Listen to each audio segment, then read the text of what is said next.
So hello everybody. So that particular song was Mirror's Edge Catalyst soundtrack, and that whole theme was called Savant. And what was I gonna say? Oh, so since nobody really cares, the reason I was deciding to stream a little bit, might stream a few more times this week, but the reason I decided to is that there's just a sudden weird pause in all the game-related stuff that I was doing recently. As a lot of you know, I was playing Book of Travels for pretty intensely for quite a while. I streamed some of it a while back, like the right after it released publicly. I played a bunch of Book of Travels. It's kind of like a very art-driven, what they call a tiny MMO. You carry your character across servers and everything, but it's only like 7 players per server. It's just a very unique game, and it's intensely focused on storytelling. So that was really interesting to me, is that I haven't seen anything quite like its world.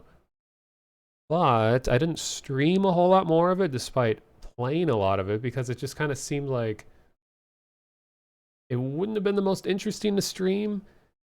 So I got like 100 hours or something in it. And I've been really involved with the Discord, and I created the entire base layout of their wiki. And the wiki just reached 1,337 articles today. And I'm very proud of all of them, because when it first started, it was just me and like 2 other people, and we're all new to doing all this. I had to learn how to make make templates for wikis and things like that. Like, I had no idea how all of it works, and it's very confusing. There's not much to work with online. You just had to work almost entirely on example. And because there's like a whole hierarchy of confusing things where it's like, all right, so we got, like, we're using fandom, which I think used to be Wikia. There's already that name change, which makes it confusing. And then it's all based on Media Wiki, which I think is a Wikipedia thing. And they all kind of use their own conventions. But they have like a base structure in common. I don't know. So I was looking at like the Minecraft wiki, the RuneScape wiki, trying to find games that are kind of sort of similar to Book of Travels to figure out like, how do you structure this? And the original person who started the project ended up, they were getting too involved with their real life job, and they're saying that they wouldn't really be able to focus on creating the wiki as they thought they were going to. So they passed leadership on it over to me. And so I just spent tons and tons of hours learning all this, and I made a whole bunch of big templates for like every possible thing you could document in the game. Made a bunch of examples, and was like showing ideas to people, saying like, do you think this is good? Is this good? It was hard to get feedback for a long time, because it's just like a lot of people don't care about a project until it is clearly on a roll and already has a big presence. But when you're just barely starting something, it's so hard to get people even remotely interested in what you're doing. Even though people came in and are like, oh, let me know if you need any help with anything. And then like, all right, I need your help with this. And then they like don't respond. But I think that's humanity. But after I did, after I put the whole structure in place, and I showed people that, hey, we got like all the pieces here, and I just started entering some of my own content. And then we started to get some people in. Like I said, like, okay, one task that has to be done is just all of the base player profile types that are called forms. And then someone came in who actually had a lot of experience doing stuff with wikis, and they just like breezed through it all, and somehow just was really fast at getting all the content in, all the images in, everything looked really great. And then they brought in like a friend of theirs, and then they came in and started helping. and then the game updated, which brought in a bunch of new people, and then there's like these really hardcore like wiki people. It's like that this is part of their livelihood, day-to-day life is contributing to wikis, and then they ended up loading like 400 articles in a day. It was absolutely mind-blowing to me. I was saying, like, what's your secret? Like, how do you post that much in that short amount of time? And they're like, I don't know, I just do a lot of copy pasting. And I was like looking at their articles too, and they're doing everything exactly as we wanted it to. Everything was good and correct, and wow. So that's now how we're now at over like 1,000 articles on the site, thanks to these people who are just really dedicated to it. So that's cool. And the game has thousands of items too. It's a game that just has an insane amount of individual things. And no, I'm not getting paid for it or anything like that. It's just all on our own. But the game is kind of at a pause in terms of content. Like, I pretty much went and found everything there is to find and everything there is to do in the current version. It's a game that uses real world time for events. So it had to actually like get up at certain times of the real world time, go and check something, go and find something. And there actually was a new find today of something that we were looking into called the Secretive Mystic. It was like a quest that seemed to be broken for a really long time, and then after an update it seemed to have fixed it, and people actually found the mysterious person that has been talked about all over, and they actually found them, and apparently they only show up for like 15 minutes during dusk. And I was going to try looking at it. I was going to try to catch them today, but I was asleep and I missed it. But the main content, they're calling it chapters in Book of Travels, fittingly. And every time they have a new update, they call it a page. And after a lot of pages, they'll finish a chapter. And but I'm waiting for the next chapter to really stream anything, because there's like we've kind of caught up and everything. So anyway, that's that. And then there's Battlefield 2042, which, yeah, it has like mixed reactions of people, and I feel like it's another game that doesn't deserve the insane amount of hate that it's getting. I mean, yeah, there are a lot of problems with it and everything, but people absolutely love to jump on hate bandwagons, especially when it's a big company, especially when it's EA, and with a fan base that's been around as long as Battlefield's. They're going to be ultra critical of anything new that they do. Apparently the studio, like 80-something% of all their employees, this is the first Battlefield game they've ever worked on. There was like a huge turnover and new talent and all that. There's a lot of stuff going on, but I personally enjoyed it a lot, and I still enjoy it a lot, and have been helping on the Easter egg Discord document all of the Easter eggs and things that we've been finding. There's no huge challenge yet. Kind of expecting at some point there'll usually be a giant multi-part, like progression-based puzzle that usually goes on. Like every game has had something like that, but it usually doesn't come in for like months after release. So it's just a bunch of small things that we had going on. All the small things. So, but a lot of the devs are going on some sort of vacation for December, so there's not going to be any major updates. So they're kind of like, all right, well, there's not much to do there anymore besides just play the game normally. And then I've been on Vinny's Minecraft server, so I started playing Minecraft again, which I hadn't played for like 7 years. Just to be perfectly ancient, I played Infiniminer originally, which is a game that inspired Minecraft way back in the day. And I remember playing the first version of Minecraft, and it was just creative mode, and that was it. And I never had like got super into it like a lot of people do. Some of you might have seen the skull base that I made in Vinny's server and all that. Pretty proud of it. I posted a bunch of screenshots of it in in my Discord, the Ludo Crypto. If anyone cares to see more, just today I got a bone horse.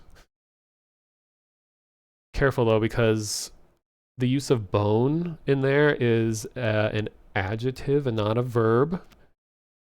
The horse is bone. There was no bone that was happening. But it's cool. It's apparently really rare to find a skeletal horse, so I got that. What else? I don't know. There's everything is just kind of on hold at the end of the year here, so I'm hoping like in the next year suddenly everything will start updating and new stuff will start happening. Okay, I'm just gonna catch up what everyone is saying here.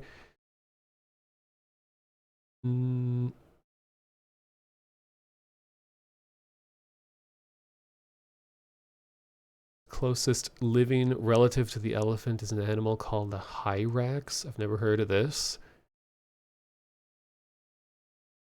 Theoretically possible to domesticate as an alternative to horses.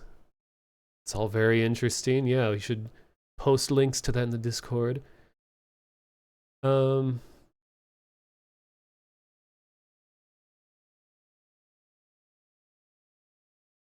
And about like the Book of Travels wiki stuff, like we were trying to do research to figure out how the developers felt about there being a wiki, because there was one interview where the only time it was ever brought up, and the guy who was like the lead narrative writer or something for the game had kind of mixed feelings about it.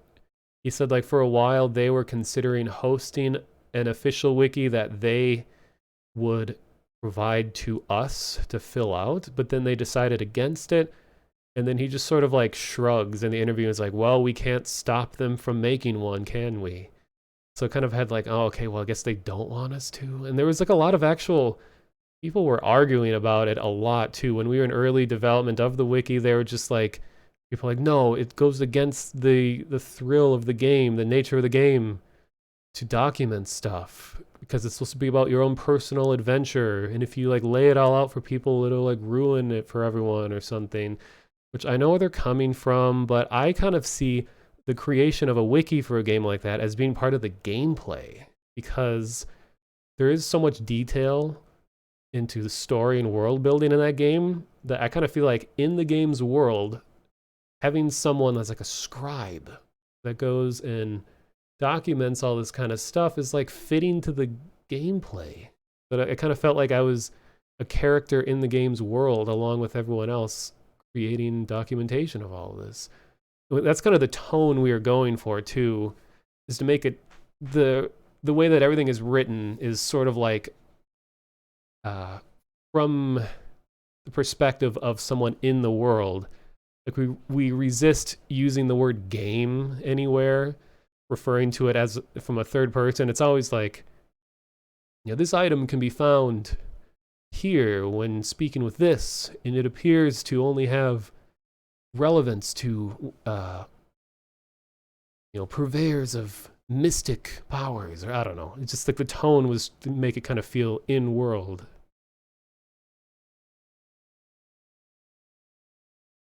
Oh, that's right. Yeah, Minecraft has a VR version to Vivecraft. I've never tried that.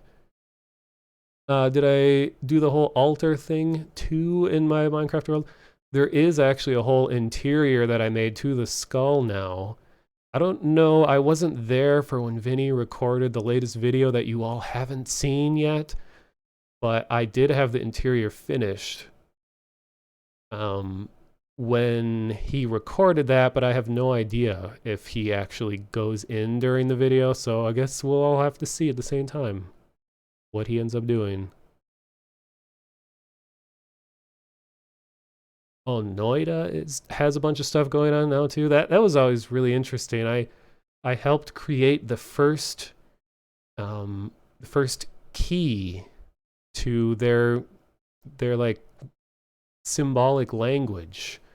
And I made a little graphic for it on their Discord that went around for a while. I think it was eventually replaced because it kept going and I stopped working on it. That game has a lot of interesting layers of secrets in it. And I guess one of the big arguments that happens a lot when people talk about, like, well, if you don't want to be spoiled with something, just don't read what's online. Like, we had a big argument about data mining, which all of my biggest interests are always plagued by the concept of data mining. So it's like a moral dilemma that I'm always faced with.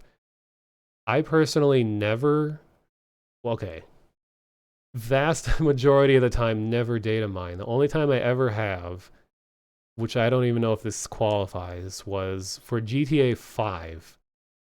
Many years back, I went and ripped like hundreds of textures out of the game, stuff that had really tiny text on it because we wanted to see in more detail all this information. And there's a big archive online somewhere. That's the most I've ever done, but some people, they just make it a regular thing. As soon as a game releases, they just rip all the data out and just lay everything out. All of the statistical information about how everything works, where everything is in the world, coordinates for everything. They just like, that's just their things. They just go and just tear games apart as soon as they release, if there's any, interest in the game. And there was someone in the Discord that had that sort of mindset. I'm just like, I'm all for documenting stuff, but only if it makes sense for the gameplay of the game. Like, could this stuff have been discovered without the use of any extra tools? Like, in that case, like, okay.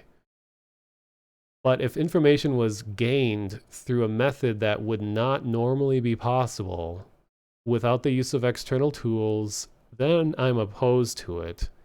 But then other people, they just have like absolutely, like, they have nothing wrong with the concept of just going in and ripping everything out. Like, oh yeah, whatever. Like, more knowledge, the better.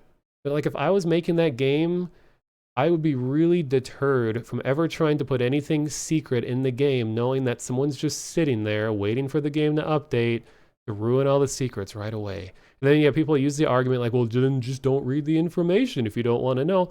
Well, the thing is, when you're in a big, close-knit community where everyone is communicating all the time, even if you put your full effort into not getting spoiled by stuff, that it's going to inevitably reach shit, or it's going to reach you no matter what, because there's people who have no problem getting spoiled, and they're going to spread that information. That information is going to get around. Like, you can't avoid it unless you just completely shut yourself away from the community as a whole. So it's like, why should the people who just want to play the game as intended be punished for being a part of a bigger community because they want it to remain as the way the devs intended it, and the whole community can just easily be tainted by people that just rip everything apart and spoil everything? I mean, luckily the main data mining person in the Book of Travels community, at least, has been somewhat respectful, where the only stuff that he ripped was it's like descriptions of items and what was it? And how the fishing system works. And he said that he won't ever spoil quest requirements or something. But still, it's just that kind of attitude where like they're sitting up on this throne. It's like, well, I could spoil the whole game for everybody, but I'm choosing not to. Don't make me do it. It's like, oh, now they have like, they're on this like high horse because they know that they could easily change everyone's experience by like the flick of a wrist. It's just a constant dilemma because I like mysteries in games, and there's people who like to destroy the mysteries. I don't know. I could talk about that forever. Um, just reading what you guys are saying. Yeah, man, ultimately, I am totally for documenting of games. Like, I haven't had any moments where I feel like, oh, people shouldn't document this game. If it's documentation from the perspective of playing a game how it's intended to be played, I'm all for that.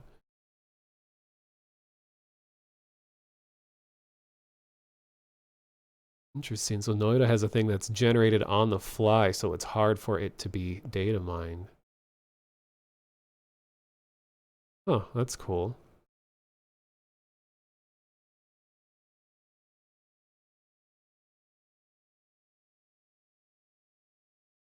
Because it's like I see myself in the future being a part, like I don't have any specific plans, but I could definitely see myself being a part of a development team of making games that have mysteries in them, because that's just something that interests me a lot. So I feel like it's important for me to think about these things because I'll probably be faced with that same moral dilemma. It's like, do I even want to put any secrets in this game if people are going to just rip it and spoil it for everyone?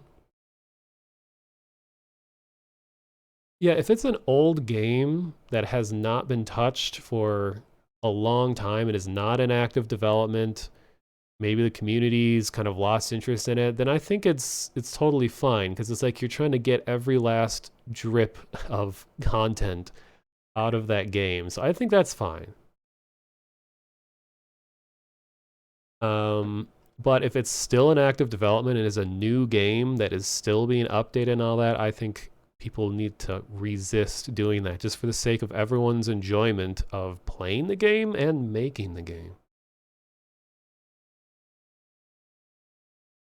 Okay, already an hour in, we haven't started what we're going to do tonight.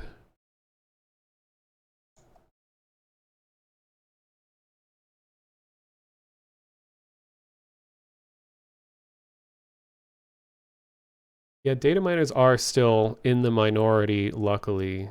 I mean, technically anyone can do it, but it's just a matter of do you care enough to look into how and to how to read data? That's why it's similar to where I would really like to be a part of a multiplayer game in the future. I mean, I was a part of like Vine Realms and Vine Worlds and stuff, and that's a multiplayer game and all that, but I didn't have anything to do with the making of the multiplayer aspects, just because like Neri is insanely talented in that regard and handles all that. It's like I'd love to make a multiplayer game, but just looking at how easy it is for multiplayer games to just be like, hacked and ruined, not just data mining, but just like ways you can easily fool the game into letting you gain abilities better and beyond, but anyone else is supposed to have. And it's like, geez, I don't even want to try to sit and figure out anti-cheat protection and all that. I'd spend more time trying to combat cheaters than making the game.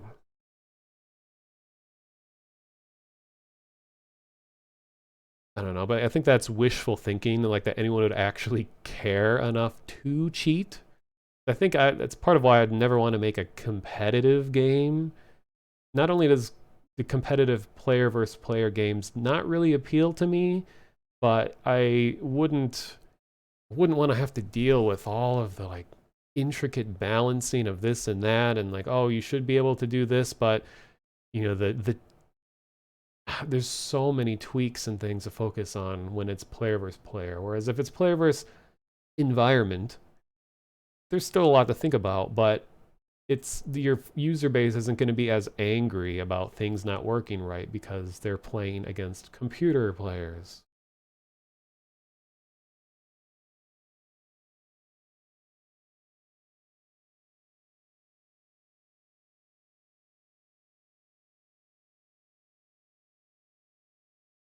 Yeah, because I want to get into making stuff using Godot engine. Godot. Some people say Godot, but Godot. Because whatever I make, and I have some ideas of what I want to make, a lot of ideas, is that engine is has a very is a much friendlier learning curve. It's like a so like for whatever I make, first of all, I want to do a bit of everything so that I can get a at least a foundation in how everything is supposed to work together. That's one of the biggest frustrations to me in any project is if there's something that someone's doing to contribute to what I'm doing that I am totally clueless to. I feel like I'm at like a huge disadvantage if someone on my team is doing something that is just magic to me. Like I have no clue how they do it.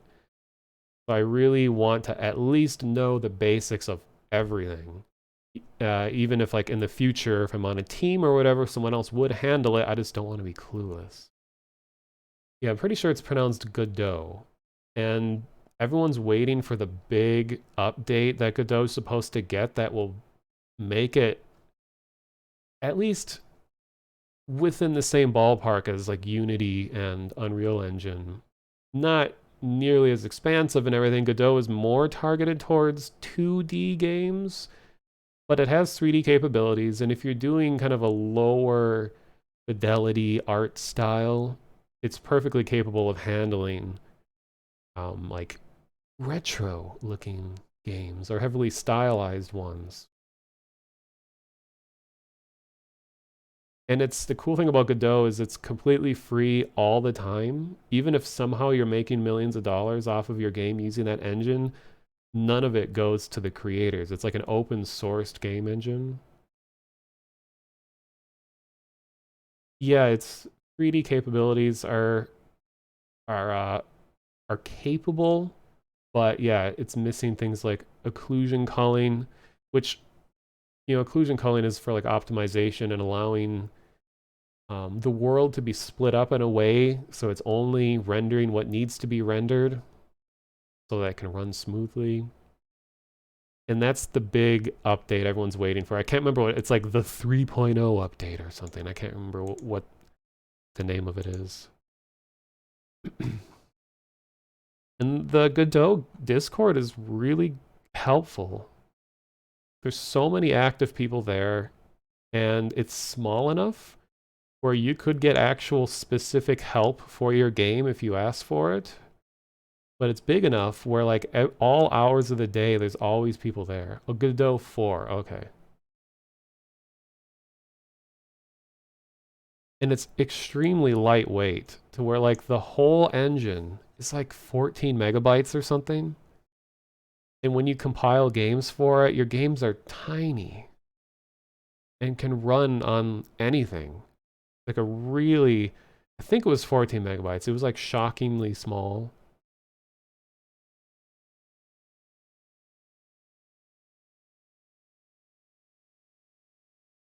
Gonna have to learn understand how systems function, affect your own work, learn how to do it.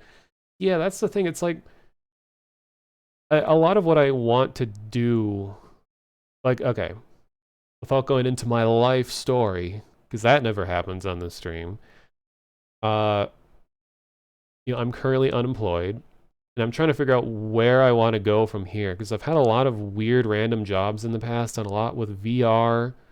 I was a part of some game design stuff. I was a part of some web design stuff. I have like a pretty diverse background and things I've been involved with. So now I'm trying to figure out where do I go from here. And like next year is where I've told myself that I'm going to start job searching hardcore. Well, at least a lot more than I have been this year. And it's like, I don't really know what kind of position to even apply for because like I really pride myself in being able to do a lot of different things. Like 3D modeling is the thing that I really just love to do. Something that I just feel natural at doing. But I don't know if I'd want to just full-time 3D model. Because like I'm kind of learning more about rigging and animation. I'm starting to get into texturing more. Like I got Substance Painter when it was on sale. And so I have that. And starting to learn programming kinds of stuff. Godot uses a form of Python. And they're going to be integrating C# functionality, if I remember. And Python is known for being a pretty good starting language to learn. It's not nearly as strict as something like C#. And I mean, I love concept stages of game design and all that too. But it seems like if you are a full-time just game designer on a team, that that's something you work up to, that unless you have like a really impressive portfolio of having been a designer on a lot of different teams, that you're not going to get that kind of position just put in the door kind of thing. It seems like a role as just a designer is like you have to prove it. Because it'd be easy for someone just to walk in and be like, oh yeah, I can design.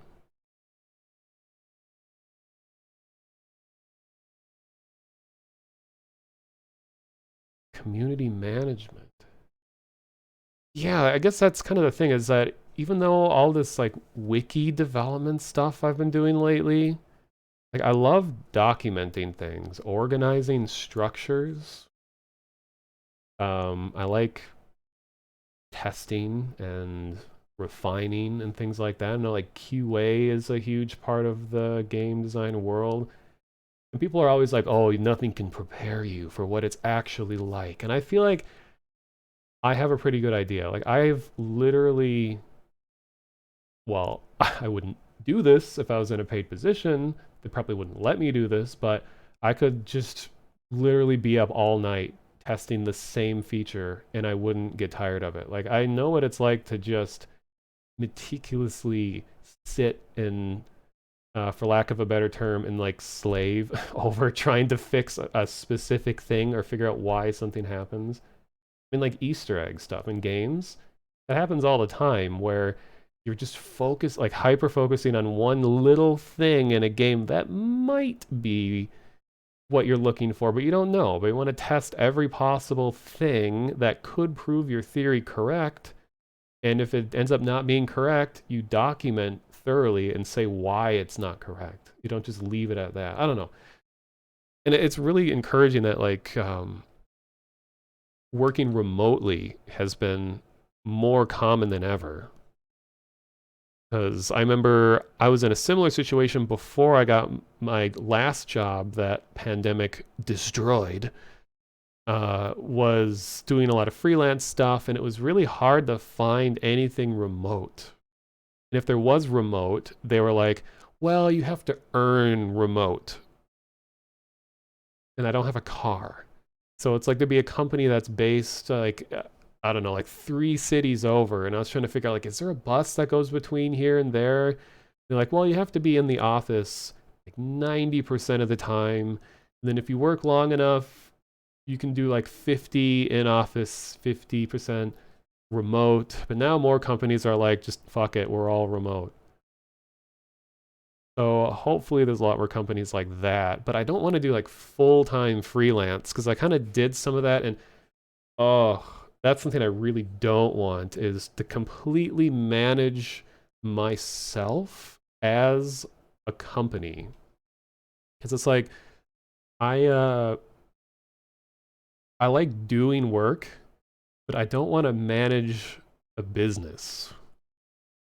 And when you're working for yourself, you're doing freelance or self-employed, like not only are you running a business, but you're doing the work for yourself for the business. And you have to figure out like pay and like compensation for this and that. And that whole aspect is just the very last thing I ever even want to think about.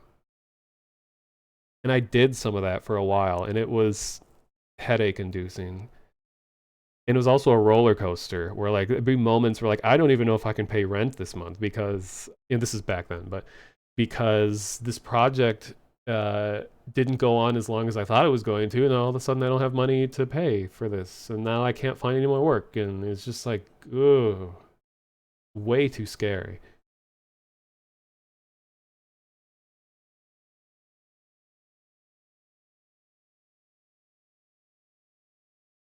And just reading what you guys are saying, yeah, it's like a book of travels probably opted out from making the wiki because it's a lot of work by itself. Yeah, I mean that is really encouraging to hear you say that, because like one of my biggest well, this is a really actually minor complaint, but just something I notice a lot about game companies, is how do they treat their community and how are they involved with their community? And I've noticed with Book of Travels that they're really hands off with their community. And I know there's probably a lot of reasons for it. Like maybe part of it is like that a lot of the game is about mystery, and it's like they don't really want to talk about their game unless there's like an official blog post about it, and that's the most they ever do. But like in their Discord, there's like 10 of their team members in the Discord, but they close to never interact with anyone in the community. And I was looking at like the chat history of all of the people who are listed as developer, and most of them haven't ever said anything in the Discord for like the last year or more. And there's nothing inherently bad about that, but I just think personally I really appreciate it when devs of games will just just hang out with their community. I mean, it doesn't have to always just be talking about the game, but it's really encouraging, especially a game that is in early development and has a long ways to go. It feels encouraging, like, okay, I want to keep supporting this game because clearly the devs care a lot about the players and they're trying to make it feel like a community. But like the only time we ever hear from the devs ever is from like a blog post that they do like maybe once or twice a month. And I'm sure they're like really busy. I'm sure there's tons of perfectly valid reasons why they don't, but I just think that's a really nice thing when it happens. Like, what game was that recently I was playing where it's like the devs of it just felt like your friend that they were so closely communicating with it. I don't remember what it was. Let me look at my Discords that I follow. I think it was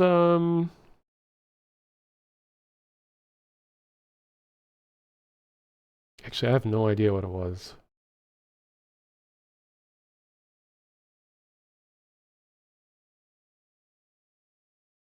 I don't know. Someone in the Book of Travels Discord tagged me. Uh-oh, are they listening to my stream right now?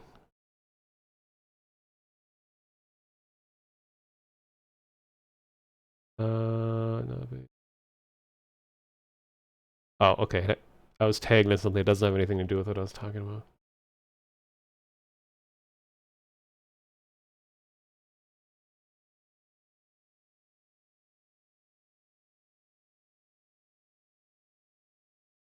Oh yeah, Blackout Club. That is a really good example. Oh, and Blackout Club actually concluded. I didn't know that they were planning on just ending the game at one point. I don't know what they're going to do from this point on. I mean, that game's team is like 3 people. And they had their conclusion a few days ago. And that is a good example of a dev team that was really in communication with its players in more than one way, from like the in-world like immersive communicating as part of the game's world, and then kind of out of it too. And it looks like they got a lot more open as time went on. I was intensely involved with that community for like a year, and then I don't know, a lot of life stuff happened, and then pandemic happened, and a lot of stuff did, and I kind of fell out of interest with the game for a while, but most of the original people stayed in very close contact with them. But that game is really special in how it was developed. Could be a fake out. I don't know. I mean, they kind of talked about, like, they've worded it like the main story is now over. But the people behind the game are experimental enough. Like, their history in game design is a lot of just weird, unconventional stuff, what I really like. I wouldn't be surprised if they're just like, oh, game's over, see ya, kind of thing. Blackout Club is a whole other thing. But I've been getting messages from people that said that my videos on YouTube of me playing that game in its early stages are part of what got them interested in playing the game to begin with. And it's like so flattering because I was one of the first people to very passionately be in support of the antagonist of the game. And all of my videos were from a perspective that most players would never see.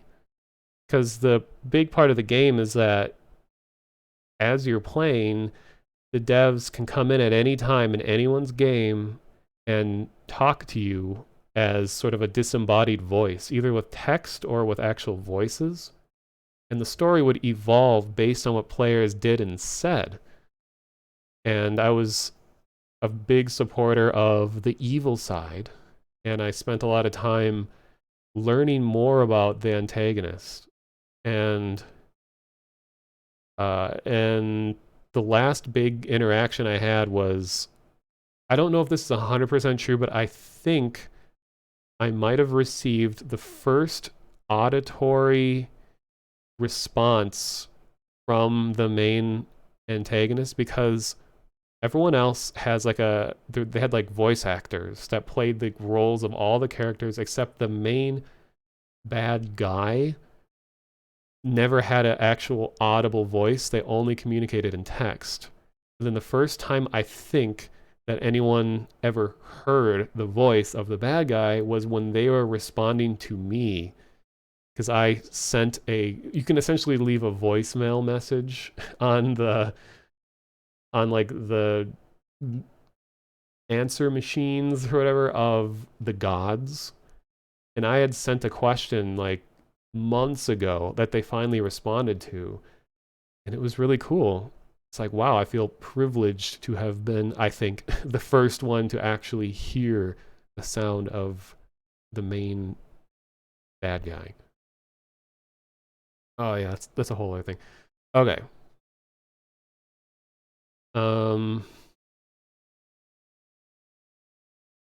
So for real, tonight, already hour 15 minutes into the stream, I'm going to be playing Industria, which is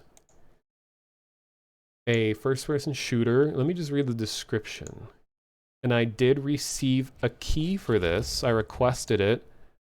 I probably would have bought it anyway if I didn't get a key. It says, Industria is a first-person shooter. It takes you from East Berlin into a parallel reality shortly before the end of the Cold War. On the search for a missing work colleague, you decipher a dark past in a mysterious parallel dimension. And this is the first game that this developer has ever made. And let me read it. They have a little description here where they say, this is the very first game, and we are really blown away by the encouragement and attention we received over the last few months. They said they're aware that there's some optimization problems throughout the game, and they're actively working on it.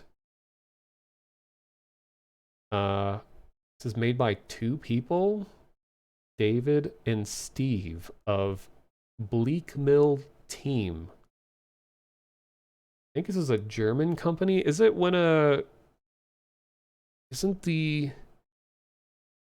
when a company name is followed by capital G and then MB capital H, that's like a German version of like TM or something, right? Like a reserve, like an LLC or one of those legal terms. Let me see. And since I received the key, they've had an update. Let me read what their update is. Because I know if I made this game, I'd appreciate it if people playing it would go and read what I had to say about my own game before playing it. They said, no, we have not forgotten about the game. This was posted just like a couple weeks ago. It originally came out in September. They're updating to a new version of Unreal Engine. Support for ultra wide resolutions, fix some achievement problems, and some collision issues. All right. A big part of the appeal of this game to me is that it looks a lot like Half-Life, specifically Half-Life 2. It has that sort of like Soviet era architecture of like Eastern Europe.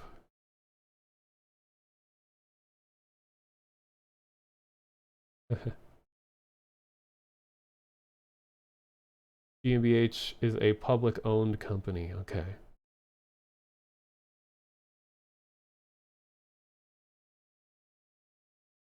Okay, I'm gonna get a drink real quick because I feel like I'm making gross mouth noises because I've been talking a lot.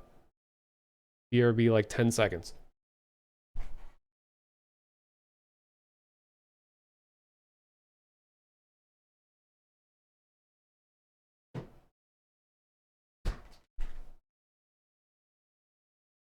Okay. Now, I tested this in advance and it seemed to work all right.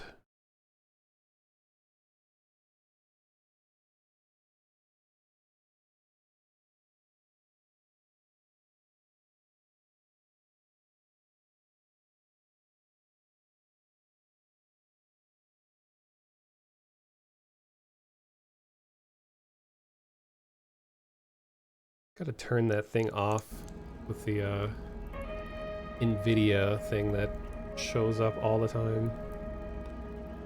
So, I'm taking a risk, and I have everything on Ultra, or as high as it goes, and I have RTX shadows, reflections, and ambient occlusion on, so if this game absolutely destroys my computer, I know what things to turn off first. I have a RTX 3060 Ti.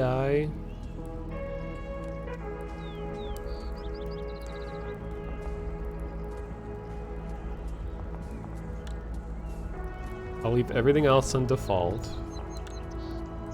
I'm not one to immediately change all the controls before I even play a game. Like, I want to see what the devs want me to play it like before I go in and forcibly change everything that accommodate my expectations.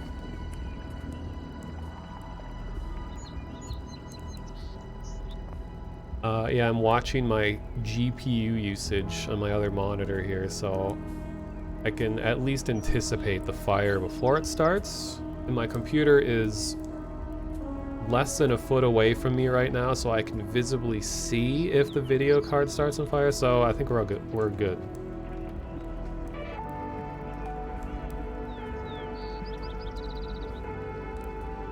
Oh yeah, I should data mine the game and just listen to all the audio and everything before I even play, and then I'll go to the Discord of this company and just like lay out everything. Be like, in case anyone doesn't want to play the game, here's everything. Yeah, I'd have marshmallows ready so I can make the best of the fire situation and just have s'mores. Alright, here we go. So here is Industria. I am not a hardcore gamer. I am normal.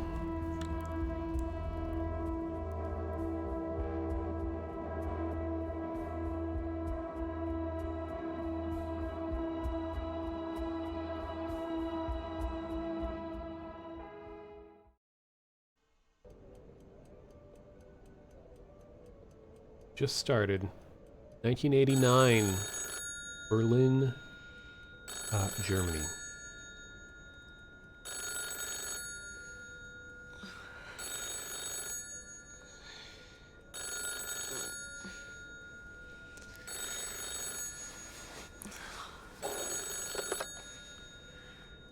Hello? Nora Solheim here. Nora, where have you been? Walter? Wait, I just came in from the office. I just fell asleep on the sofa. I was dreaming of really weird things. Are you still in the office working? Yes, I saw you leaving. Listen, our central processing unit, Atlas, is out of control. I just discovered parts of it all over our servers. We'll just shut it down then. Impossible. It's spread too far already. But there is something else. People are gathering at the checkpoint Bornholmer Strasse. It's happening. Comrade Shabowski publicly said that the wall is open in a press conference just 1 hour ago.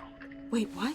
They closed down the office. The Stasi is already here. They're taking everything apart. But all the work, it can't be for nothing. Nora, I have to stop Atlas. Wait, let me come over. We'll figure it out. No, I don't want to drive drag you into this.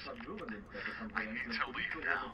What do you mean you need to leave? Walter, wait, stop. I love you more than anything, Nora. Walter, wait. Walter, hello? Did he just hang up on me?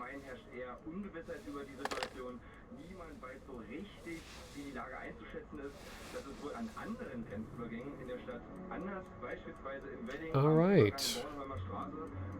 Pretty cool intro. I like where this is going. I need to turn VSync on.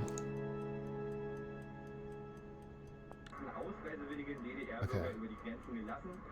GPU is at 66 usage. I really need to look for Walter. Just hope he didn't do anything. Voice acting's pretty good so far. Nice.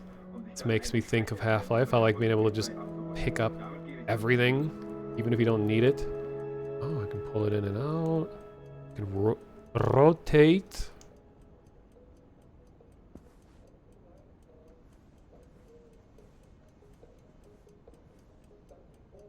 Look at this guy.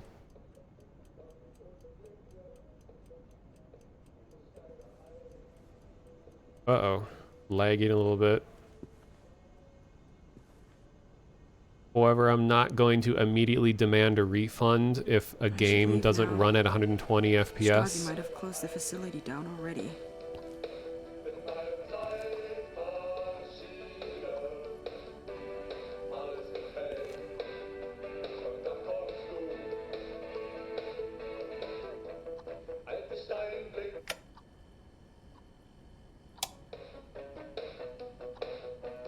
Can I break the TV with this thing?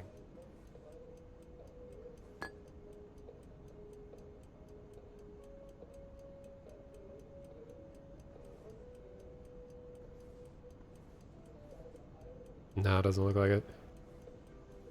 Look at these European wall outlets. Crazy.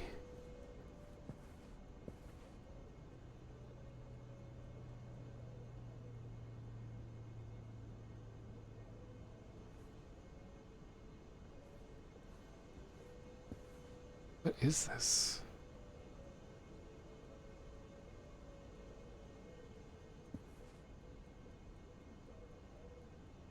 Oh, it's like a ward?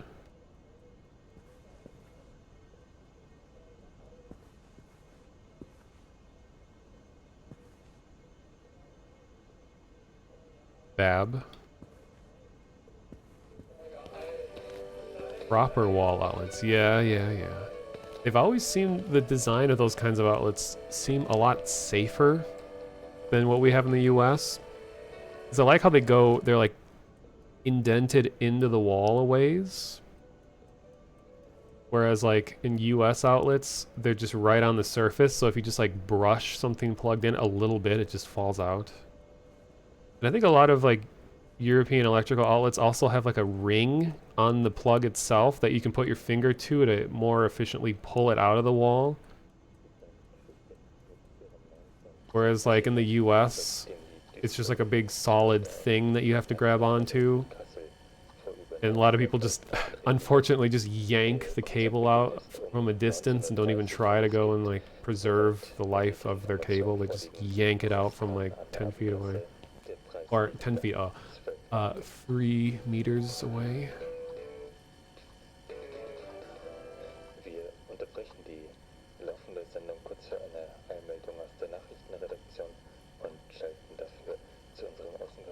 With, what is it, rare country taste and green penis.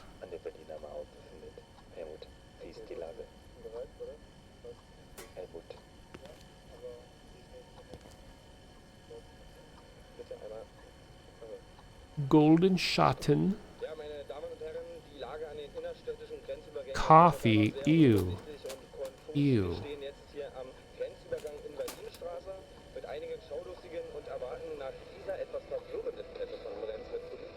Green Peaness. Peaness.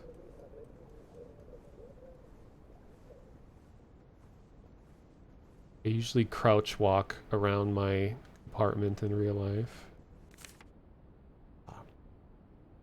Seems our attempts to transmit living tissue have come to a sobering stop. Initial tests were done on microscopic plankton, a test which seemed to be successful as the subjects continued to thrive for days after. When we tested on algae, at which point the side effects became slightly more apparent, some of the algae survived the process, and really, other than a slight variation in color, it seemed fine.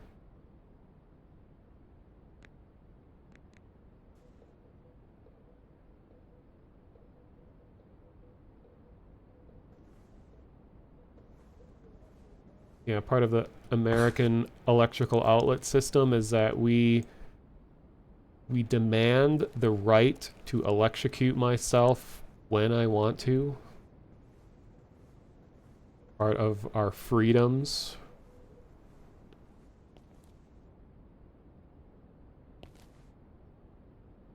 Just like in Half-Life Alyx. There we go. Uh-oh.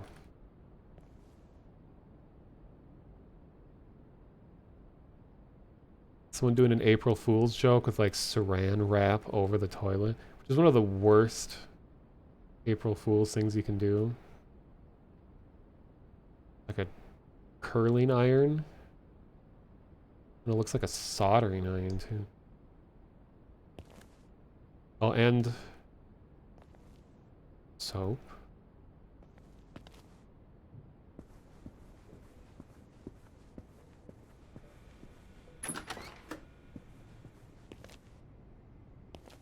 Don't have anything of value in there anyway. Oh, it closes automatically, okay. Why is the peephole on this side? The little cover?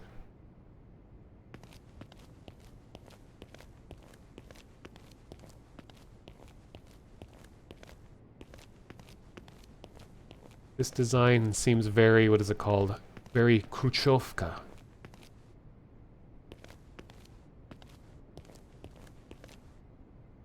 The door is facing the wrong way, yeah.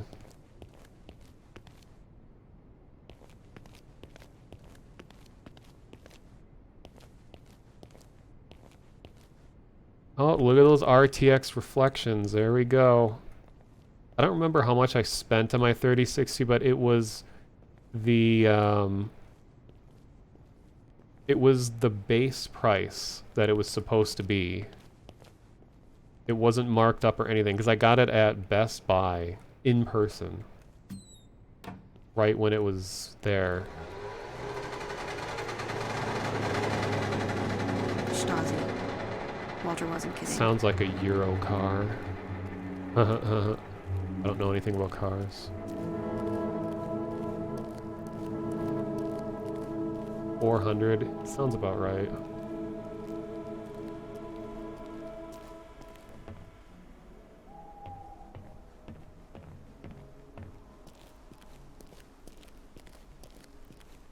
Oh, I can run. I don't have a body, though. I could be anybody.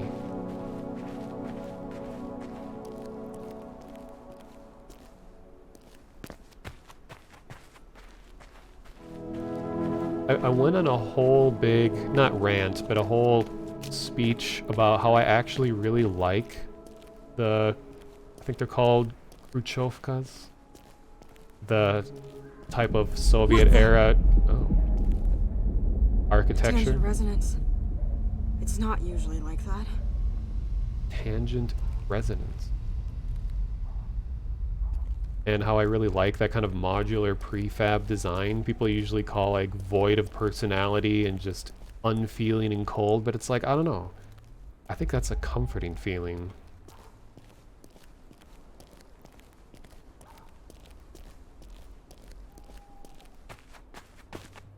Well, I mean, there's always, I know brutalism, the term was invented, or at least went into more mainstream use, like decades after the architecture happened.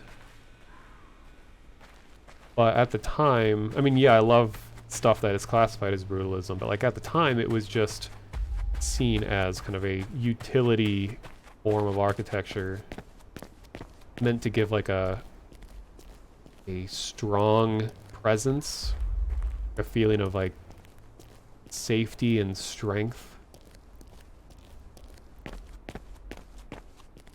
But there's a, whoa, weird reflection. There's an interesting video online of a guy that talks about like he's lived in one of these like Soviet era homes his whole life, and he goes and just does like a critique of, from an average everyday person, what it's like living in these kinds of places. I can't remember what his name is, but it's a really cool YouTuber that just covers all of that stuff, because of course we have like a very skewed American or Western European perspective on what Soviet era living is like for countries like Russia and Ukraine and all of that. So it's cool to hear it from people who actually lived it and not like a skewed perspective. I think this, I don't know if the screen's shaking or if that's me. I've always liked these weird little cars, these really like practical ones. Apparently these types of cars were very self-maintainable, where like they were prefabricated to the level where you could just easily fix any problems with it yourself.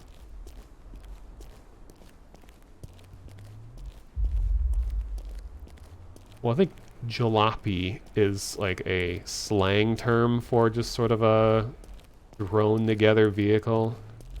I don't think that's, there's like actual brands.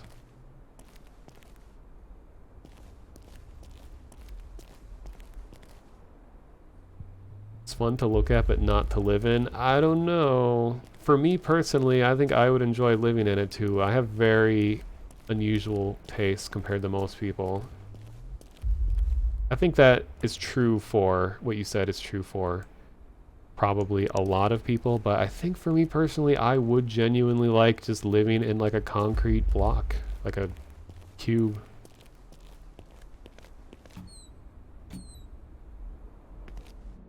Oh no, are we gonna like walk into Persona 6 being developed?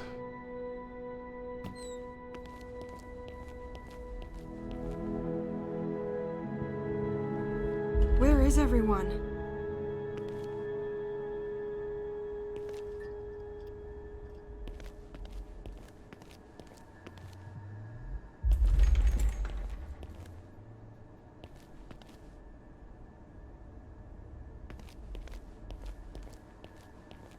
Security zone. This is German, right? Secretive Zone. Documenti Berichthalten.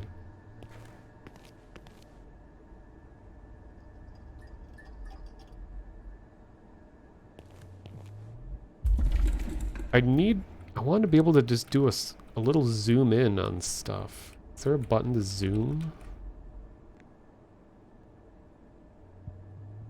Guess I can only boom. I can't zoom.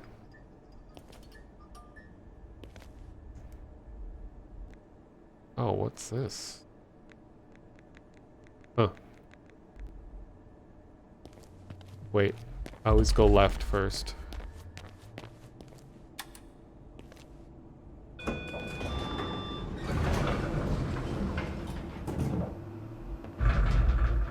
Okay, that's an elevator, so I'll go over here. Yeah, this says, in the description for the game, it said it's in East Berlin. It's like an alternate universe, East Berlin during Cold War.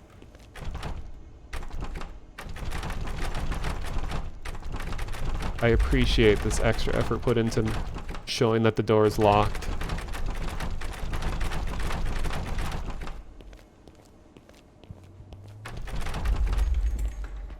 Rather than like the player character being like, it's locked, it's locked. Can't get in here.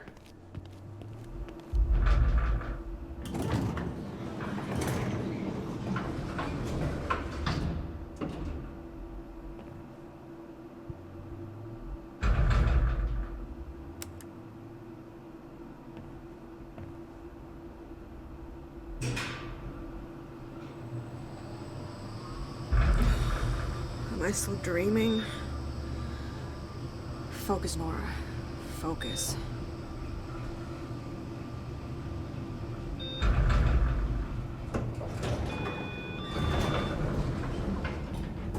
hasn't been any... Walter? You here? Wait, Walter. One of the science team.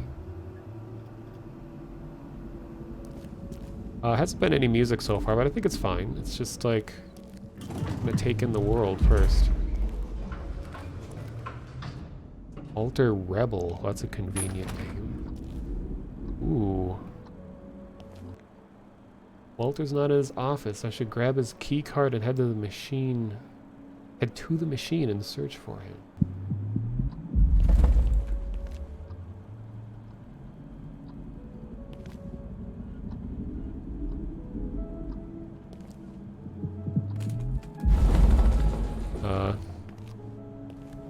It's like 1980s Bluetooth keyboard technology.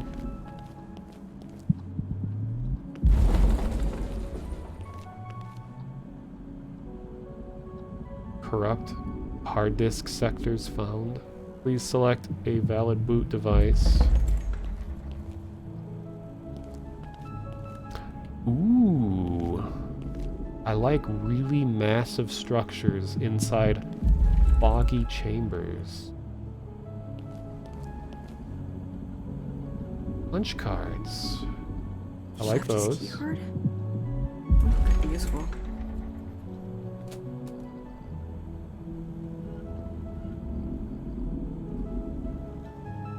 Okay, it's at least a ball mouse. I appreciate that detail. Kids these days don't know what it's like to use a ball mouse.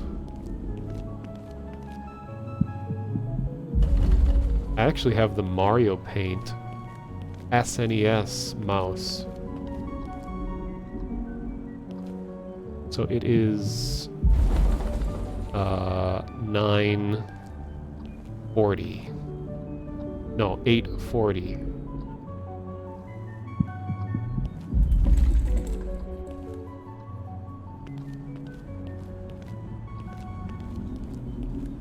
And a lot of people are starting to grow up not knowing how to read analog clocks. It's like going to become a lost thing. I actually prefer analog clocks over digital most of the time. Oh, okay, these are items. Come on, come on, come on, come on. Yes, perfect.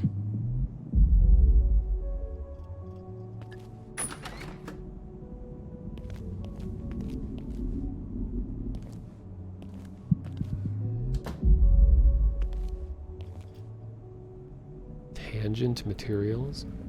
Also, thank you, game, for telling me that it's saved, because I hate games where you have to constantly question whether or not it's saved.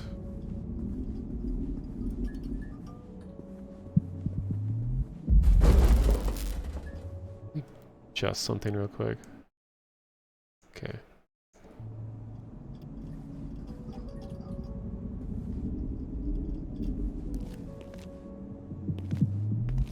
One of my favorite parts of analog clocks is I feel like you get a better perception of the rate at which time is passing. Like a subconscious kind of thing. Because you can watch the hands move and you see a visual about how many minutes until the next hour. I mean, for some people it's probably not an issue to just look at a digital clock and be like, oh, it was like 20 minutes until, 8 o'clock. And it's easy for them, but I really like analog, how you can anticipate the passage of time.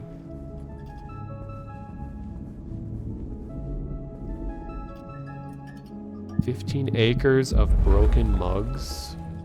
Is this like a name of a song?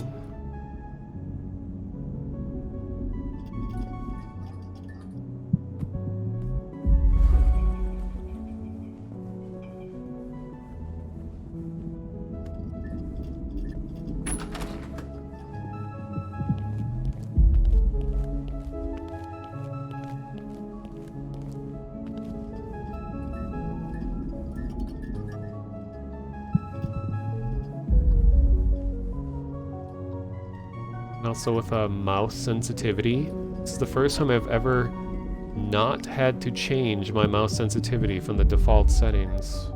I mean, I might, but it wasn't immediately alarming to be like, oh god. Because I actually end up putting sensitivity really high, whereas I know most people lower it way down to almost nothing. I have a very little amount of space where I can move my mouse, so I need to have it be extra sensitive.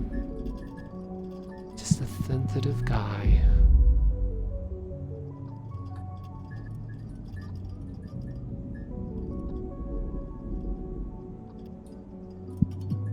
Things to do in the office.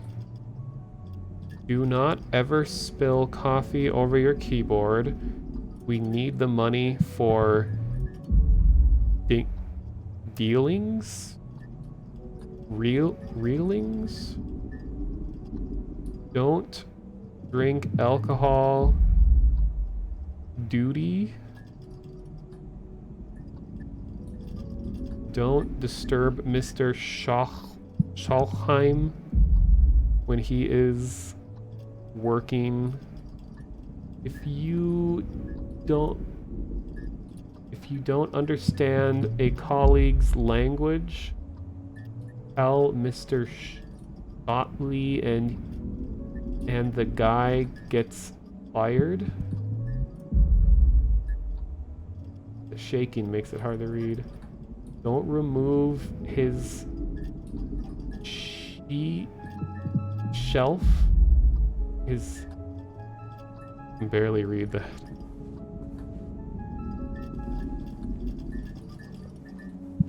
Yeah, I really do like how back then when computers came with monitors, how they all stylistically fit together. In some older computers, it was just all one unit. Like they were meant for each other. Which of course, I mean, in the age of technology changing very fast and upgrading, it would be annoying to have a monitor attached to a computer, but I guess just in concept, I like the idea. Vent radioactive gas, yes or no? What is this, keep talking and nobody explodes or whatever? Uh-oh. Unforeseen consequences. I just got an achievement. Okay, now they're not even trying to hide their influences.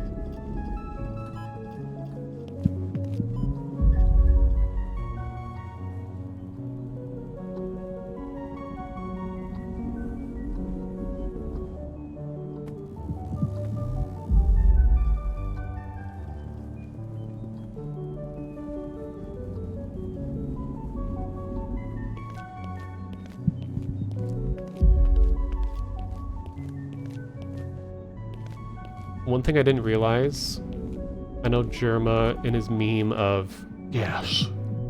I thought he was putting on the yes because of the way that Jigsaw sounds, but I've noticed that just with like Boston accents in general, when they just say gas, they just say gas anyway. But when he's just talking normally, he always just says gas.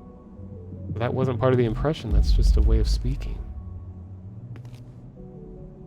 The only other thing I wanted to say about Boston accents is when Vinny was playing Minecraft and he had raw cod.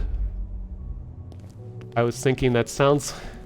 shouldn't say this, but it sounds like if someone from Boston saying like, yeah, when I go fishing it makes me raw cod. Raw cod, yeah. Wait, I think Allard keeps the codes in the tape archive. Oh, we're looking for tapes.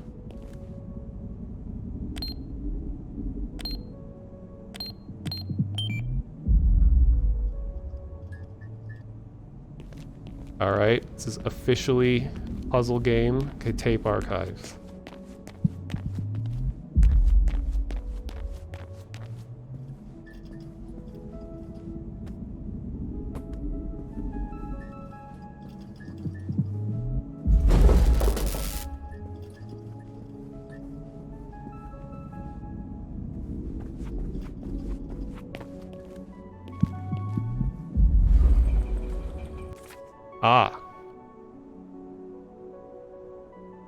Alright, and what day did it say it was?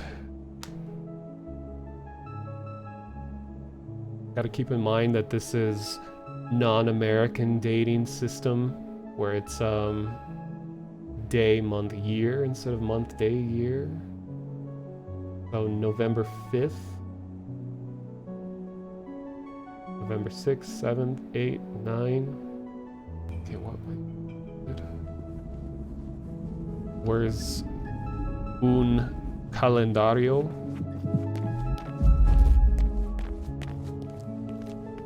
¿Dónde es un calendario? Or ¿dónde está? ¿Dónde? I don't know.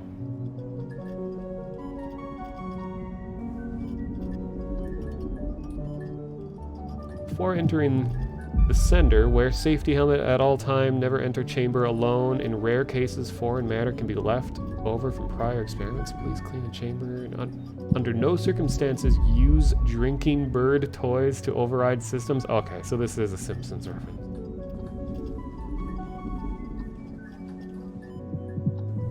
Creepy, like baby carriage.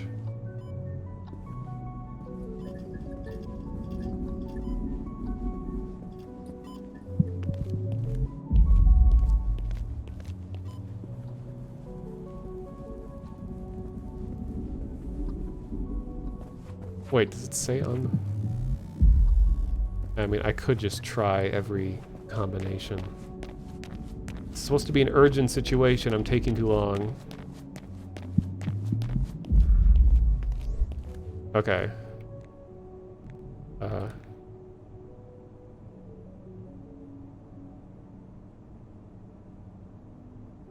Let's just start from the bottom. 2309. Gonna like lock me out. It's very satisfying. Well, there we go. First try. It's very satisfying key code entry, I gotta say. Some nice sounds.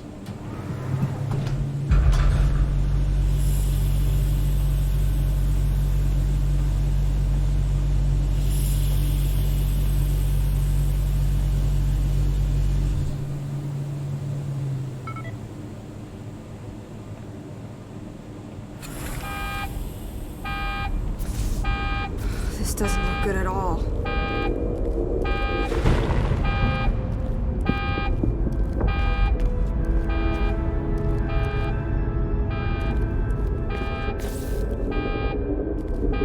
It's a cool glass effect. Oh. This is Gary's mod?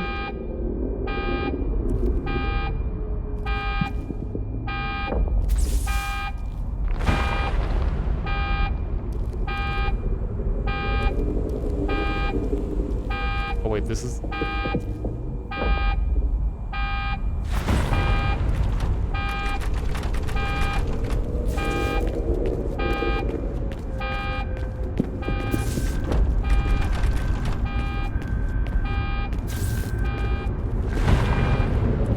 Sender machine.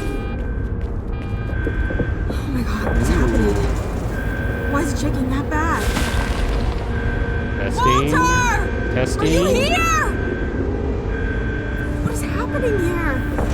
Why is it going that wrong?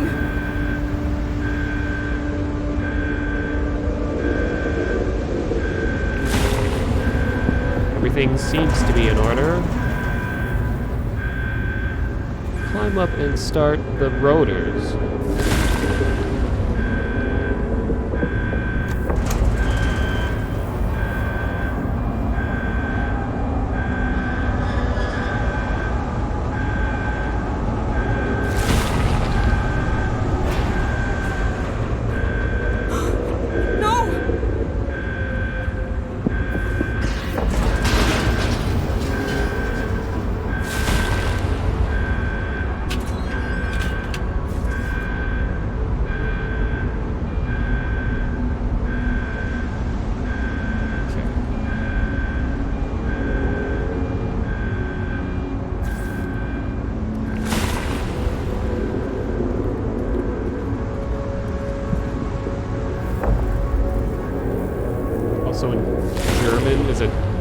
Taga is days?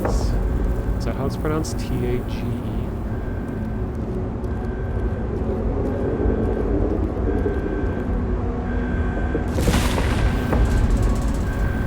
Cargay? Cargi?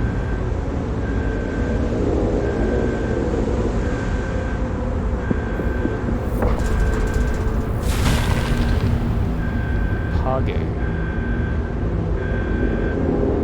Cool looking machine.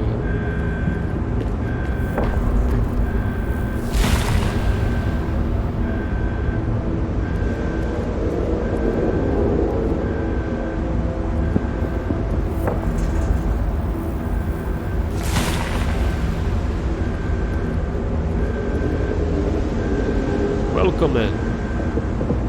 Welcome.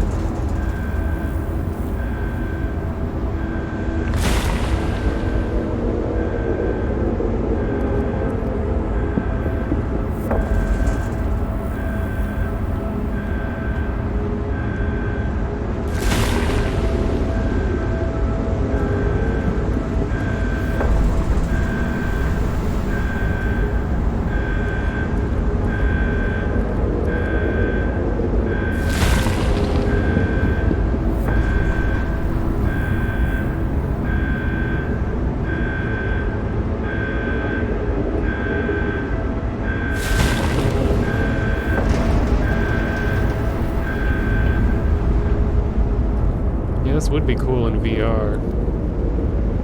This Unreal Engine.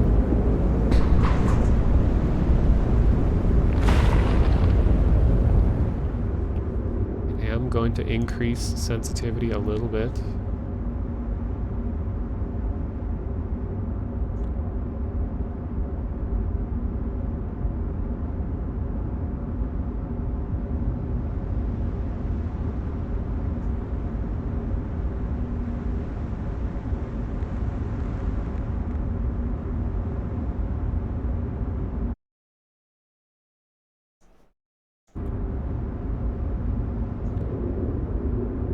Yeah, I'm surprised more of the things aren't translated.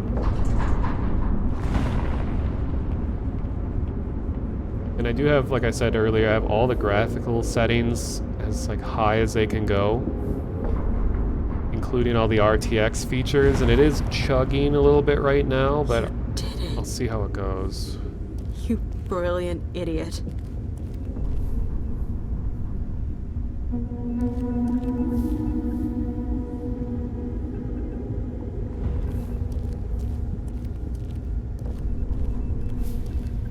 I'm coming for you, Walter. You can't leave me here.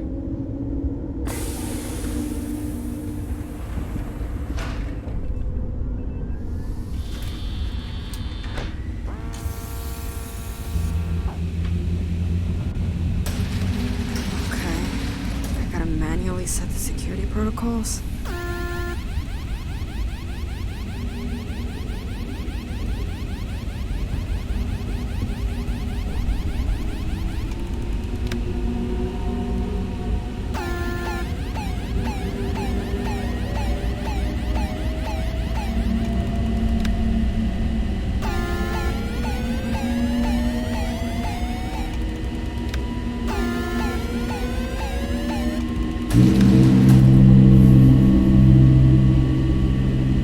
It's a nice sound.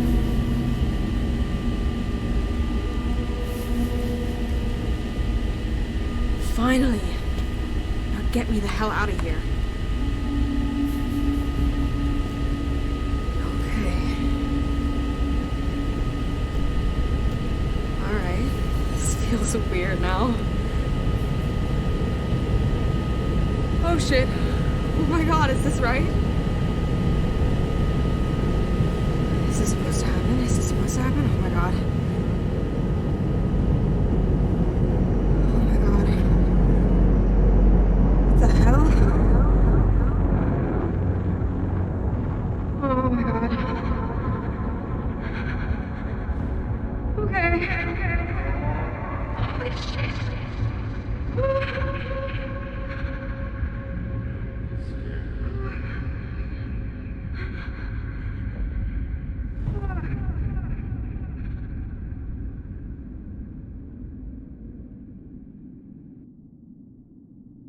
Nice.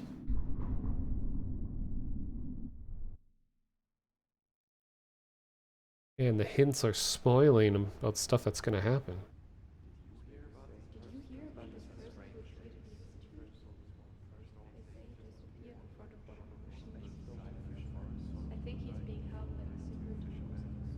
Ooh.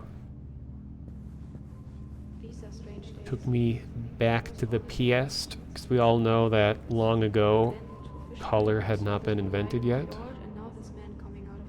But hey, it gets the idea across.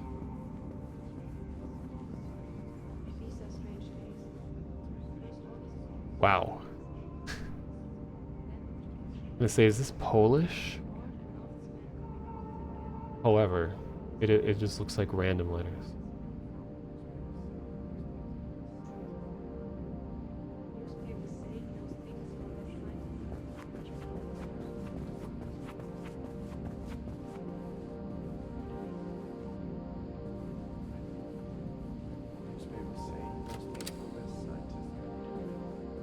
Oh, there's a VR chat world that looks a lot like this. God, what's the name of it? But this sort of architecture is so cool, fitting to this era. I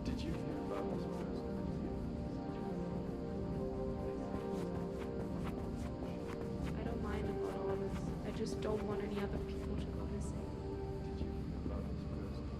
Well, actually, Inner Evil, the word for the fruit orange came before the word for the color. So like when you say something is orange, you're saying it looks like the fruit. And I'm sure, I mean that's for English, but I'm sure other languages have similar stories.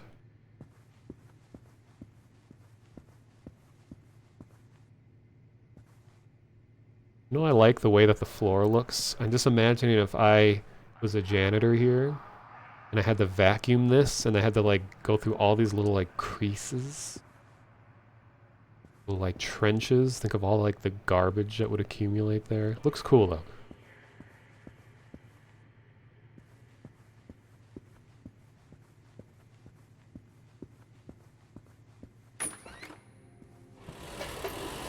Ah. Rise and shine, Mrs. Freeman. Rise and shine.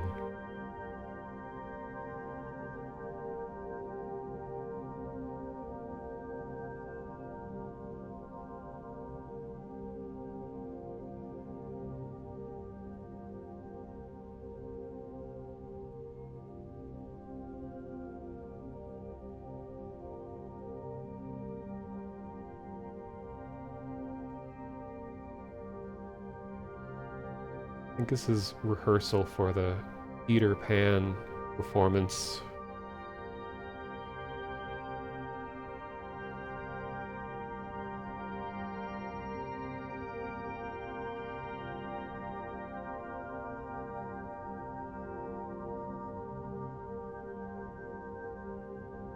Soundboard streamer. I don't need a soundboard for G-Man voice. Not that I wish to imply you've been sleeping on the job.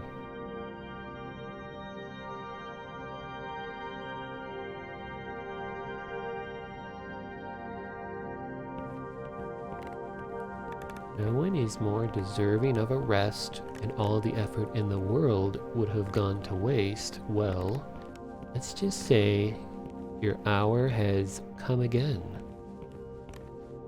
Right man in the wrong place can make all the difference in the world.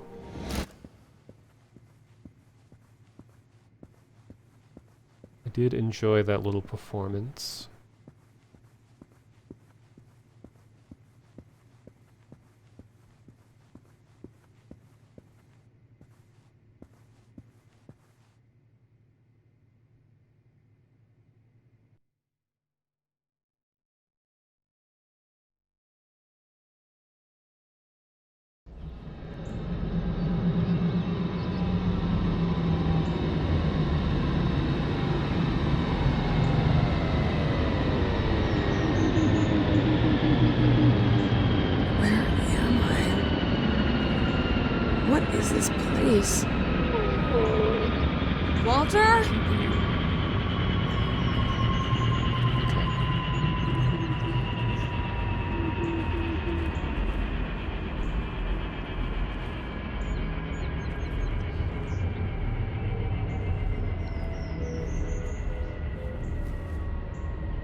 June 4th, 1979, 7:38 a.m. Test results. The machine powered up and was stable for 12 minutes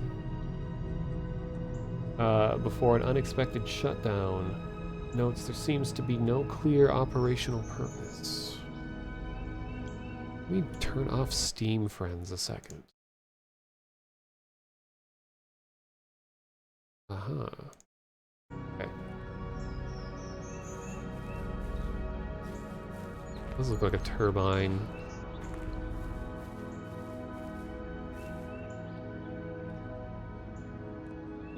Nice.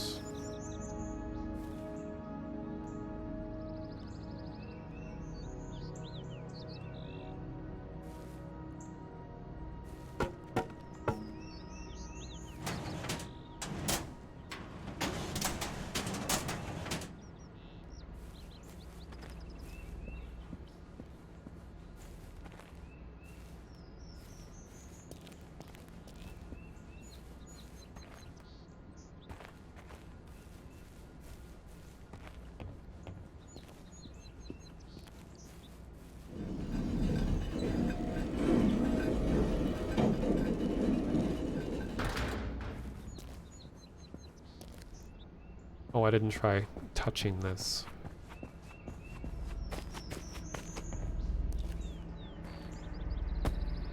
It said 1A. Wherever that got catapulted to.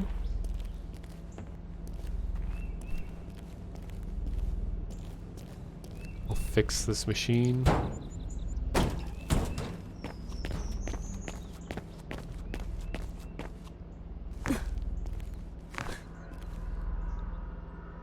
I do like the way this thing is made. I can see each piece of metal goes like down, then it curves all the way and spirals out into a different piece. It's really cool.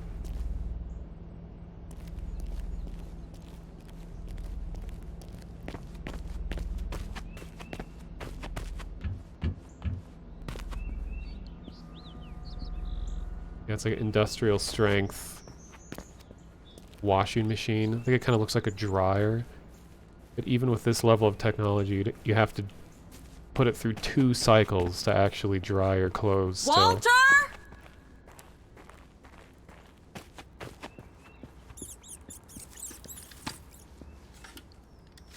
Ooh. Wow, I like whatever this thing is that I just picked up.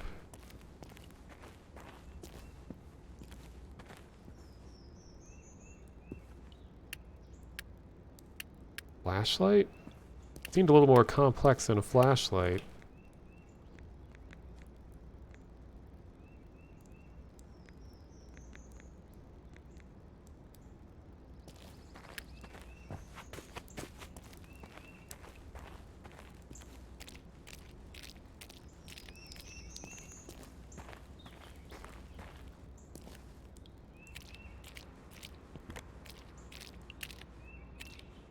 Machine invasion? Please report any machine sighting to your local police department. Fiends. Fishing in the canal of Hakavik is forbidden.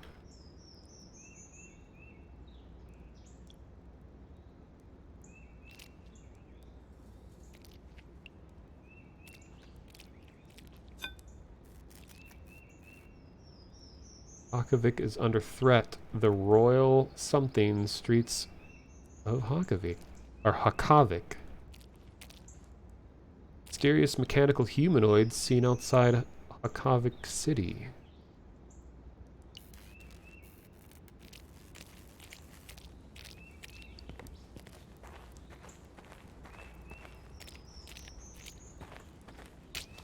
Yeah, there's apparently a lot of shooting and stuff happens here later. I think they're just trying to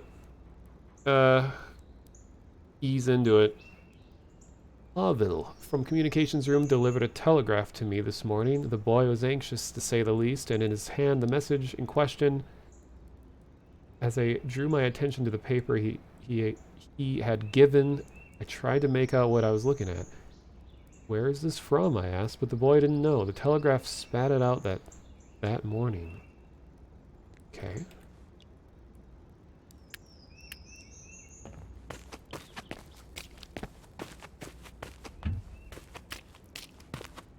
I will also try to pick up the pace. I have a tendency to go through games very slowly. And this game is also apparently very short. I think it's like... Valve Wheel. I think the game's like 4 hours or something?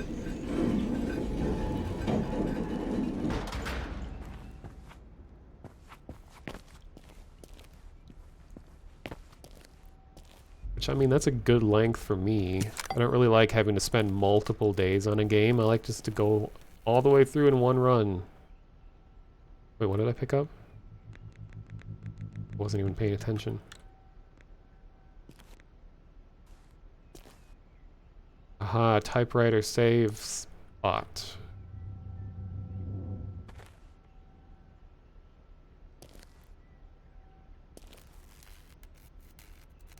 Oh yeah, and human remains.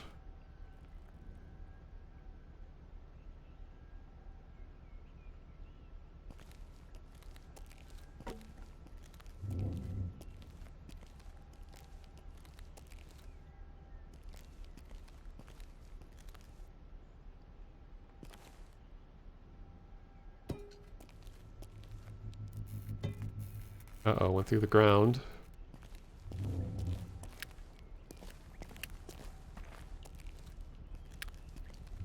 Look at these little guys. Adorable.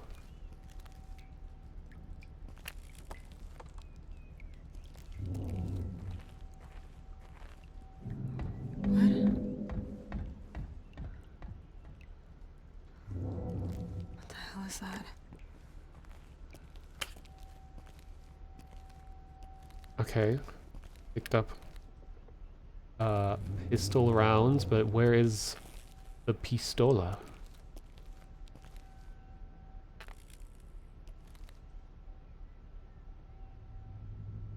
Why do these shelves start on 5? No, 1 through 4. Whatever these are.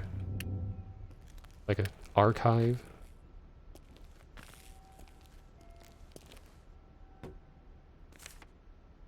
Around the outside of the paper were measurements at the center, a diagram depicting some kind of machine. 97 pages were printed in total, all showing components that make up a large machine. Is this meant for Bevelstad? Had we received it in error?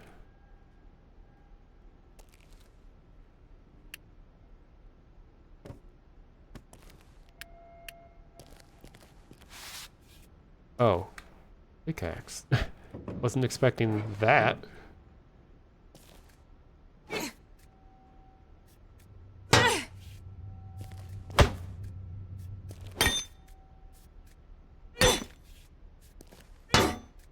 pretty good.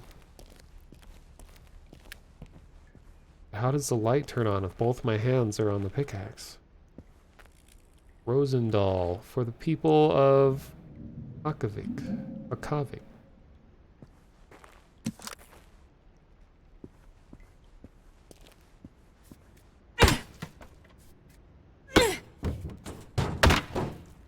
I think it's a thing a lot of melee weapons and games don't portray, is the fact that when you hit something solid, that there's a very abrupt, like, bounce back.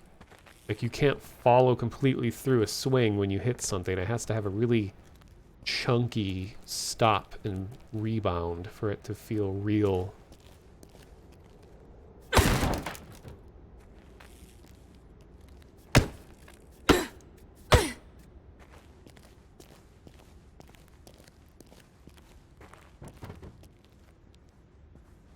Okay, I'll craft some diamond armor before proceeding.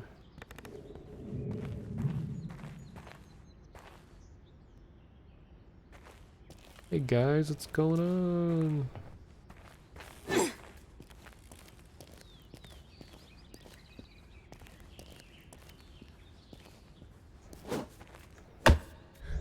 An elevator.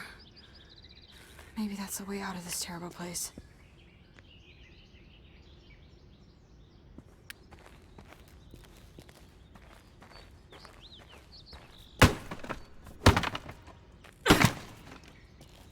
I mean, Half-Life 2 invented the idea of breaking wooden boards that block doors. So...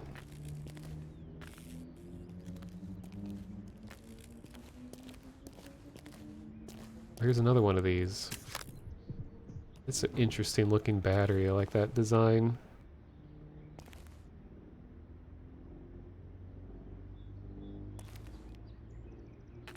Not letting me use it.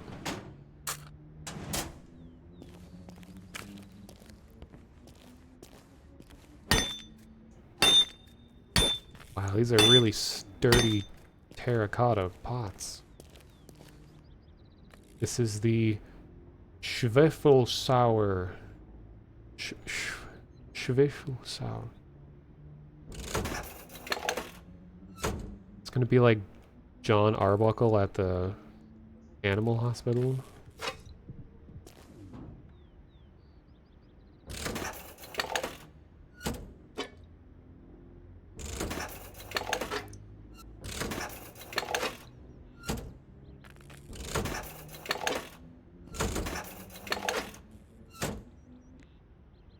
Sulfuric acid, nitric acid. Oh, I can actually just keep picking all this up? No limit? Oh, inventory full. Alright, well, hopefully I need these things.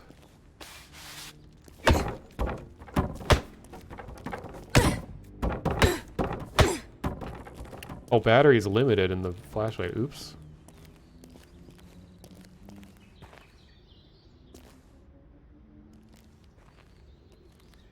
Yeah, Half-Life invented crowbars.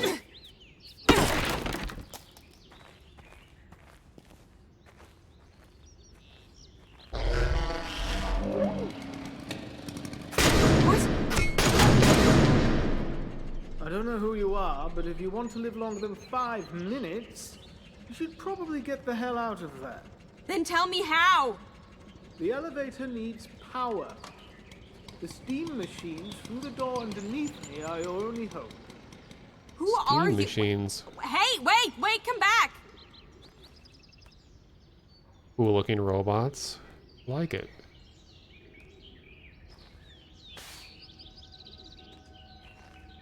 Oh, I can pick it up.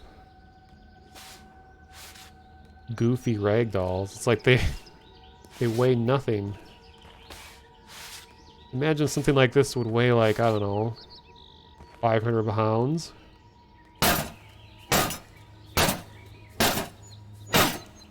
Some good metal sounds.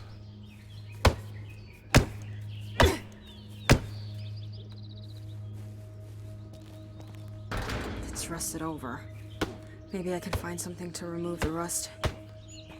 This box is locked. I can't break it open because the lock is holding it shut. Big attraction back with new athletes and 3 new shows. Typo.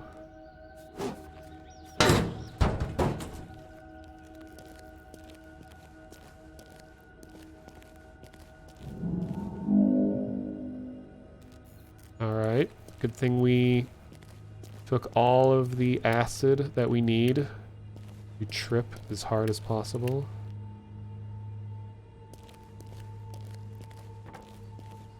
Like, I was playing VR chat, and some of you saw I was talking about the world called No Time to Talk, where it just randomly pairs you with someone and you talk for 2 minutes, and it's been a lot of fun. There's one guy's talking about how he's tripping on Molly, and I was saying, like, so how long have you and Molly been together, and what kind of trips do you go on? Like, do you like visit Italy sometime? And he's like, yeah, we're tripping all the time.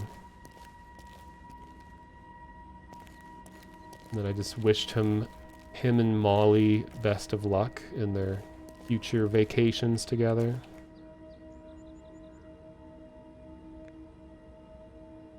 Wait, is there instructions on what I'm supposed to do, or do I just throw stuff in here?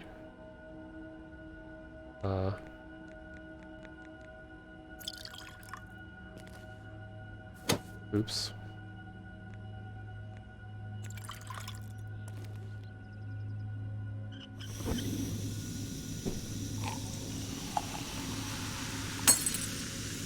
Oh, there was a black... Oh, there is. I just saw this as decoration. I didn't even think to read it. Phosphoraria? I know it's phosphor, but... Gut. Oh, good for treating rust. Gut zur Rustenführung. Propan. Appetit. Schwerwelsauer. Shower. Okay.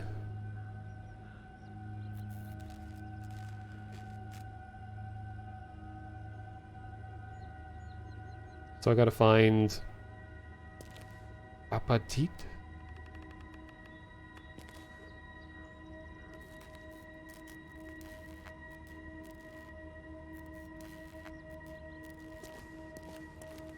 Oh, wait, the other one though was sulfuric acid.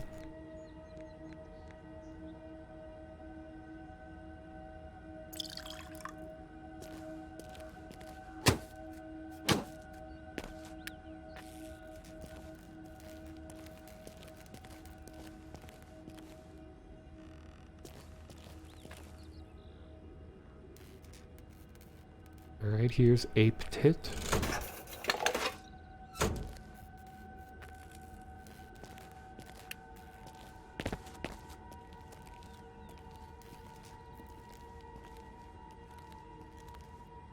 Pronounced Soire. Interesting. Soire. God, it's like when I was learning Spanish and then I started learning Russian, I would confuse pronunciation with both of those. I don't know if my brain could handle introducing a third language.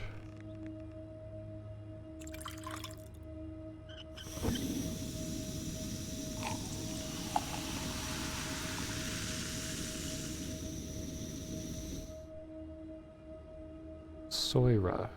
Soire. Yeah, this puzzle... Ugh. This puzzle reminds me of... Penumbra. Penumbra series had a lot of, like, chemistry puzzles. I think we're at least based on reality, so you technically could learn. I feel like it's so abstracted that it would be hard for any of this to actually be remembered beyond the puzzle. It's rusted over. Maybe I can find something to remove the rust. I'm so glad that they actually changed the texture when the thing was applied.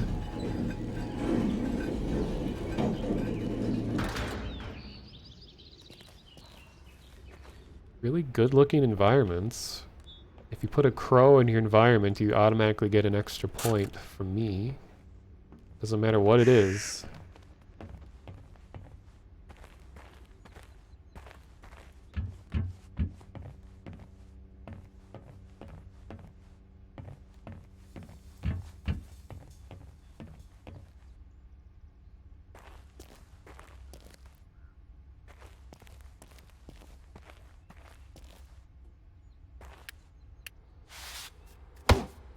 Oh wow, they just spoil all the weapons in the weapon wheel there. It's like I get a pistola and an automaton and some kind of sniper thing and another sniper thing. I don't know.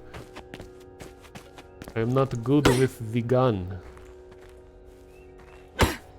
When I play games, there's the handgun, the heavy machine gun, the light machine gun, sniper gun, and the explosion gun. Weird flickering going on.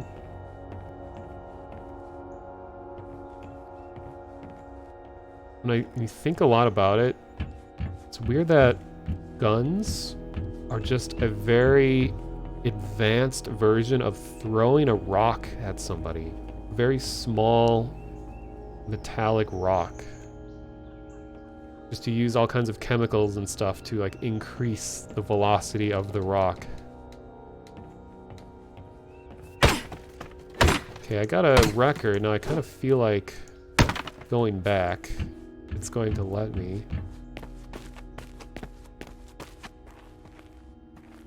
Yeah, CPU is just very complicated rock with lightning going through it.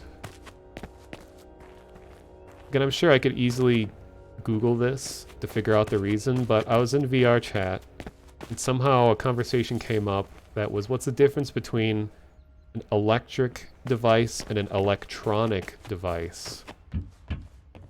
And all I could think of is, I think electronic has some sort of logic mixed in with it, whereas like electric either has power or it doesn't, whereas electronic can determine where power should and shouldn't go. But has like an extra step of complexity about where electricity is channeled.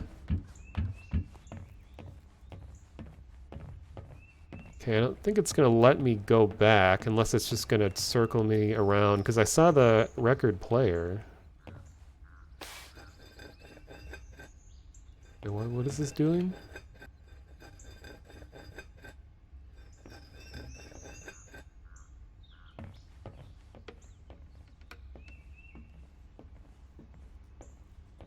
I think transistors are the difference between electric and electronic.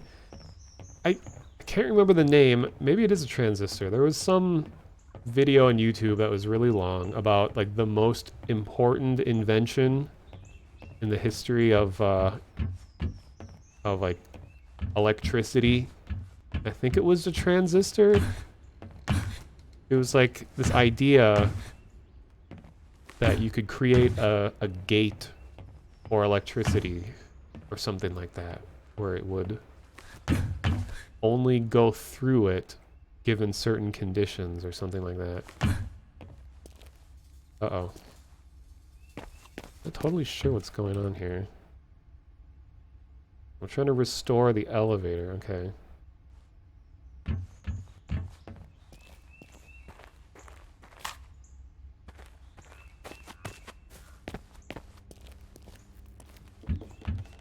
Oh, does this let me go back? Alright. Secret pistol rounds. Alright, we're gonna get a secret record player message. Gramophone. Here it goes.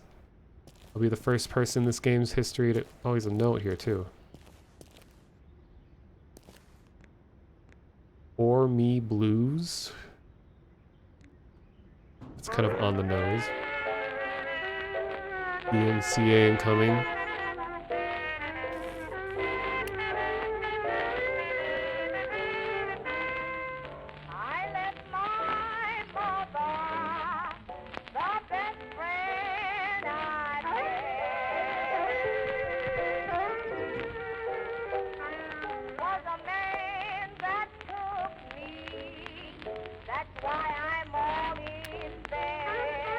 And I know you could say, what is it, like when the public domain, like people are always like, oh, classical music's fine to play on stream because it's all public domain, but it's not true. The composition itself may be public domain, but when it's performed, it's certainly certain orchestras, different groups can do their version of that music, and that can be copyrighted. That can get you claimed. The place with the books where green and white meet. Green and white. Unless I already found that, because it's near the record player. Gramophone, I don't know.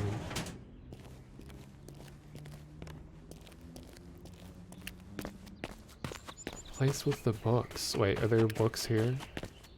No.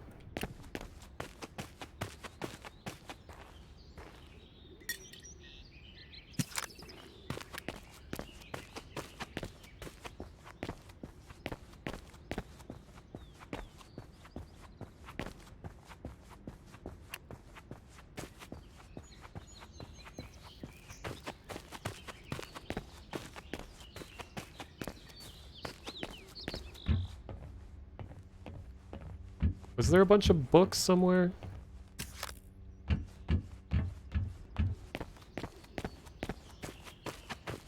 Keep wanting to slide. I'm playing too much Battlefield, or I'll be sprinting and then I hit crouch and I slide under stuff.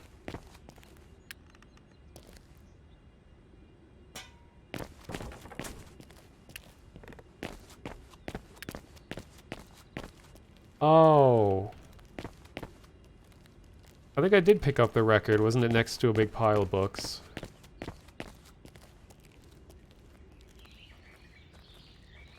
If you were playing this game, you would take note of all the chemical mixtures and try them all. Yeah, I mean, I get the feeling this type of game wouldn't do anything with that. I mean, it'd be cool. It is a little suspicious that they're giving me so many different types of chemicals. It's always a thing where you kind of have to gauge, based on what you've played so far, does it feel like this developer would hide something like that? But a lot of times, even if the chances are low, it's still fun to try things. Just like the entire Easter egg hunting experience in a nutshell. Like over and over again, people come in and are like, guys, there probably isn't anything to find. You're like, well, you know what? We know that there probably isn't anything to find. But the process of looking is oftentimes more fun than actually getting anything out of it. Like analytical thought. Cola. I'm gonna make some Kohlwasser.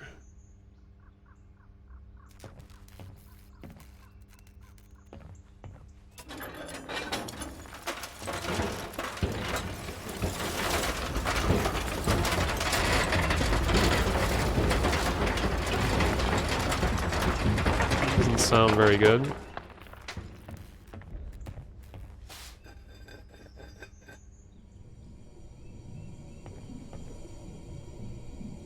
Yeah, what would a health vial taste like? Like you drink all these weird tonics and stuff in video games, but like, they never describe what they taste like.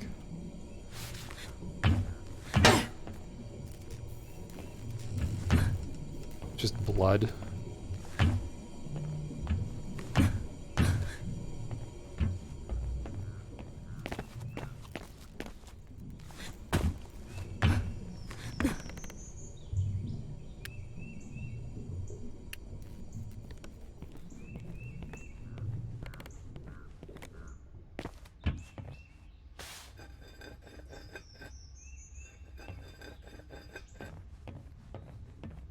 Okay, what am I missing? Do I need to... What do I... Okay, I have... Oh, tinder sticks. Okay. Do I need that to ignite this?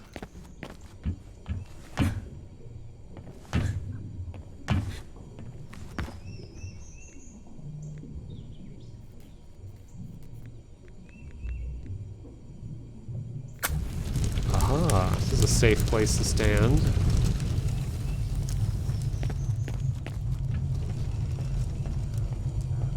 Oh, the water's already running. Alright, time to blow myself up.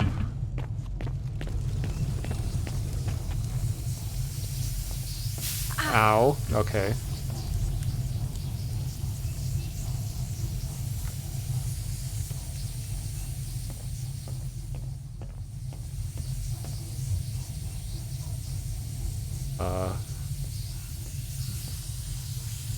Okay. Just have to go at a slightly different angle, I guess. I feel like machines of this size would be way louder. Looks cool.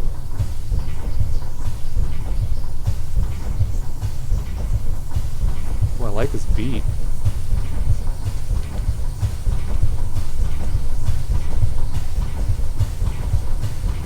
Oh shit, it's going hard. Go send it! Send it!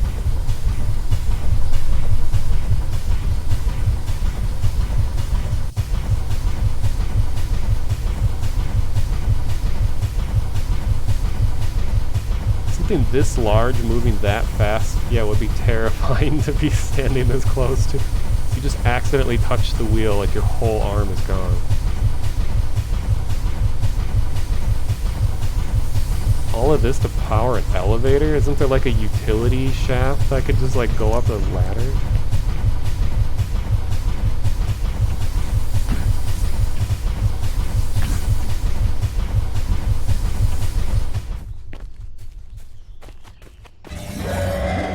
Uh-oh. Hey, how's it going?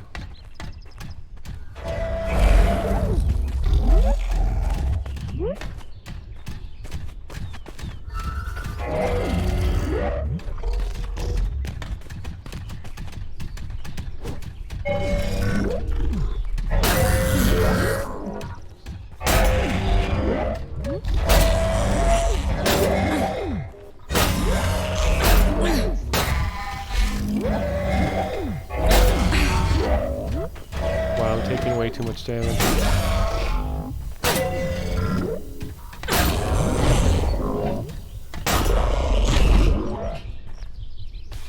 Should be able to scavenge stuff from them.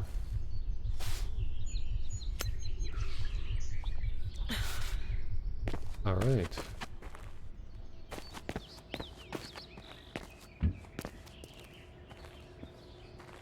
Yeah, I'd like a VR chat avatar of these things. Look awesome.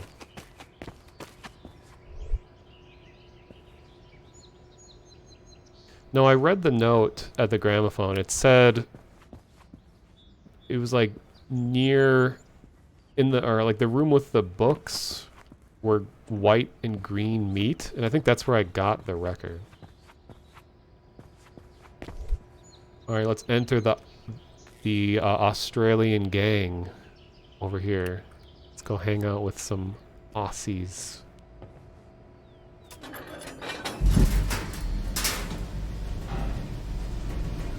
This just reminds me of Outlast.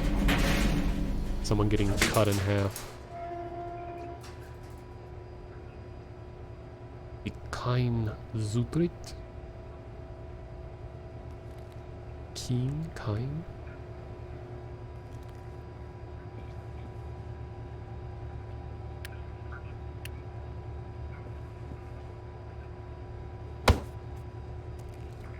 Jawa Jedi is in a gang? Confirmed.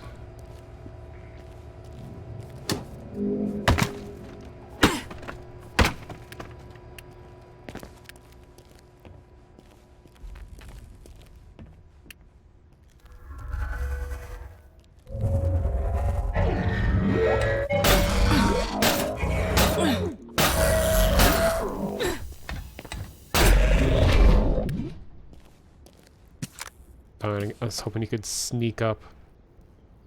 Oh, here's Pistola.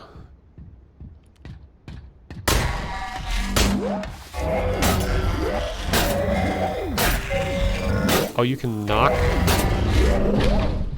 the limbs off? Interesting. I like how the game lagged after the first bullet shot.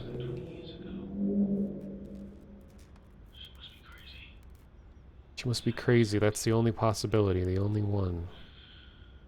I do wonder what she's here for, though.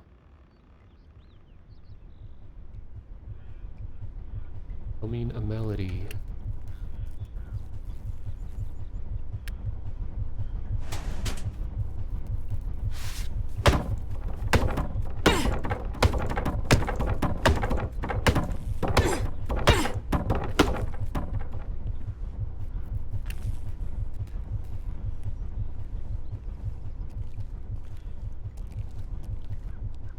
It's strange to have the missing color and health flashlight gauge to be stark white. Would be better if it's just empty. Yeah, I'm always a fan of, if you're gonna have a meter, it should be like a container or a color rather than the empty space having its own color. Like it should just be existence of thing and lack of existence of thing. Don't tell me that this door is locked, so... Oh. But like, can't I just reach through the hole and unlock it on the other side?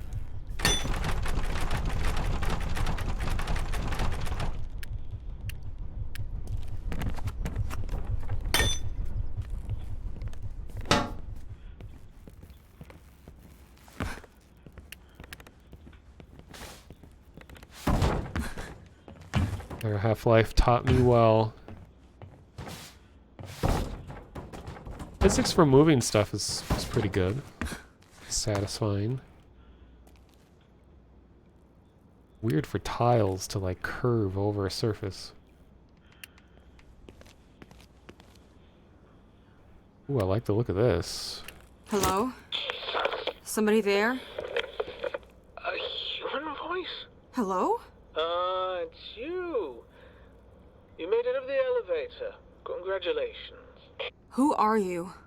Well, that's what I wanted to ask you, because, you know, you came here, not the other way around. Well, I'm just a traveler. Well, I mean, after saving your life, I kind of expected just a tad more information. Okay, I come from, different place, and I'm just here to look for someone who arrived here just before me. Well, welcome to Hackovic then, woman from a different place. I have some bad news, though. Nobody's come here in over 20 years. That can't be. Well, maybe it can't, but it's the truth. This city was evacuated 10 years ago. Well, maybe then you just missed him. Maybe you just... I mean, you can hardly miss the machine growling and shaking the whole block. It hasn't been doing that for a long time, you know. Listen, you're in danger here. It'd be for the best if you were to leave this building first. I'll tell you more outside. 20 years? Something is not right here. Right. I need to stop this okay, this is from 1991, Journal of Joseph Oswald, January 6th. I need to stop this madness. Our new king Rosendahl, the man from another place, really does believe in the new power. But since the silent energy, as they call it, flows out from the Institute and into our households and factories, I have a bad feeling. This is too good to be true. This just can't come without a trade-off. I'll keep an eye on this machine and on Rosendahl's plans.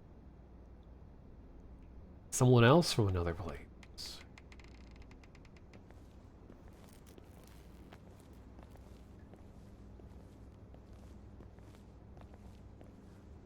Yeah, not much was accomplished in that conversation that they had, besides that the other one exists.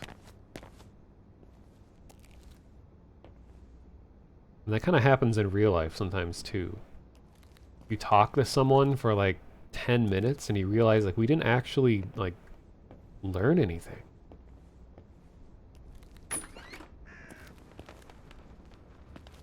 Oh, this is cool looking.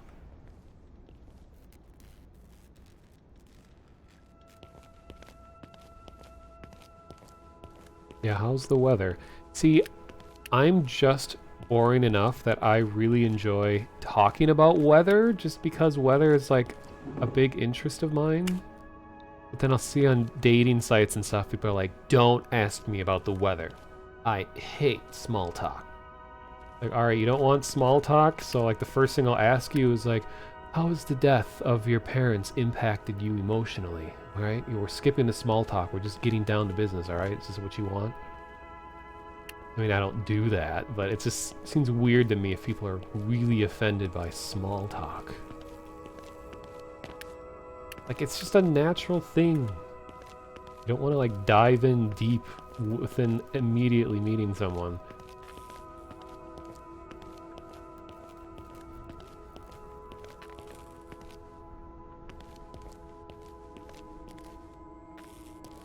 Guess I will go down first.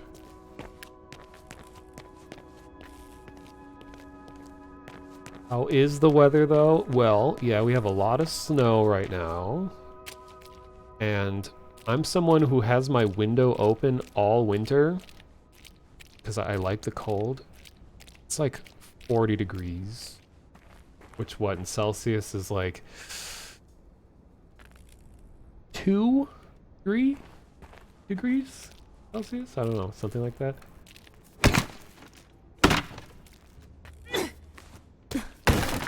But that doesn't mean that in my room right now is that temperature.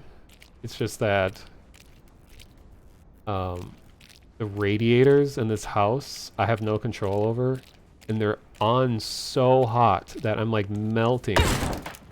So if I have my window open, I can keep it a balance. So I'd say in my room right now is probably like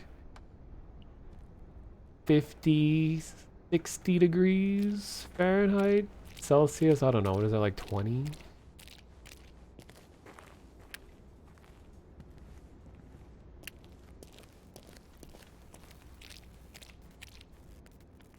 Yeah, I really like cool air. Okay, I don't think I can go anywhere. Scummy balls. What we're looking at. I do like the look of everything in this game so far. Did a good job of keeping things uniform. Oh, here we go.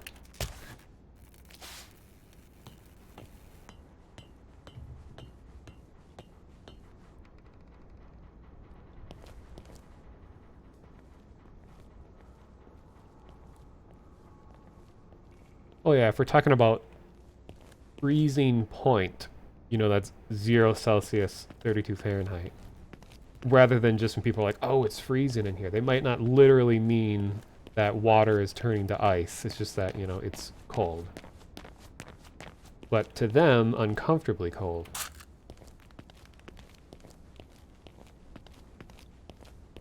Still remember the coldest I've ever been. And some of it's actually on stream.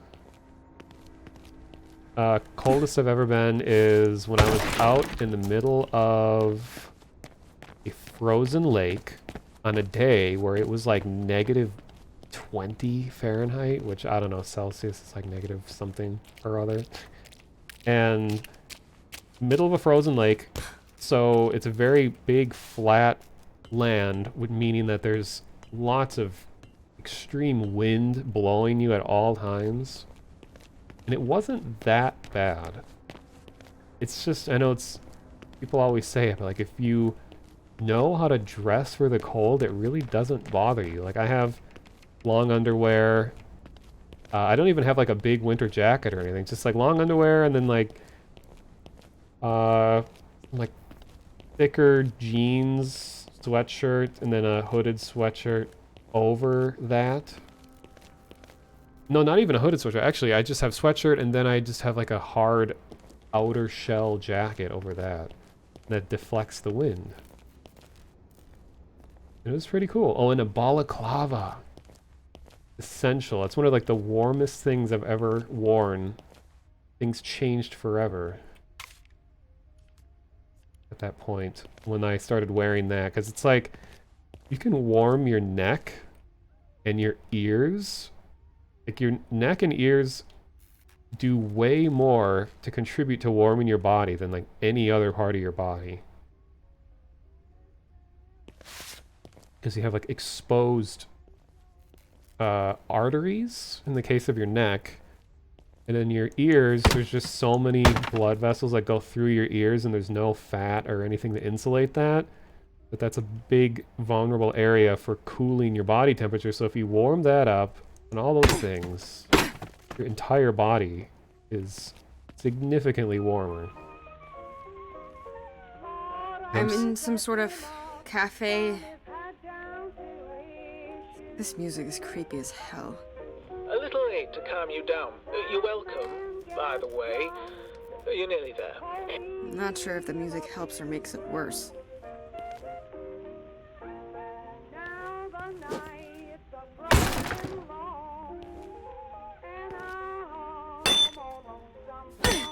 Oh my god, it's like a titanium teacup.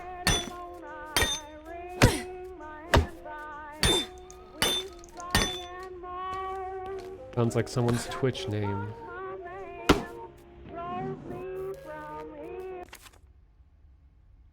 Atlas by Vevelstad. Public announcement, citizens of Hakavik. It is to my disappointment to learn that the ongoing attacks that we experience and that many of you suffer from every day are most likely organized or at least supported by a neighboring town of Vevelstad. We will do everything in our possibilities to defend ourselves against the threat. I ask every one of you for your trust. We can only do this together. Your elected King Rosendahl. King? What year is this? I guess some countries still like refer to their leaders as kind of archaic sounding terms. I wonder if there's any countries that still have like god kings.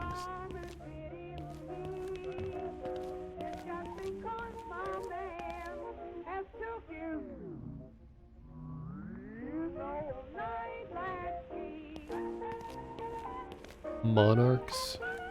I know monarchs still exist, but like, do they call them that? I don't know if that's just a term that historians came up with to describe governments, or if that's actually a term used in countries that have that kind of government.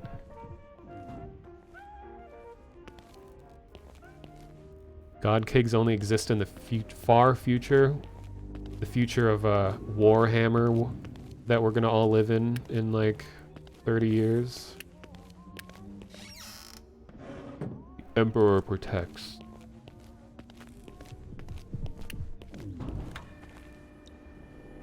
I always like this sort of visual thing that is very prevalent throughout Half-Life, especially Half-Life Alyx, and I can see they're inspired by it here, but that idea of really futuristic technology just sort of haphazardly thrown into old technology. It's like these cables are just kind of like, whatever, just throw it in here, go through the window, just trails through stuff. It's a really cool contrast. Uh-oh. I found a hole in the world. Probably wasn't intended.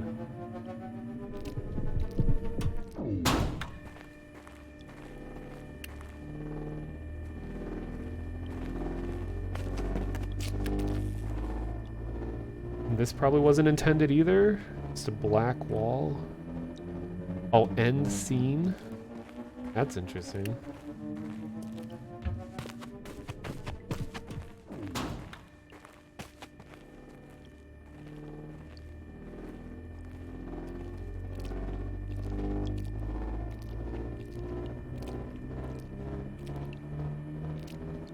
Alright. It's like we're on a stage performance. And scene. He is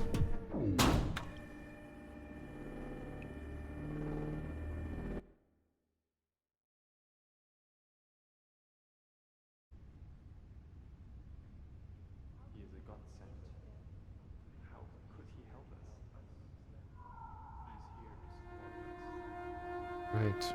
us. Right. Wonder if the idea that they're going for here, because it looks like just random letters that are on all these books.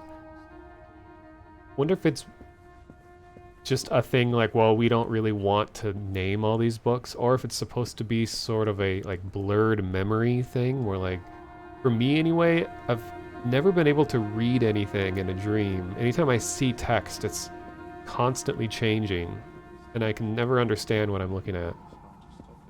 So I thinking maybe that's what they're going for, where it's like you're not supposed to get any information out of this. It's just sort of an abstract memory. No one knows where he came from in the first place.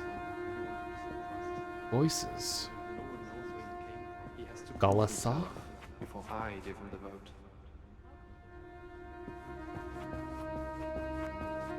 He's God sent. He's here to help. I don't understand all of this. I mean, dreams are one of these really weird things where it's like, I mean, this is probably very obvious, but, you know, in real life, the world is happening and your body is trying to understand what's happening through, like, your senses. But in a dream, your body is... Okay. Your body is both the world around you, making the world around you, and perceiving that world at the same time. So it's like your body is the entirety of what's happening in a dream. So there's going to be some messed up things. But I saw something just fall from the ceiling really fast and silently. What the hell? Happened again. He has to prove himself before I give him about years of death. Oh, there it is.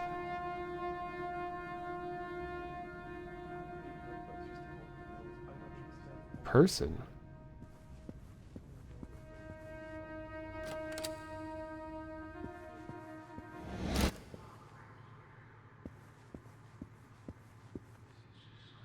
You're playing Fable 2, and one of the dream sequences, you look at a book and it says the language inside is illegible.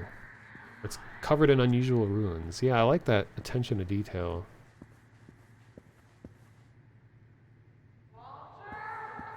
Yeah, my dreams are really abstract. I remember, like I've said on stream and stuff a bunch of times, it's like,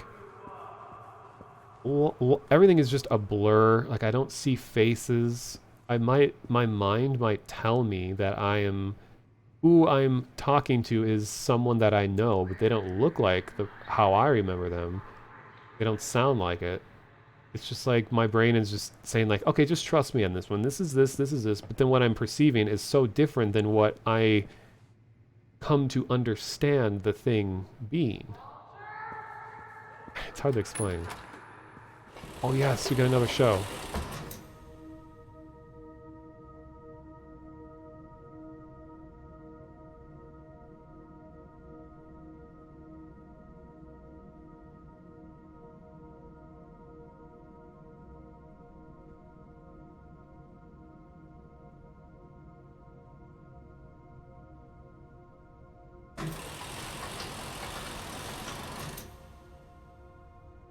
That one had me at the edge of my seat.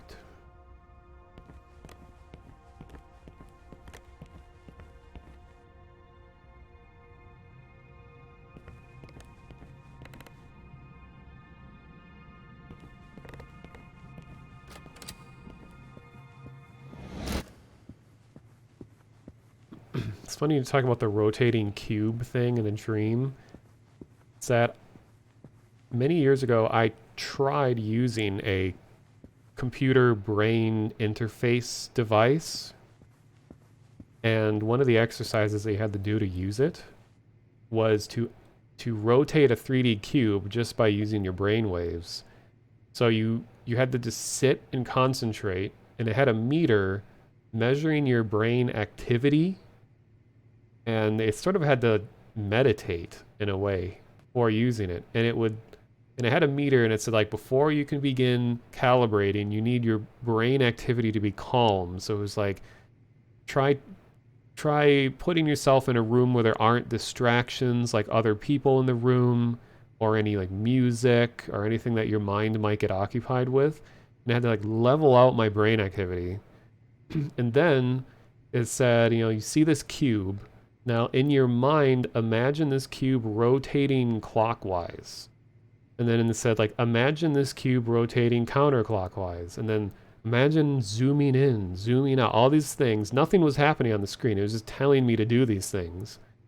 And then after calibrating it, it then showed the same cube. And it was saying, think about rotating this cube. Or no, actually, it didn't tell me anything. It's just saying, like, now try imagining moving this cube in the ways that we just practiced. So I was thinking, like, okay, thinking of the cube rotating counterclockwise. Okay, I don't think I'm moving in and out. And it kind of worked. It was very unpredictable, but that whole process was so interesting to me. I got it to kind of do what I was telling it to do. But I think that kind of thing is only going to become more common because, as we know, Mr. Gabe Newell is investing a lot of his time and money into computer brain interface kinds of things. And I think it's so interesting to me to think about how we are things that are going to become commonplace once we have these very different ways of interacting with computers. Like already when personal computers are becoming a big thing, the idea of learning to type was a very foreign thing where it was like some people just never learned how to. I know typewriters and all that existed before then, but that was kind of a weird disruption to what people are used to day-to-day life. And then with video games, like using a controller, okay, using mouse and keyboard, there's all these things that have to be learned that are unique to the technology. And then, of course, with VR, that is a very weird step for people to make. Like, oh, now I have to have this thing on my head. I have to walk around my room to interact with stuff. Like my real hands, my real body are affecting this experience. So that's weird. And then now we're going to have these devices that just go straight to your brain. And now you're just going to have to like think about stuff to interact with games. And there's going to be obstacles. Some people are, are going to grow up with this and it's going to be second nature for them. And then some people are going to never be able to do it because they're like too late in their life for their brain to be able to, what's the term, like with plasticity, for like your brain to be able to compensate and figure out how to work in a different way that it's not used to working. And like there's a device that is available now that I always talk about this device because it's so interesting. It's a kind of headset that is just a little thing that is mounted in front of your eyes, and it shines the light directly into your pupil. So it's a very weak and small beam of light that goes right into your pupil, and it creates an interface that floats in front of you in 3D, well, in real life space. So, but you can't see this interface unless you practice being able to see it. That's what's so weird to me, is that some of these ways that we interact with technology in the future are going to get so strange that we're going to have to train our bodies to be able to use them. It's not like you can just read an instruction manual like, oh, I'm ready. You have to actually regularly practice flexing your eye muscles in certain ways to be able to focus them on an artificial object that's floating in front of you to you, but is not physically there. Just like that's just going to become more and more common, and I'm looking forward to that because I like weird technology and weird stuff like that. And like I always say, one of the most satisfying ways I think to die, not to get grim, but I think it'd be a perfectly satisfying death to, like, when I'm like in my 70s or 80s or something, if I'm hitched up to this like crazy cutting edge immersive like neurological something or other computer that like I get so invested in it, my body just gets like overloaded with data, and then my whole body just like shuts down and you just die because of that. Like, hey, I'm at the end of my life, whatever. If I can take part in some insane computer interface experiment and that's how I die, like, sweet. There's a lot, that's a pretty cool way to die. So hopefully that's how it goes. I don't want it to happen sooner than later, but like if I'm already that old, whatever. Better than sitting in a nursing home or whatever other things are going to be around. Reading what you're saying here.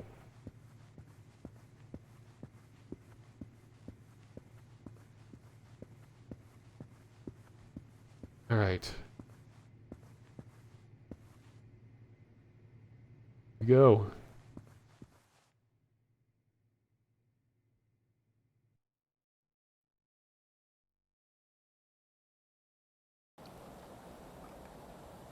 Yeah, snorkel.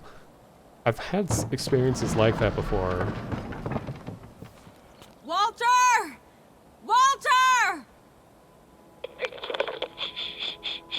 Leg. Stop shouting, please. How did you expect me to find him? You're just attracting more of the machines that way. Well, I'm all open for suggestions, Mr. Hidden Microphone Man. You see the building on the hill, where all those cables lead to? That's the town hall. Well, it used to be. And? Just go there. It's safe up on the hill. And you might find information about your missing... What was the name? Walter. Walter Rebel. Right. And don't die, please. I'm actually starting to enjoy our conversations. Ah. Your name is Walter? I'm jealous, because Walter's a cool name. I think. And, yeah, my computer is chugging a little bit because I have all the settings as high as they can go. I'm on a 1080 resolution. Video card is a 3060. And I have all the RTX things turned on. Actually, I wonder, I just want to see real quick, because it's clearly lagging pretty hard right here. What happens if I just turn off the RTX stuff? Like, we'll start with Ambient Occlusion, because that's a huge one.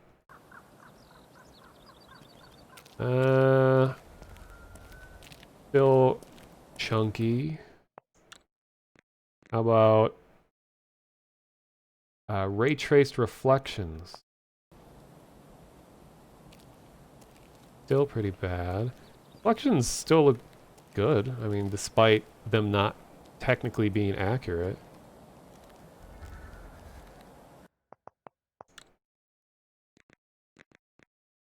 Turn off shadows.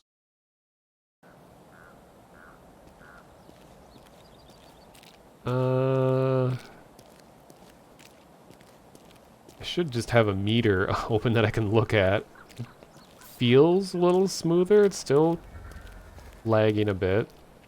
It still looks nice, despite all those things being off. Oh, I do have DLSS on. I forgot about that. It's on balanced. So if I do ultra performance DLSS.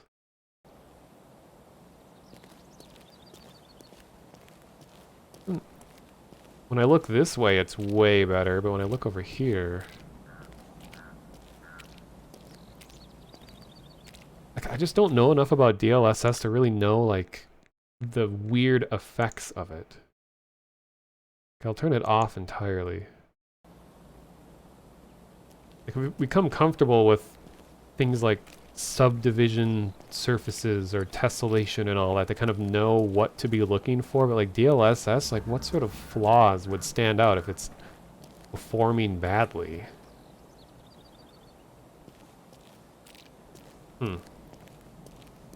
Yeah, there is some fuzziness. Like if you look at those poles, when I move back and forth, there's like a bit of ghosting happening behind them. I don't know if the resolution is good enough for you guys to see it, or the bitrate, but... Huh.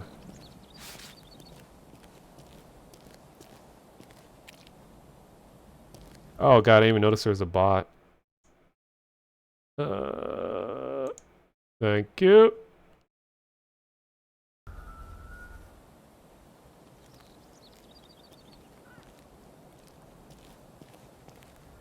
Okay, so I'll just leave it at... Okay, I'll have all the RTX stuff off and DLSS off for a while, just see how it runs. It's still pretty choppy right here. This might be the section that they were talking about. They gave a warning saying that there's some optimization issues in a specific part of the game.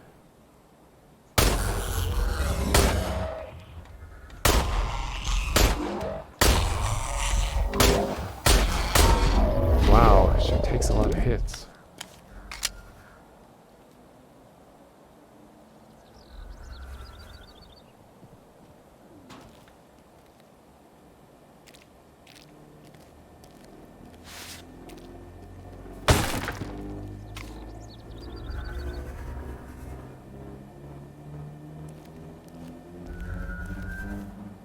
Try aiming for the light. I was trying to.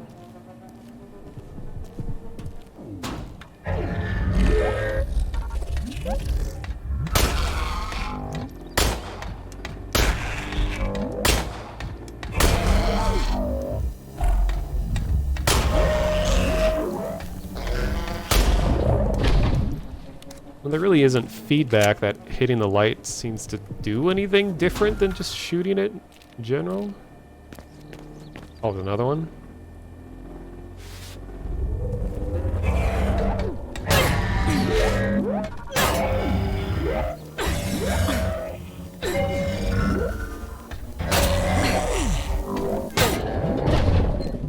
gonna die.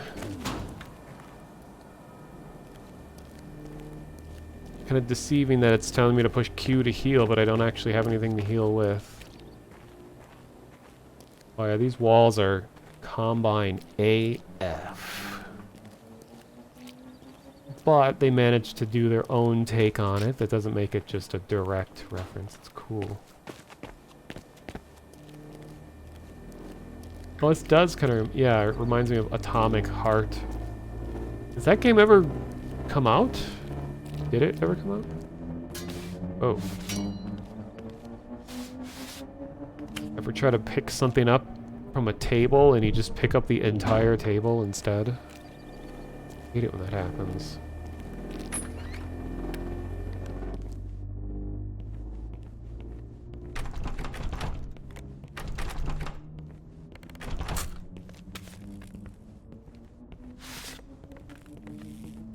Release date to be announced. Huh. It's one of those games where, like, I heard about it a long time ago, and it was actually used to demonstrate RTX technology, and then it just kind of disappeared.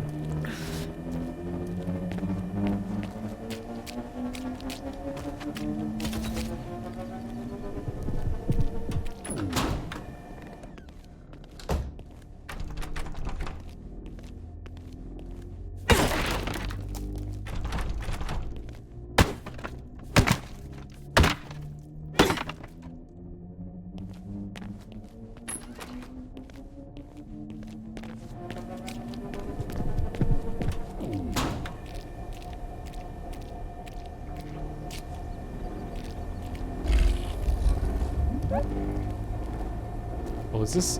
I didn't even notice. This is operating a lot like a thumper. Half-Life.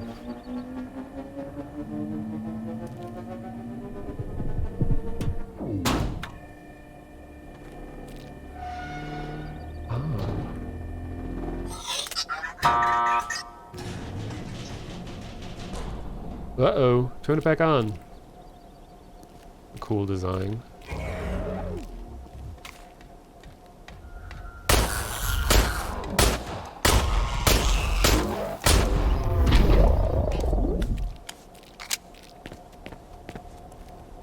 Whoa.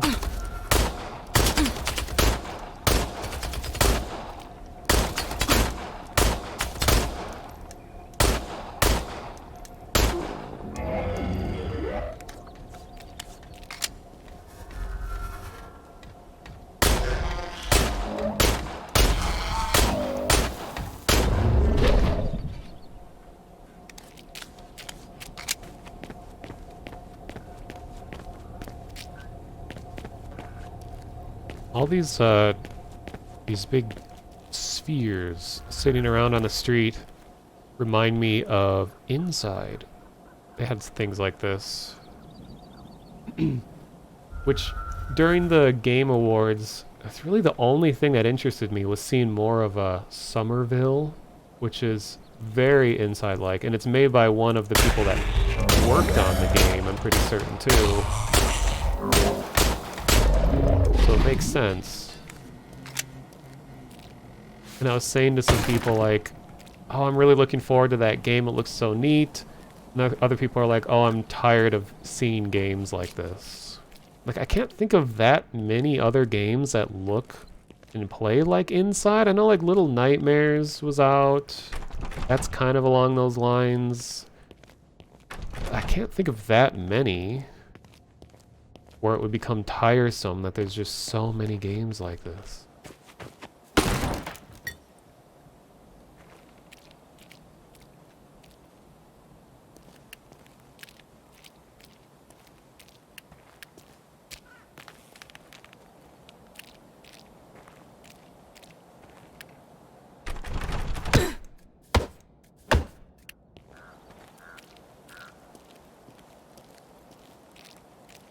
Yeah, Somerville has a lot of interesting things going on. There's a lot of interesting play with perspective. Where, yeah, it's technically a side view platformer kind of game. but it is like deceiving you because perspective is actually changing a lot even though you are just moving left and right. And it has some kind of like space travel component. I wasn't expecting that at all.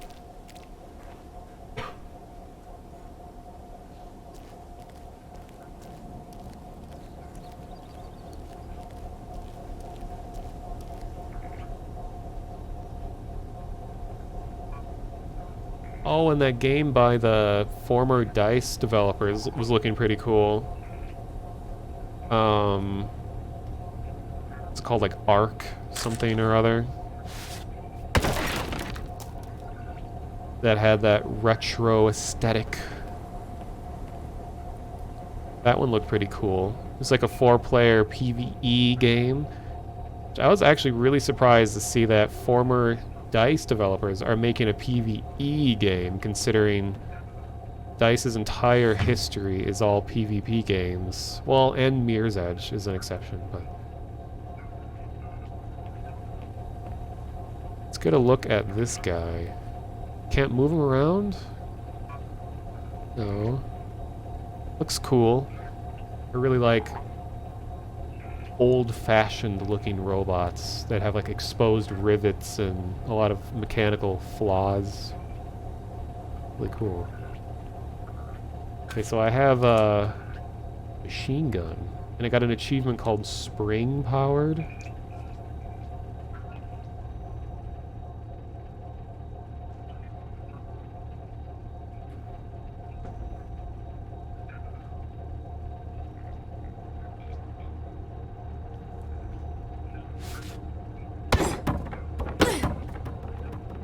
Uh-oh, is this a way to break the game?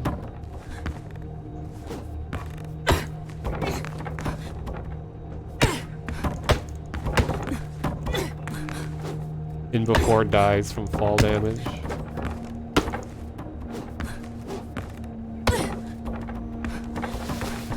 Can I do that classic Source Engine trick where you just repeatedly grab the thing you're standing on? I don't know if I want to break the game.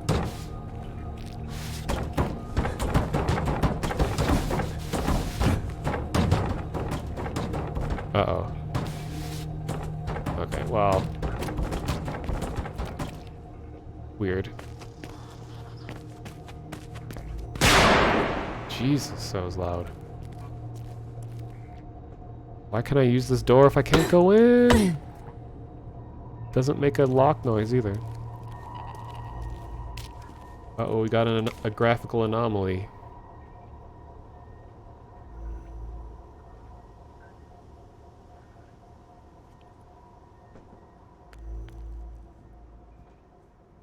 Oh, it's a bird? Oh my god.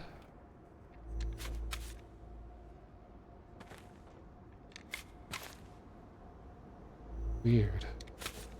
Futuristic birds are something else.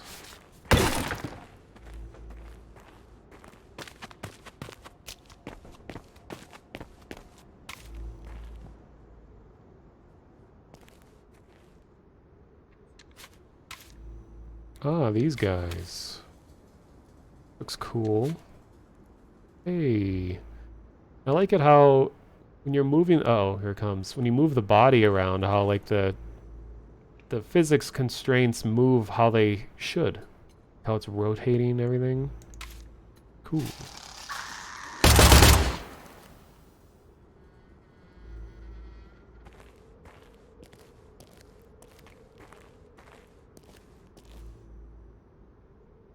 Giving me the feeling that it was going to explode if it got close. So, where's everyone? What happened here? Just headbutts me, I guess. The whole town was evacuated after years of war. Atlas was too strong in the end. Atlas? Oh, sorry, you wouldn't know. These machine things that want to kill you. They're Atlas. Hello? You still there? Yeah, I'm here, I'm sorry. How long ago was this? Let me think. Atlas has been around for about 20 years. Hakovic was evacuated 10 years ago. Has it already been that long? Time flies. Yeah. It sure seems to. Oh, wait, hold on a sec.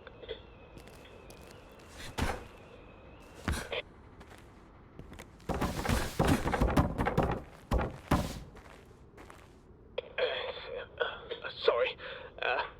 Had to get the kettle off the boil. That's okay. And who is this Rosendahl? Oh, Rosendahl. He was our king. He tried his best, but even he wasn't strong enough to fend off Atlas. I see. Well, over and out. I gotta think. And you drink your tea. I'd concentrate more on fighting than thinking, but that's just me.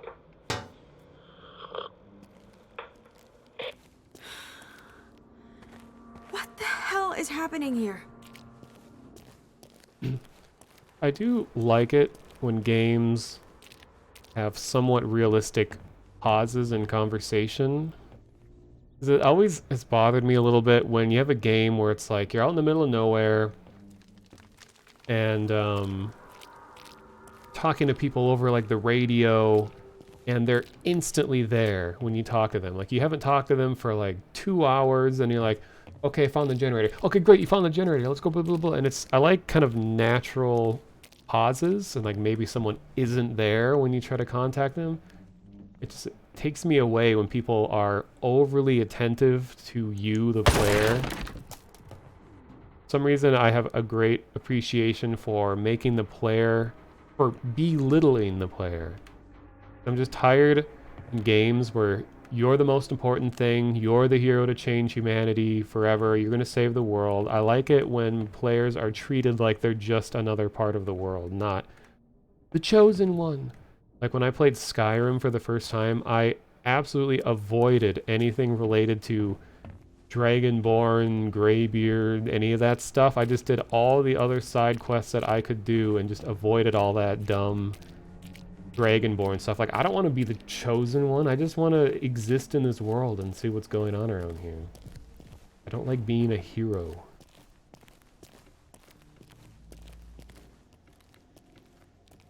And yeah, isn't this... The character I am is supposed to be like a... What was she? Some kind of scientist? And she's like, what the hell is going on here? But I guess she did just transport to another dimension or something, so I guess it's valid that she would be confused, but I'd kind of like some character development to go on here. Like, she's been running around this world for a while now. I feel like I'd start to understand the situation by now.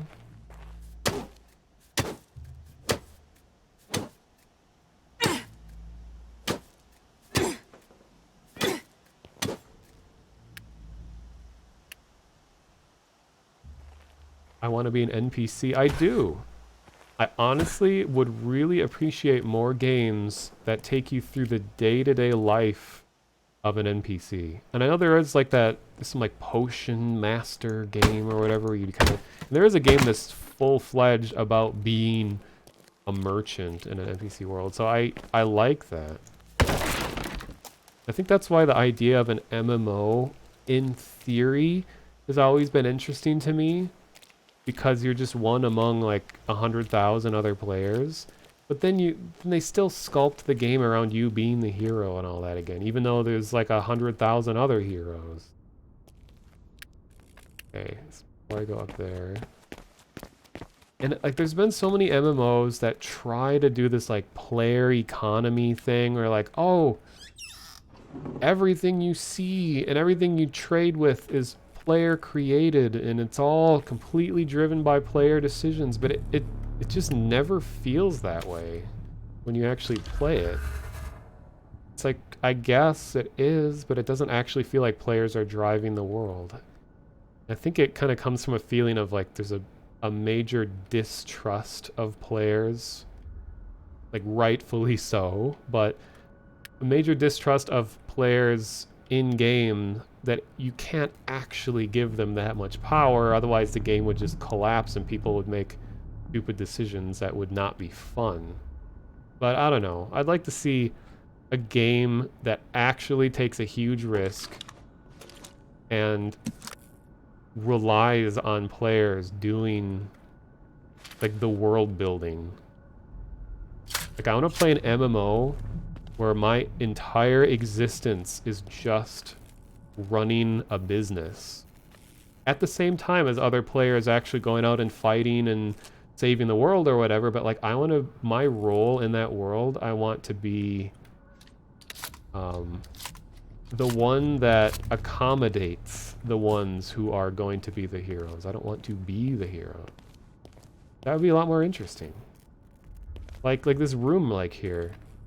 I would sit in here in an MMO and I'd like have all of my tools and things to pursue my craft. But then the crafting system would have to be a little more complicated than just, all right, move this inventory square icon over to the other square icon and then wait here for 5 minutes and then there you've crafted the thing. No.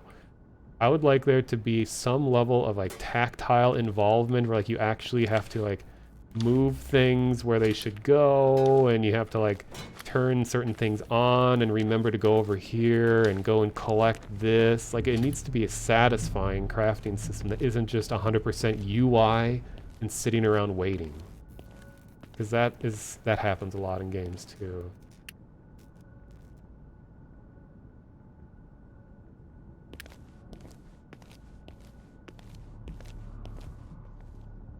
In Skyrim, you get shout powers without a lifetime of training just because you're the protagonist. I know, I hate that. It's like, people are like, oh, the legendary secret powers of this organization that is, I don't know Skyrim lore, by the way. This really powerful thing, and you just woke up one day trying to cross the border, and then you could just magically use this legendary thing just by like a push of a button.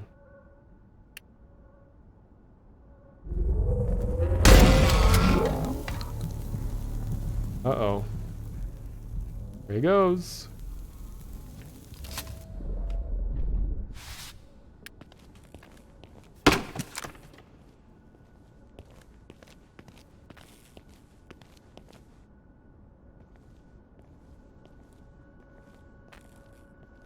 Have I ever played Space Station 13? No, but I've watched people play it. And oh, here's a note. It's one of those games where, I don't know. It's another game for me that theoretically is exactly what I want. But every time I watch people play it and I see how it plays out and how servers are run and how you're expected to behave and all these other factors just make me come to the conclusion of, no. Not really the way I personally would like to experience that type of gameplay. I know some people are absolutely in love with it, but not really for me. I'm just super picky. Night Latch Blues?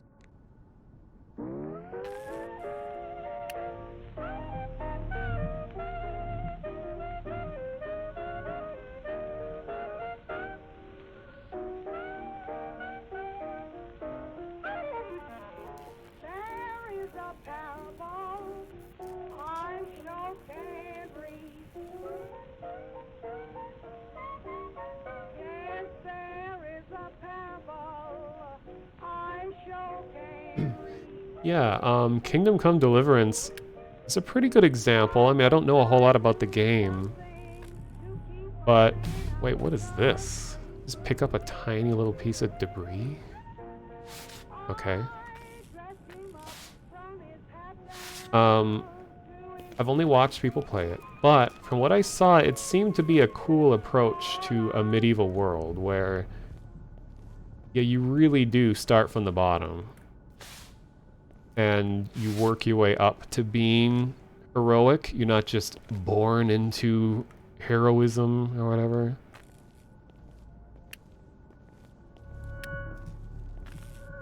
I need to play a roleplay server. Yeah, it's kind of funny thing.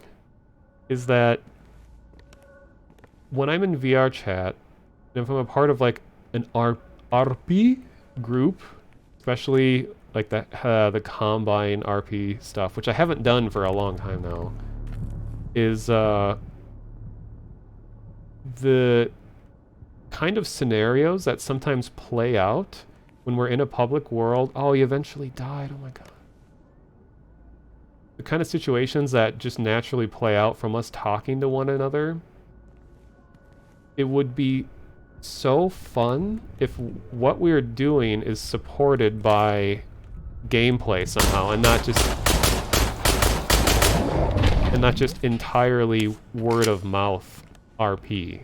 Like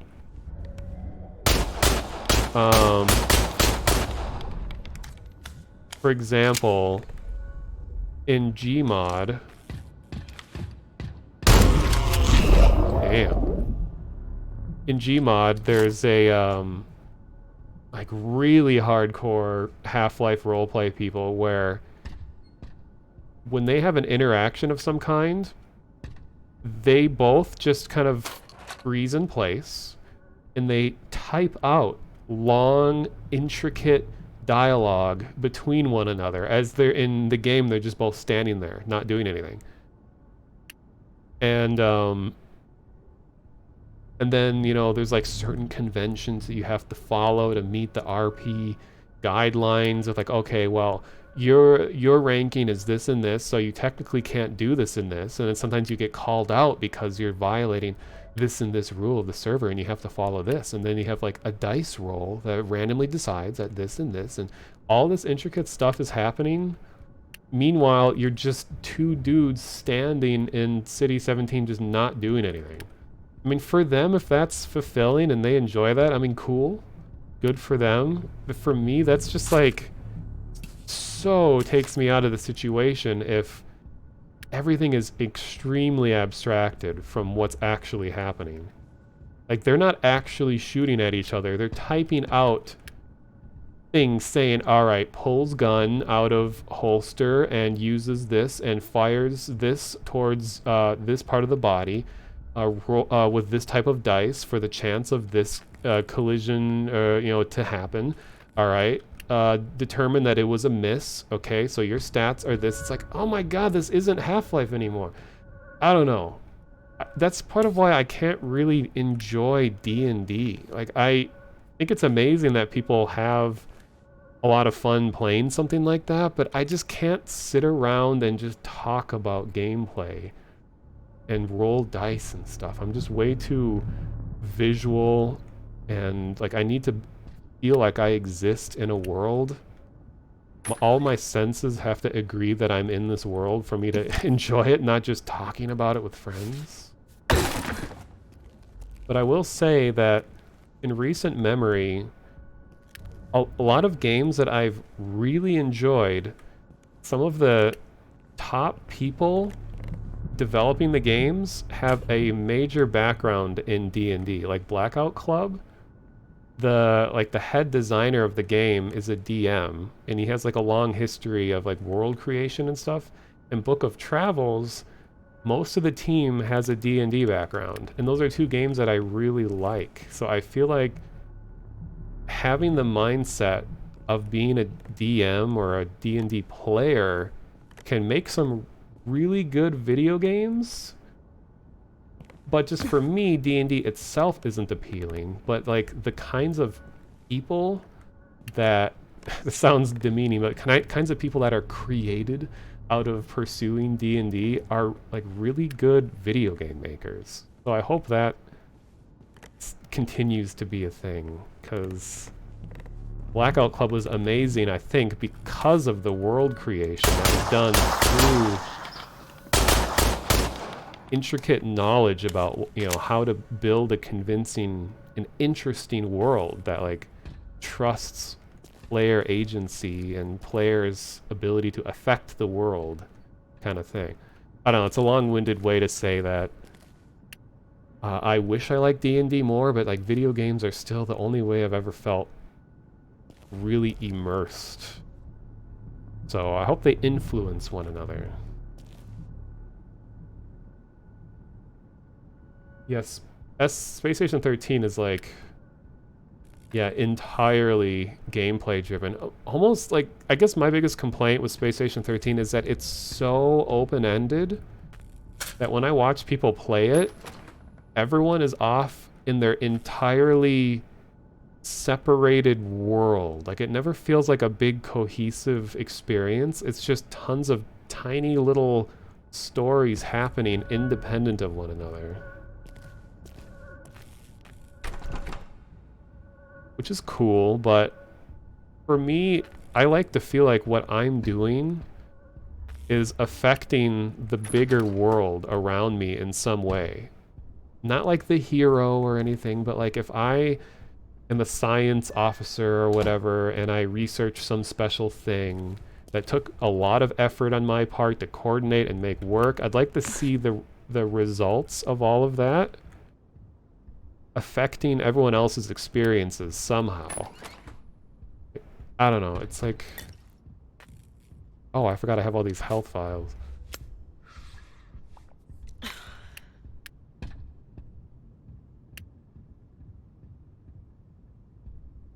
know I said a lot of things, I'm seeing what you guys are saying.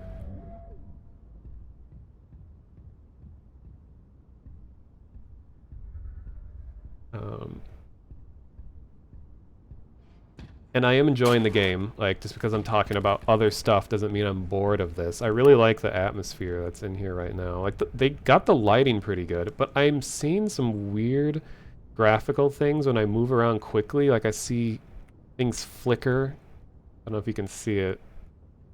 Like, there'll just be like a polygon that's just glowing white if I move too quick. And I don't know if that's the result of me turning off all the RTX stuff mid-game or not, but... absence of actually coding all that stuff in human RP always becomes admins power tripping or being too restrictive if it doesn't turn into a massive gunfight. Yeah, and this is kind of one of my complaints about the VR chat Combine roleplay stuff.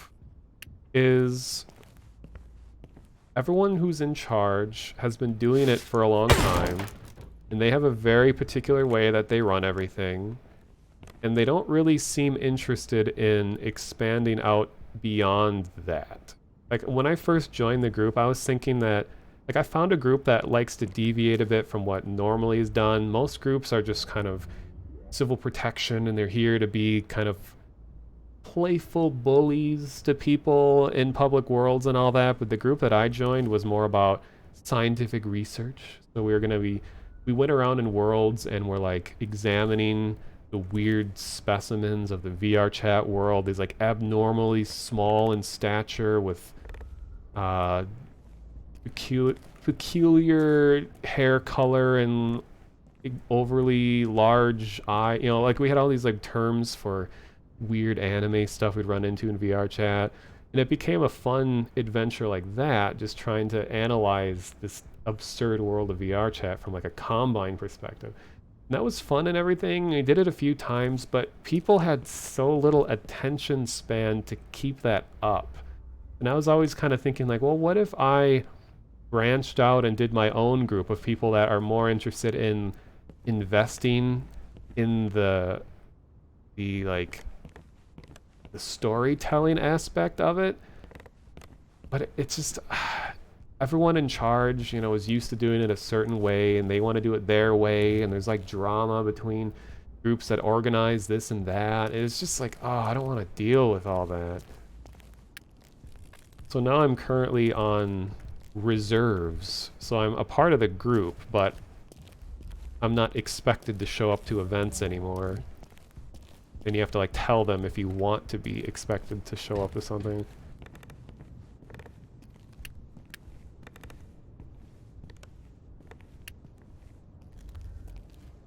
Okay, I feel like I've been going in and out of the same room for a while now.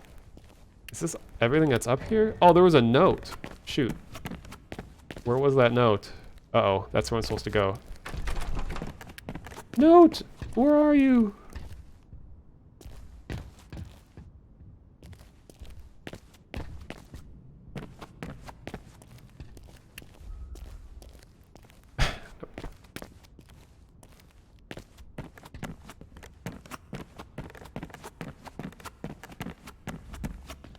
I got too distracted.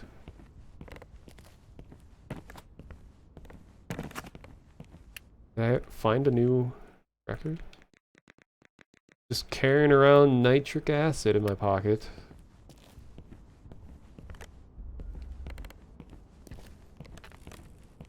Okay, I think it was upstairs. And what happens if I just run out of battery power? Am I just gonna be stuck in the dark? Because it doesn't regenerate.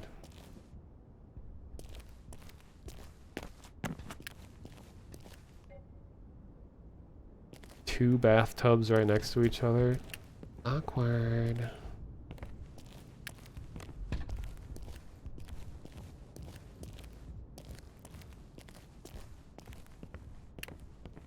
Oh, here it is. Okay.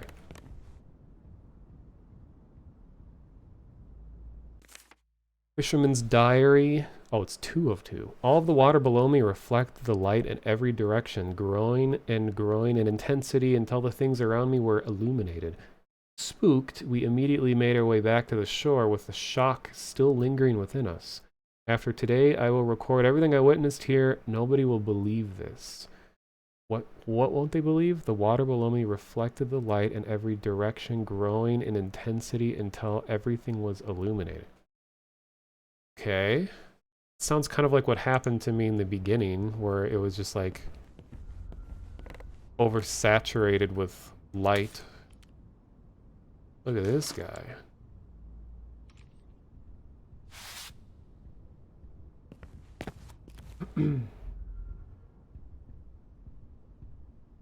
Yeah, the developers of this is Unreal Engine, and they updated the engine. It's still Unreal Engine 4, of course, but they updated it to a slightly newer version.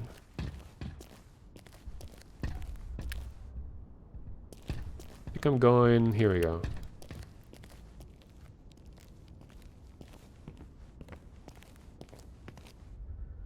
What is this? Coaster?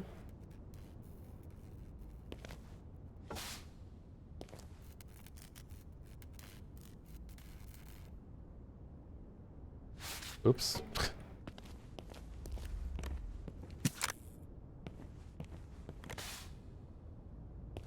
This looks familiar, but I can't quite figure out what it is. Is this like a music box? It looks more utility than that, like a, I don't know.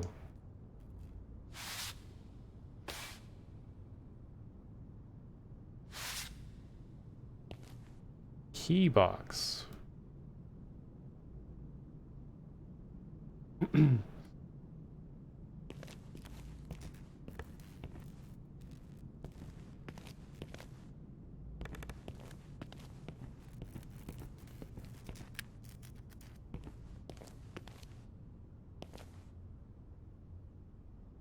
Definitely see some similarities here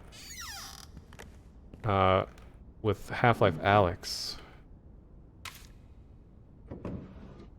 I mean, they're all working from probably the same source material, so I don't think it's just like, oh, one copied the other. Like, that always gets me when people are like, there'll be a game that has really realistic looking, like, natural environments, and then people will say that they're ripping off another game that has really realistic, natural looking environments. It's like, well, when it comes down to it, we're all just imitating life.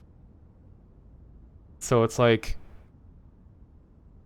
to imitate a game that's trying to look real is just trying to, you know, imitate the source material that is real life. And like, this period in history technically existed. So a lot of this architecture and stuff and everything is just like referencing real stuff. I mean, they're all with the like robotic stuff and all that feels very Half-Life influenced, of course, but I don't know. Okay. And scene. Oh, you asked who Rosendahl is, right? I've got an old, where is it now? Tape recording from the last Industria festival. Round of applause. 10 years of peace and safety. 10 years of Industria. Walter? Citizens of Hakovic. What? This is your Walter, King wait, Rosendahl. wait. This is our That's 10th Walter's voice. anniversary of holding What's against going our on here? enemy. Atlas failed to diminish us. How Atlas failed to did scare you us. know his first We name? are still here, and This we is will the man stay I'm forever. looking for. Where is Enjoy he? this year's fair as we stand strong against the metallic evil You mean- outside our city walls. You're looking for Rosendahl. No. Yes, I'm looking for Walter. Walter Rebel, not Rosendahl. But this is King Rosendahl. Walter Rosendahl. It's his voice, his recording. Even the statue. I don't understand. And I don't know what's going on here. His voice, his statue. I'm so confused. I want answers. Yes, I'd like a little clarity on this matter myself. Then help me. Where is he? It's like I said, he left the city after the evacuation he organized. Just continue your way to the town hall, to his old office. Maybe you can find out where he headed out to. What's the fastest way? You have to cross the old Rosendahl factory in front of you. After that, you can't miss it. Walter Rosendahl. Are you kidding me, Walter?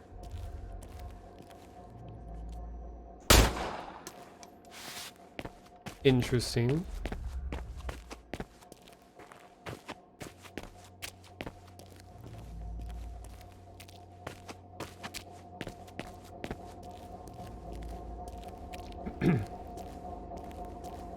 Yeah, he's dressed more like a salesman or something.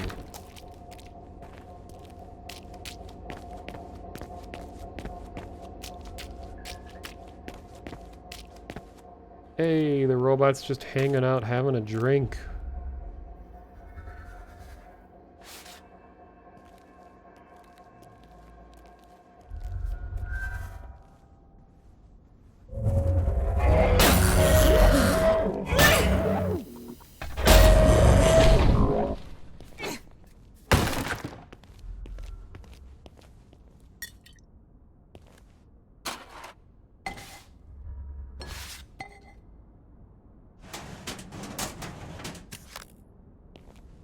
Wait, what was that?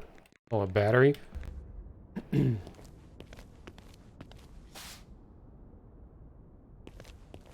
You like the attention to detail with all these like little products. Decorative tins. You don't really see tins anymore, do you? They used to be everywhere. You'd reuse them for other things. Oh my god. That's a quiet robot.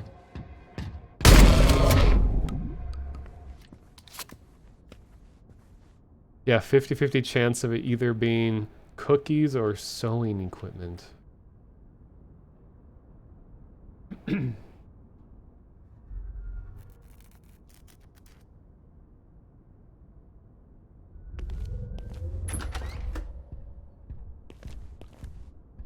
I guess sewing supplies. Whoa, who's this guy? Whoa.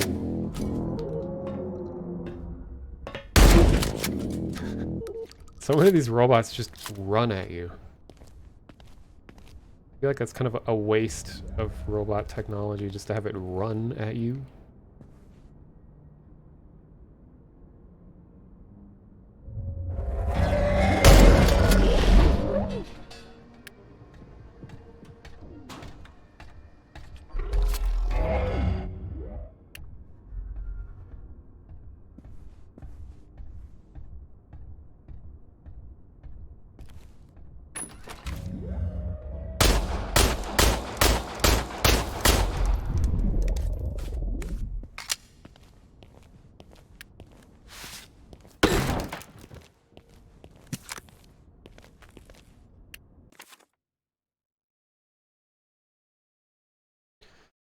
Get a drink really quick.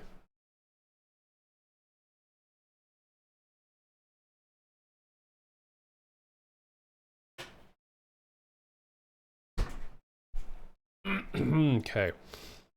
So, May 1st, 1991, a new king, the man from another place, will be the opposing candidate to rival King Dominic III.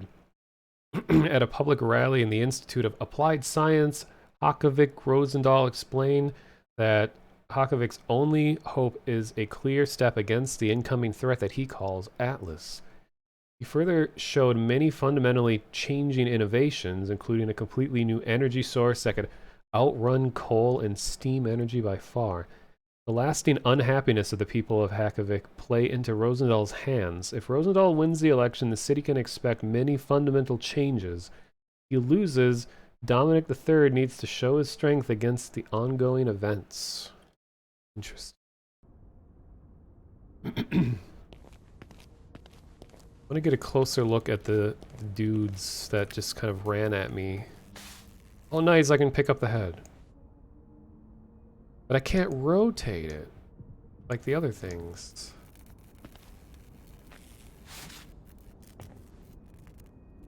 Oh, spooky, his eyes are still on.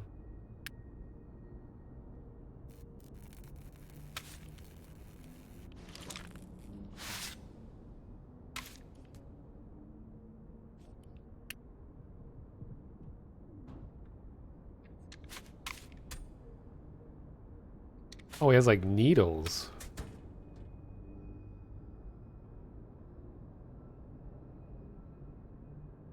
Huh.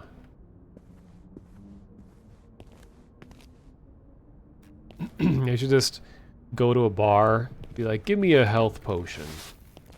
They have like a medieval looking vial of like bubbling red liquid that glows in the dark.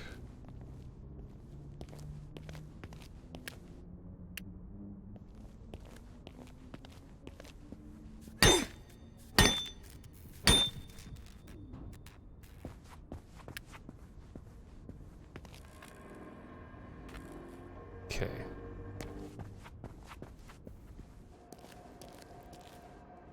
Is this more of the Os gang? Aus?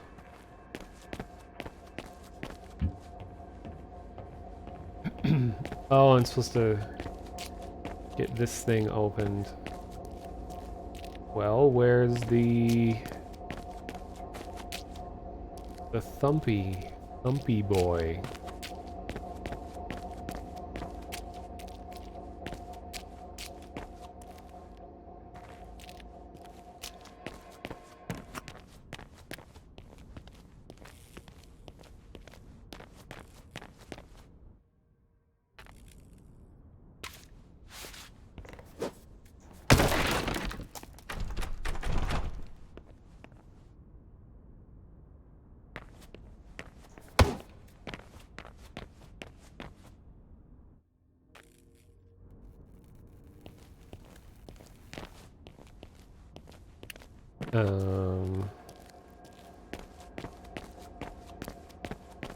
Okay, so the cable goes from there into here, so I'm probably supposed to follow the cable. Aha. Uh-oh.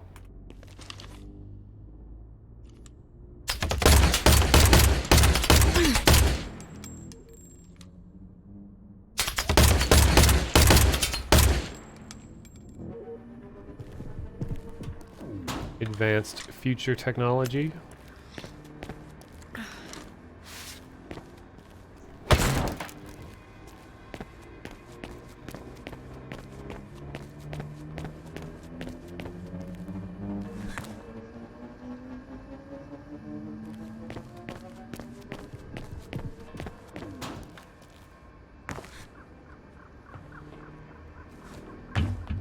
So glad there isn't like a stamina meter or limiting your like ability to jump.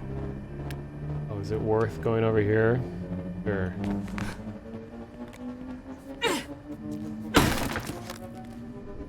Cool.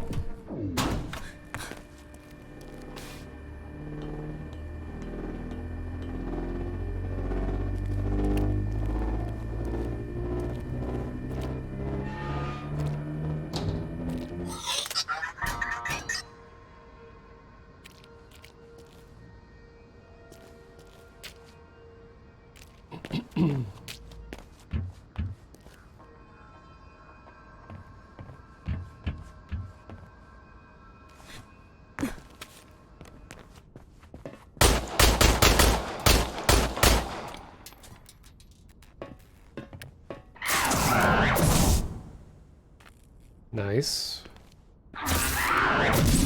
Good attention to detail. Oh. Same TBH. Wait, that didn't turn it off? The whole...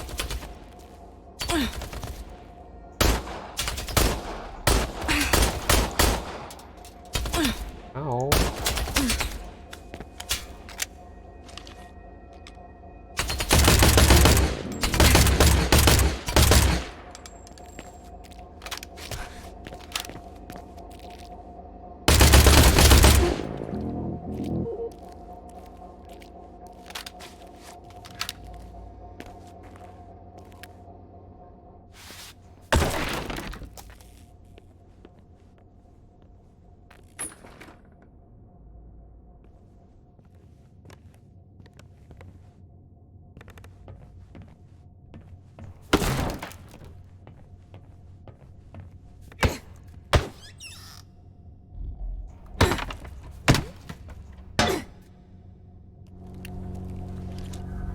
This looks cool.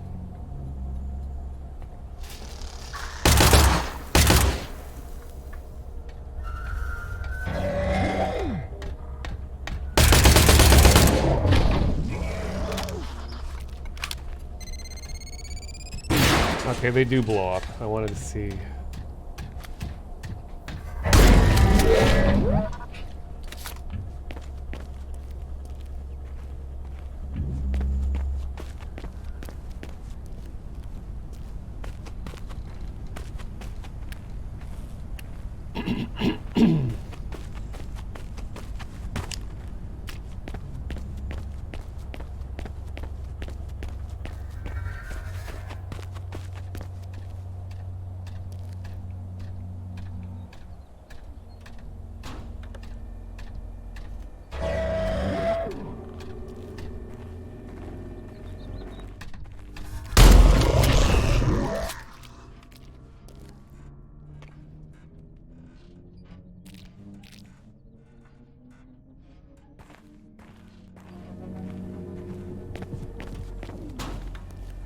Like the leg boys? Which one?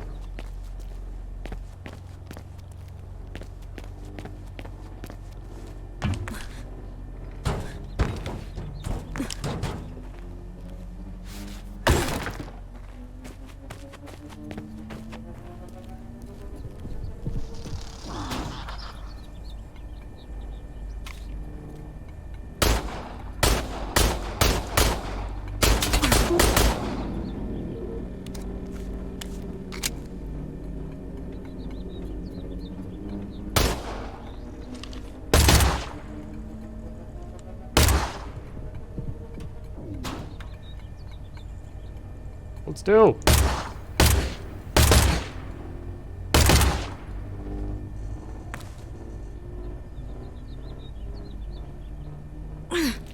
Oh, come on. Do these developers even play Half-Life?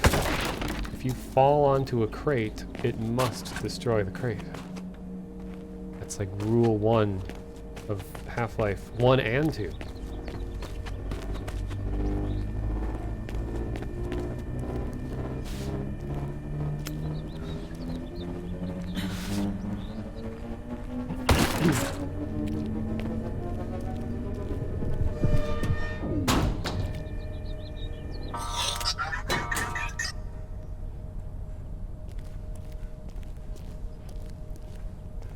Because this area is kind of shadow intensive, I just want to see if I turn RTX shadow back on, if there's a visual difference.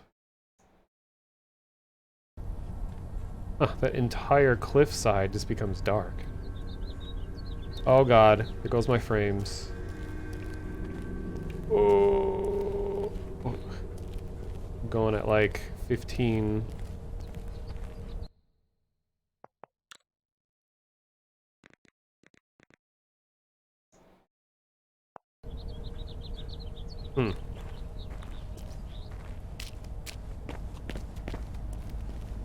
But I don't think that means that RTX equals bad. It's like, you know, technology needs to be utilized correctly or tastefully, or there's a lot of factors that go into using it. And this is a dev team of like 2 people. I mean, they probably contracted out for art or something. That's usually what happens, but their first game still looks really good.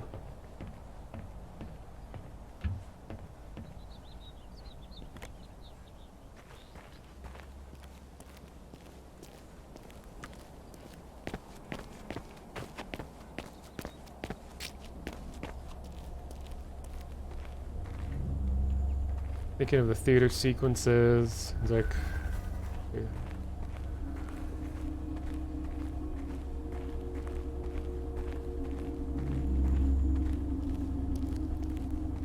yeah, because in the little theater performance, they did show there was a man and a woman, and the man was like lifted in the air and then went back down to comfortably sit where he began, back in the chair, whereas the woman was like rotated sideways and just suspended in the air. So that's probably what they're trying to convey, is like he had a good time going through dimensions and it benefited him, whereas I'm just supposed to be stuck, I guess, or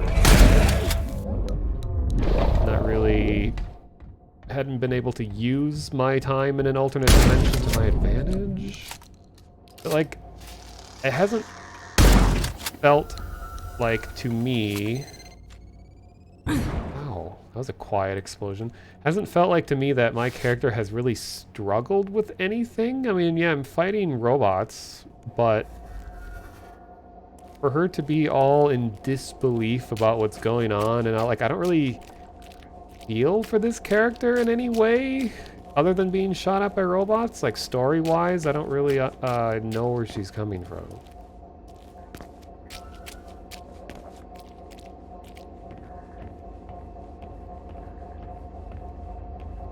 Yeah, stuck reading books in an infinite library. Right.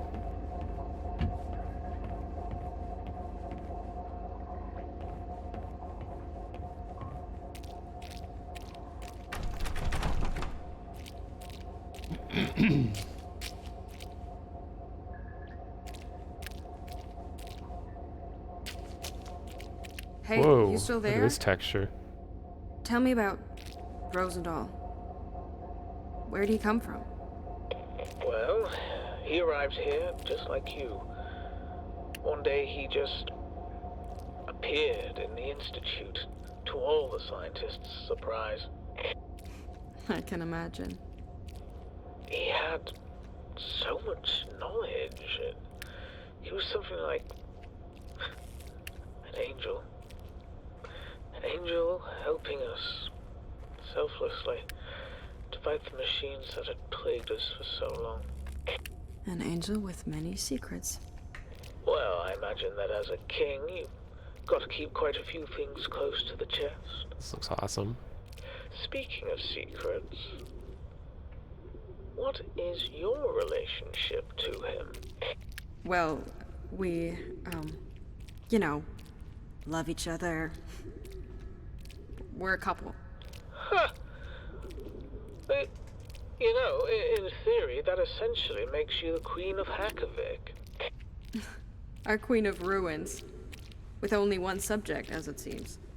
Well, better than an old man in a wheelchair, if you ask me, Your Majesty. Oh, come on.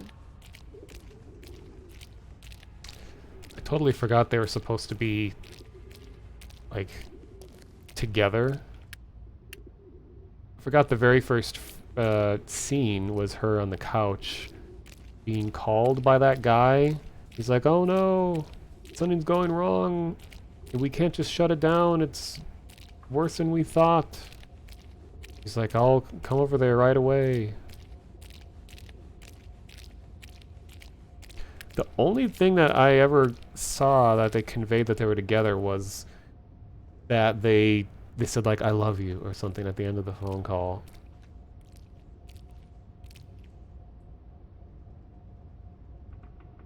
Is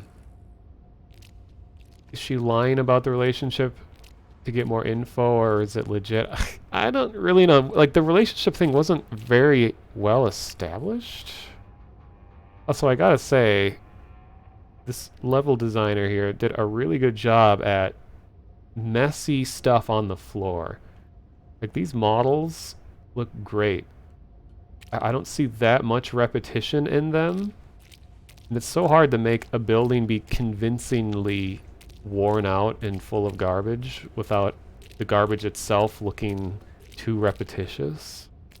This looks really good. Like, there's a whole science to making garbage in video games.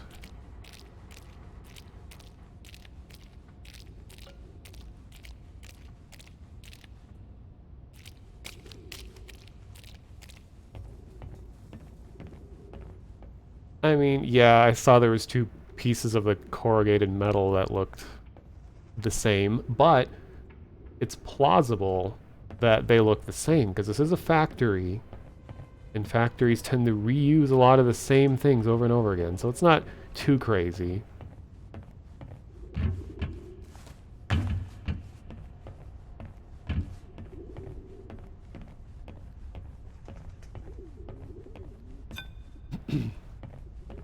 But isn't there some test about if there's a female lead character in a game, whether or not her existence is to be a love interest or not? And all that's really been established so far about her is that she loves this guy, and that she has a background in some kind of science thing. I don't know. Probably a touchy subject.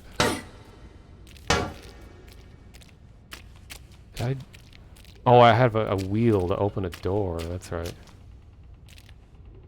Not that.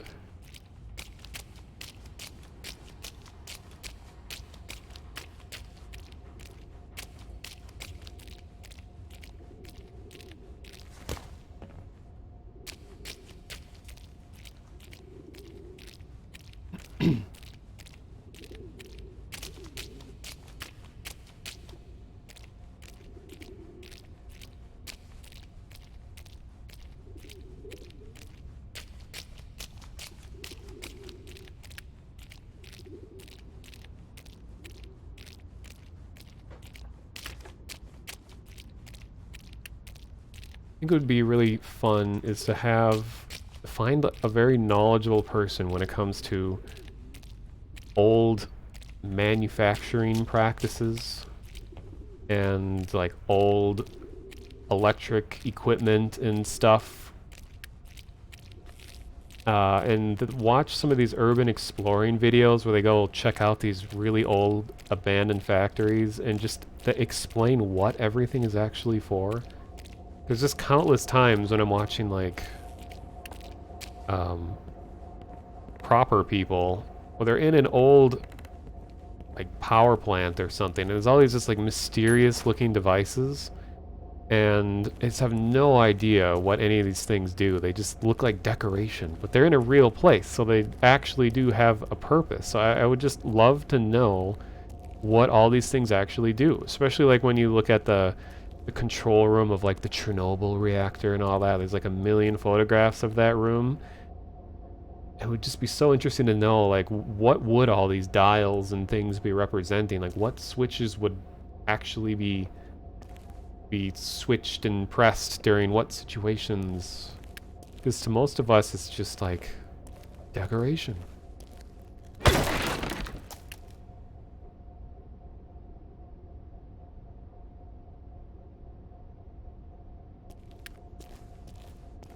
Yeah, I've picked up a lot of wheels so far to, like, open doors. That's a pretty common thing.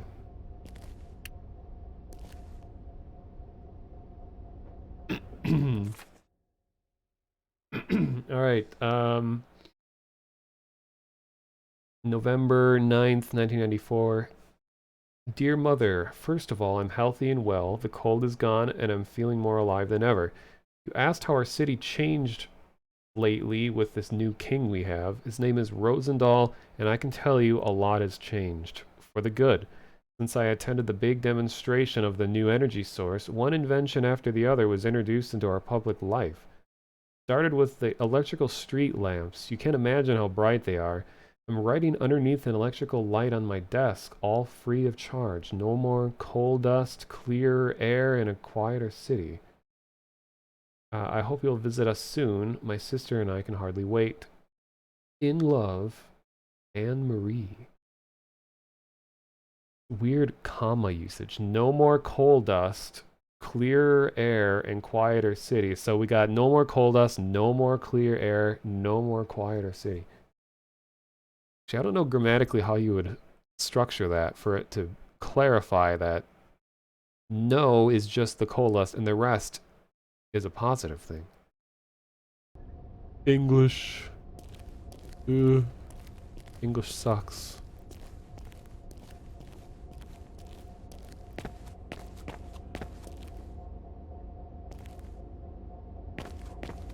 Alright, I'm looking for a door, right?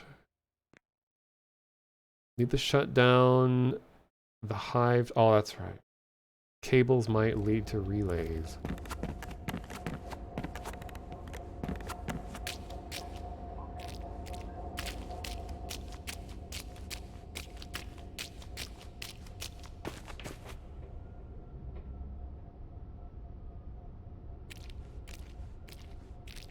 I wonder if the time change has anything to do with this, because it's like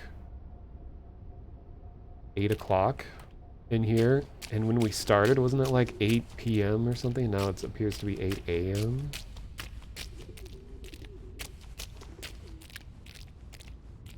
Where's this door?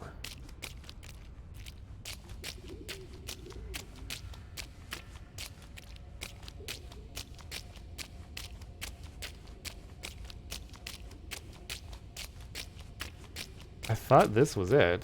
Looks like it. I have the wheel. Oh, there's no prompt or anything. I just had to guess. All right.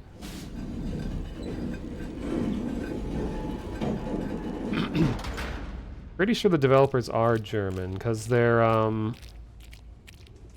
company name has that one, like, what is it, GMH something after it, which is like a business related thing in German, I think we figured out. Kind of like an LLC or whatever we have in America. GmbH, yeah.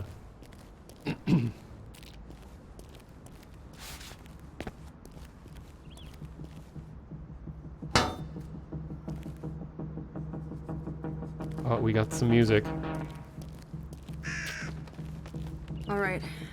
I got eyes on Town Hall. It's close. Well then, don't Whoa. get yourself killed at the last hurdle. Out of nowhere, rifle. Just up that hill, and you're there. Thanks for the heads up, old man. Oh, anytime. Wait, what? Oh, okay.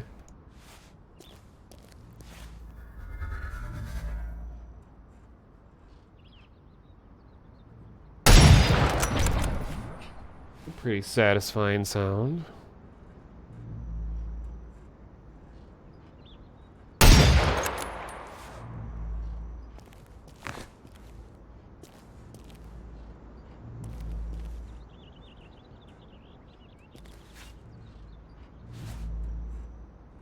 I don't really feel like I need the rifle right now. I thought there was going to be like some kind of like wave of attacks. Not just a dude stuck in a corner.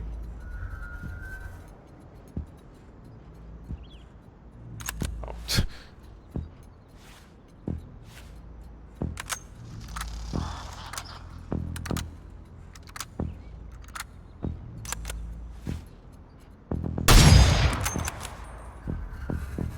Okay.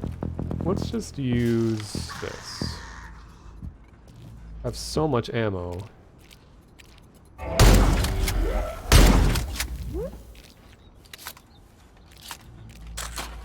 They're giving me a lot of ammo too.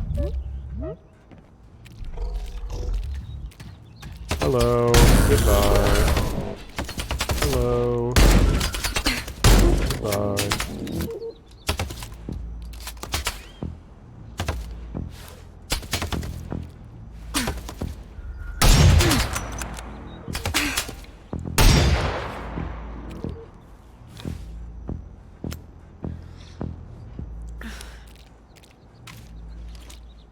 Yeah, this bass guitar player's working overtime for this song.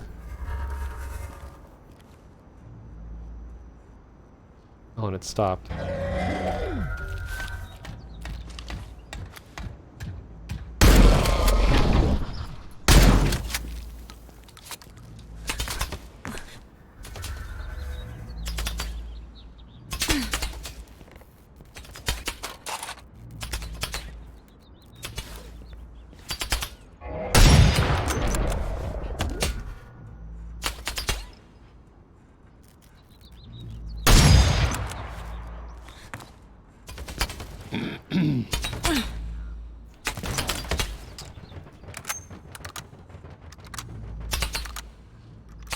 Oh, the reloading animations are pretty nice.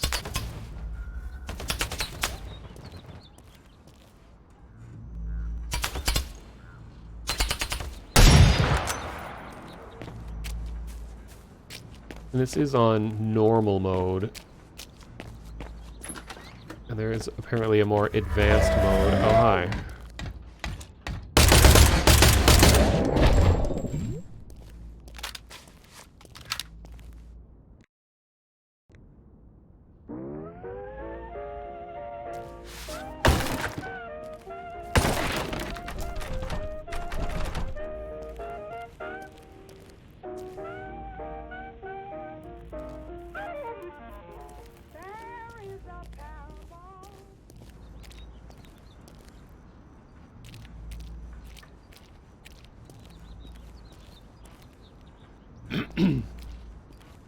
Yeah, like when guns have been introduced, there hasn't really been any... Oh, jeez. Any formal introduction. I don't think that's completely necessary, but usually you kind of like give players a scenario where a specific gun is way more effective than another one to kind of teach you how you can use this to your benefit.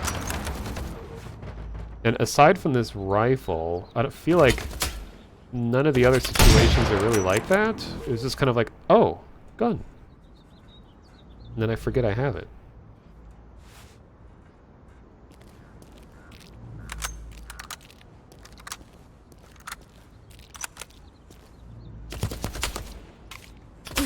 Ow.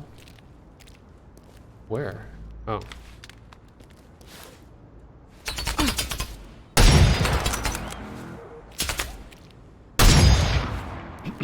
And even though I am all for ambient sounds and stuff like that in environments, I feel like if this is supposed to be more of an intensive shooting scene, and if they're influenced by Half-Life, like Half-Life would absolutely have some kind of like badass action theme playing right now, as stuff like continually comes out and attacks. But right now it's like being very nice to me and just kind of letting me gradually progress each wave just by moving ahead. Like I don't really feel any pressure on me at all right now. Kind of going at a leisurely pace.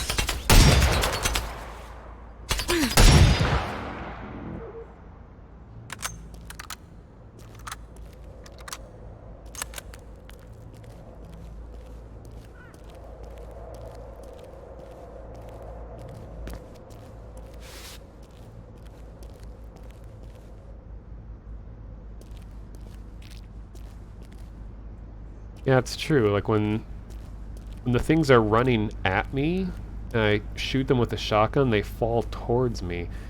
Maybe it's just that the robots are so heavy that not even the shotgun blast can blast them backwards. They just fall straight down. It would be a little more satisfying if when you blow up the robots, if there was some significant change in their appearance after shooting them, because right now it just kind of feels like that they just ran out of power coincidentally after I shot them, and they just sort of like, you know, hunch over and fall. Oh, this is interesting. Awfully quiet for how big it is.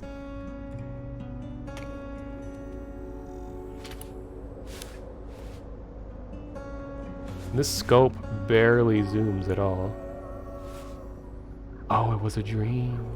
Mirage. Yeah, this is like a 0.05 times scope. Wait, is there a key that I'm not understanding? Let's see.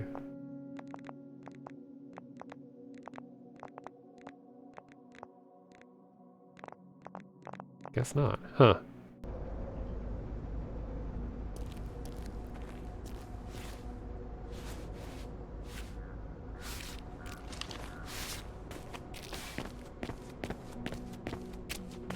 I mean, that was cool, whatever it was.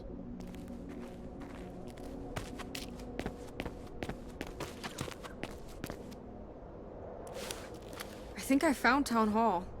You know, I'm actually quite curious to know what's in there after all these years. Hopefully not too many things that want to kill me.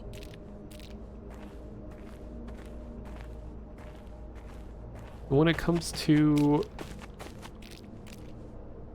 conversations on radios and video games and stuff like that, not just radios, but just like any sort of player dialogue, is I really appreciate what that one Spider-Man game did, where they had multiple recordings of the same lines depending on whether or not you were swinging around the city or were holding still.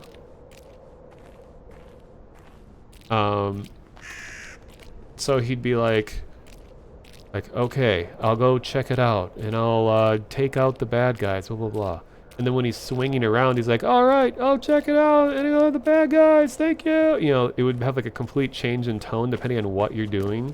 And I know it's a lot of extra work to go through and, you know, record multiple takes on lines depending on situations, but I think it adds a lot to the narrative telling. Like, it's such an off-putting thing to me if you're playing a horror game and you're in a situation that's supposed to be really terrifying, and then the protagonist is just like, the door appears to be locked, and you know, and then they're like running for their life, and their character has like a blank expression on their face, they're just casually jogging away from this horrifying thing. Maybe I could use this here. Huh, there's gotta be another way around. It's like, the character's supposed to be afraid right now, and it just doesn't feel like it. So many horror games just like don't put any effort into trying to make your character feel afraid. Like, some of the early Fatal Frame games are like that too, where your character is just so like bored looking all the time.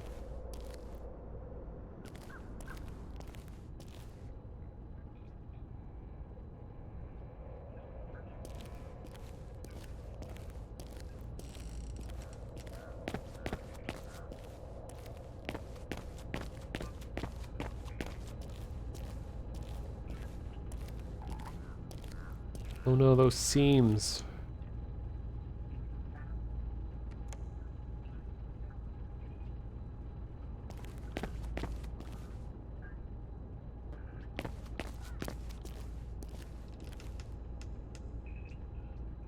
Oh yeah, the Cthulhu Dark Corners of the Earth. Is that the one that had the, like, outsider? Where, like, you're in a hotel, or you're staying at some, like, crusty old hotel, and then they try to kill you in your sleep? And it's supposed to be, you know, this terrifying thing that you're woken up in the middle of the night, and these terrifying people are breaking into your room, and you try to open the door, and he's like, the door is locked. Like, there's yelling... Uh-oh. Okay. Yelling, creepy old men with, like, pitchforks and guns breaking into your room, and the character is just completely calm about the situation. No one's here. I would have been more surprised if there was. Take a look around.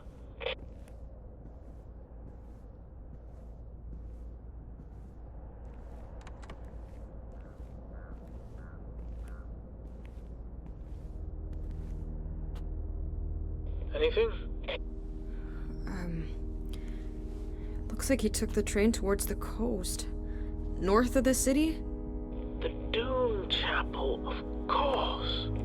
How do I get there? Well, there's a train in the town hall station. Needs filling up with water and coal, but it should still run. Okay, I will leave right now. Wait, you have to cross the old canal to reach the city gate. It's no man's land. Nobody's been there for a long time. Well, do I have any other choice?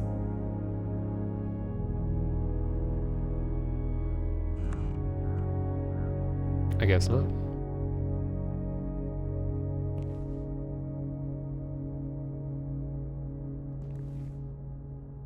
If this were Half-Life Alyx, I'd be able to stamp these papers.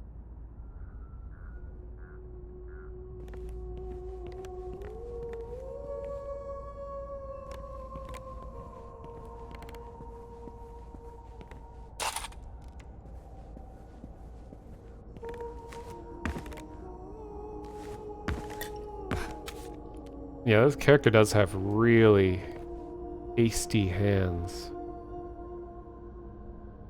Like no veins or anything.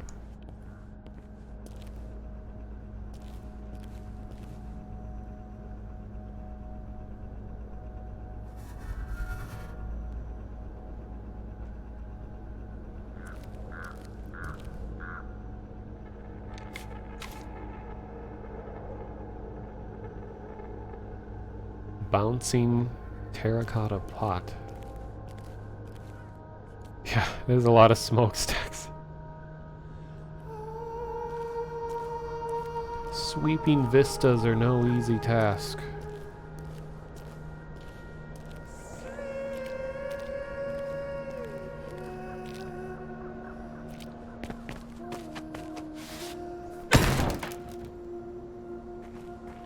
Oh no, did I just get stuck? Oh, like a weird, big, invisible wall right here. Oh, thank you for the host, Vidya Bum. Welcome, everybody. I assume Vidya was playing Tarkov. They just had a wipe recently.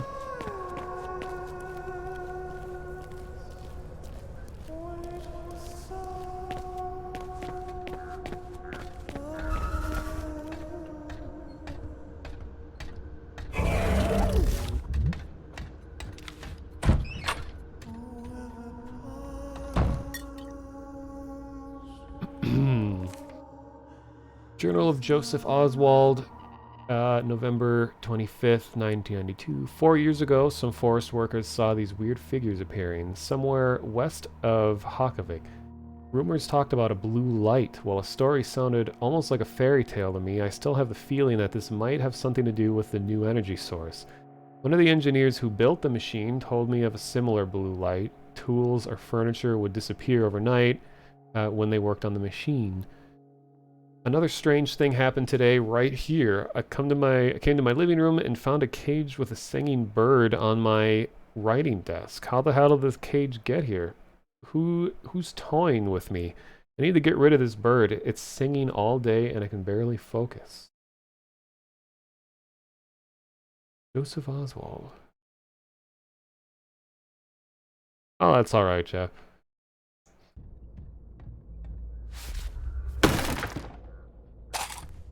Remember the glitched out chair in the beginning? Was there?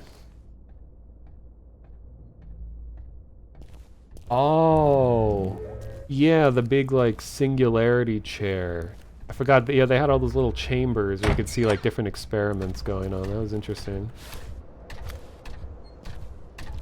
What is this, Philadelphia?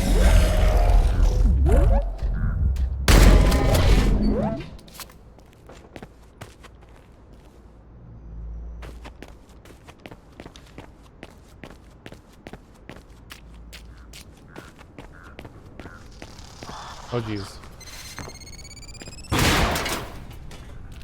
For it being an explosion right next to me, it doesn't do very much damage. Unless they're just being forgiving. What is this light?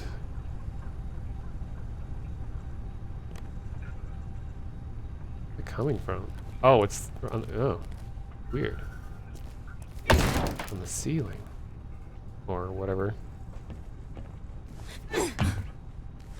Wait, I can grab this? Uh-oh.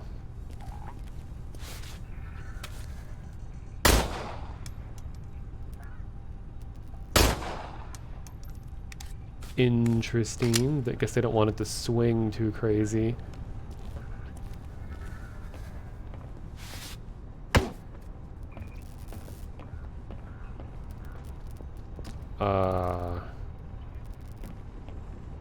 Oh.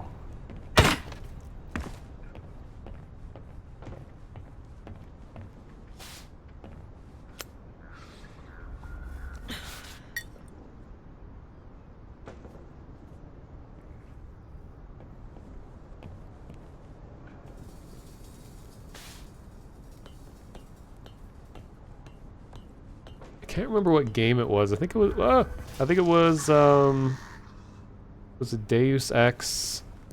Yeah, Deus Ex 2, where it was the first time they introduced like ragdoll physics and like rigid body stuff going on in the game, and it was actually one of the first games out there to do that kind of stuff. And I remember as a kid, I used to play Deus Ex 2 a bunch just to screw around with the physics because it was just so funny and new to me at the time. I think this was before Half-Life 2.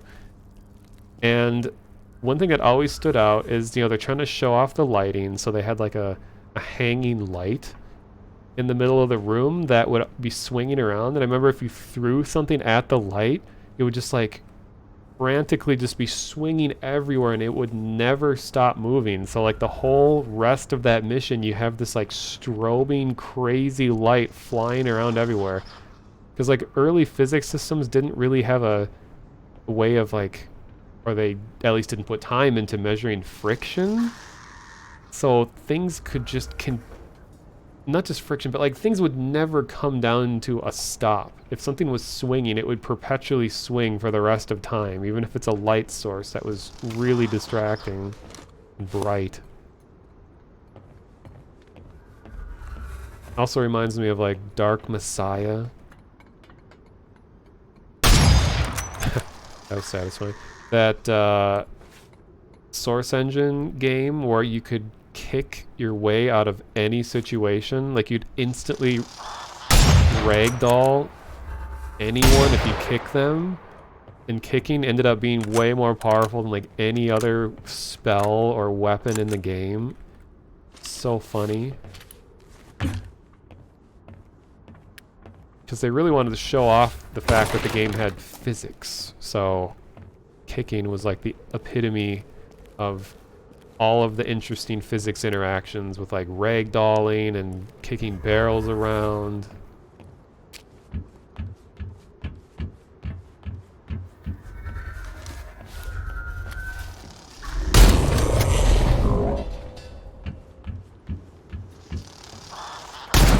Whoa!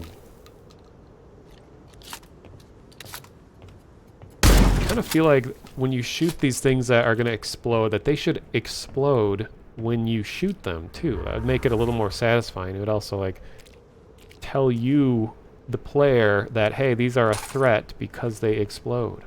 I had to let one of them hit me to be able to communicate that hey, they explode.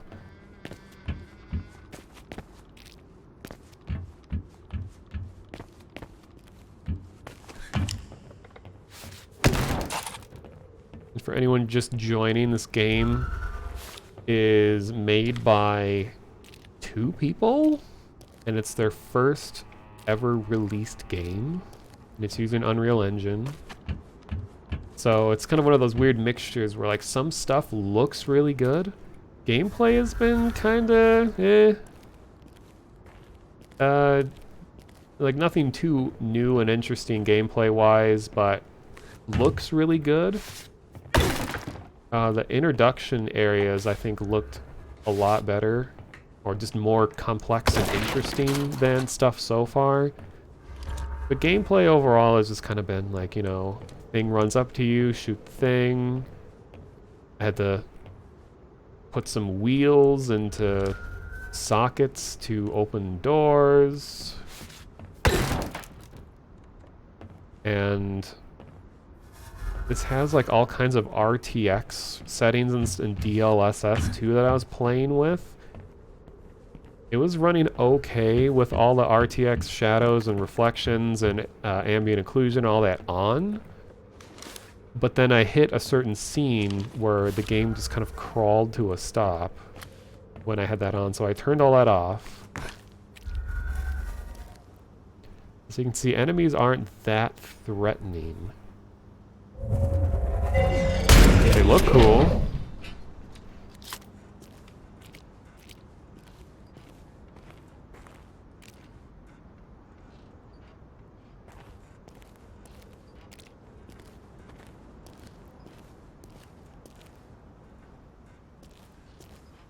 Just reading what you guys are saying. Talking about the teleporter. So it seems to be another case of people not understanding how the teleporter technology works, so a bunch of weird stuff happens.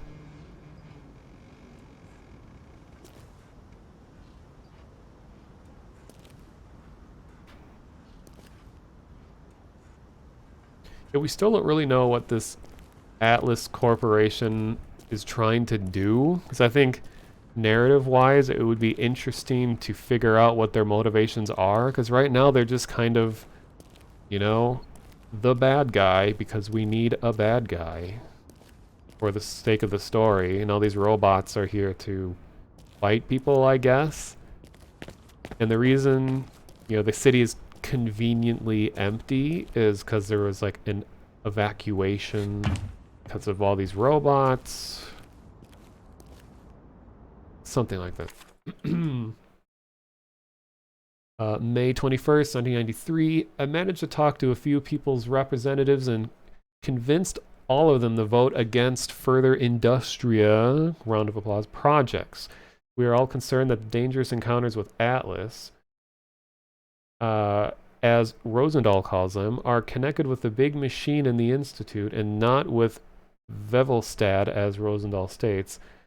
We have a good chance to shut down the machine if we manage to find more people who are against Rosendahl's politics.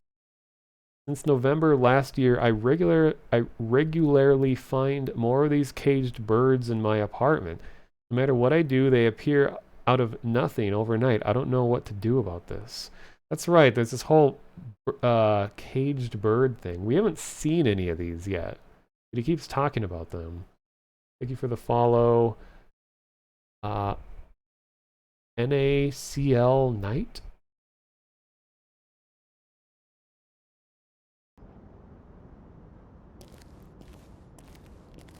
Cool looking train. All right, I'm good to go. Good. While you fight your way out of there, you know, I think I might go put the kettle on. Well, it's so nice to know that someone's got your back. You're welcome.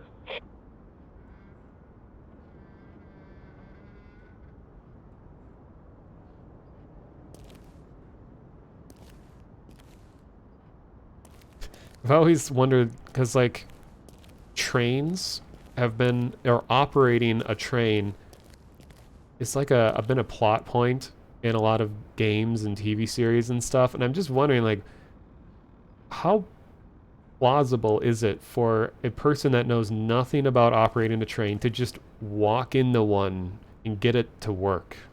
Like, I know Walking Dead did the train thing. Is like a train is so much more complicated of a machine than a lot of like everyday vehicles you might come across. I mean, I guess at least with a train, you can you're on a linear path, so you know where it's gonna go. But I feel like any sort of massive, incredibly heavy machine has all kinds of like not immediately obvious things that can go wrong with it. Just because it's so much weight moving all at once that like it may seem like it's working okay, but then because you didn't like flip the this and that and the pressure built up here and blah blah blah and this explodes.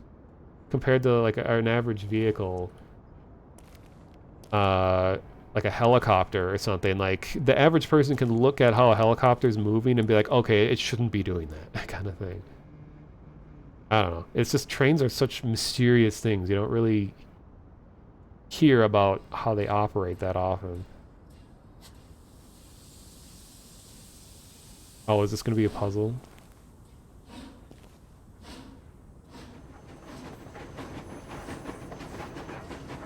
Are we moving? Oh, we are.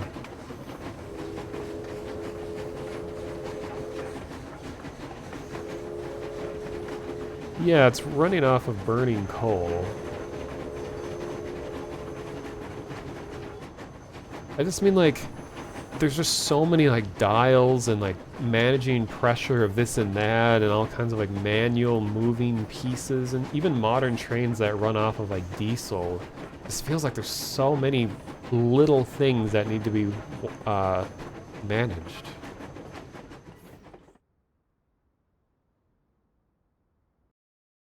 Oh, were the reflections weird? Yeah, I turned RTX reflections off, so it probably was getting incorrect reflection probes because it wasn't real time. All right, back to the dream.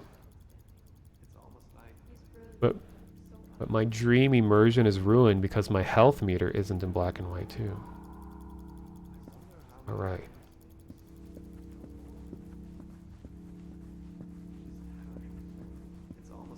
Okay, is this we talking about parallel dimensions? We have these like different versions of Earth or something.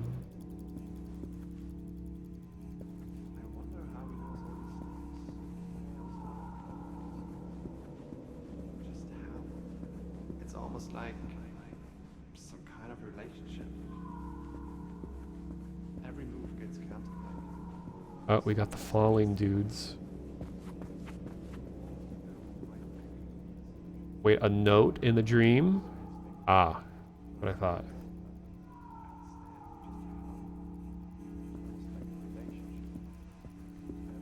Okay, I'm gonna turn on RTX reflections because I feel like this area could really benefit from it. So let's see what the difference. So here's what it looks like without. Kinda crusty. Let's see if my video card was worth it.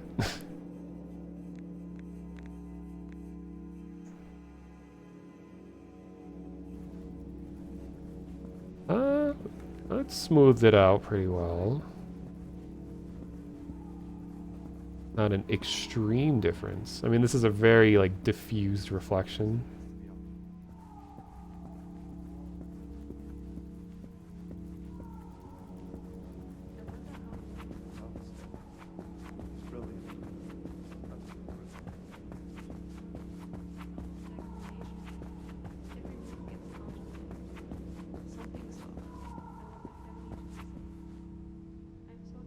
The new wall he built might actually be the solution. The way it's been constructed and planned is outstanding.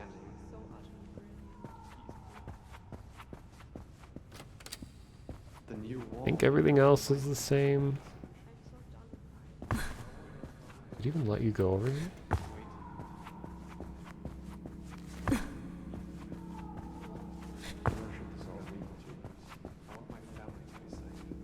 Okay, let's do RTX shadows. Here's before.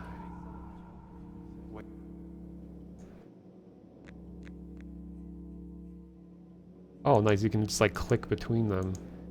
Biggest thing I noticed, this is off. Look how the shadows aren't connecting with where they're being cast from. When I turn it on, it's a more accurate representation of where they should be coming from. So this is a pretty substantial difference. And of course, it's way laggier for me. But looks nice. Then finally, ambient occlusion. Just kind of lightened everything a little bit. The new wall he built might be the solution. Who are you talking to? Oh god, now I'm getting like 15 FPS. Okay. Well, back to reality, which is that when I have everything on Ultra, I can't have all the RTX stuff on too.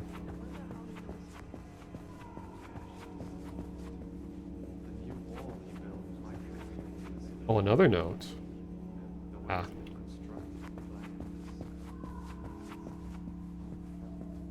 Look at the lamps Are you talking about the things on the ceiling here? How he knows all these things. He knows all. Just how. It's almost like how we want peace. I want my family to be safe. Every move gets. I don't know if those are actually supposed to be light sources. They kind of just look like roof decoration. Or ceiling decoration.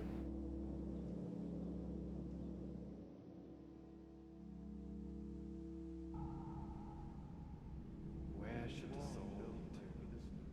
An endless war.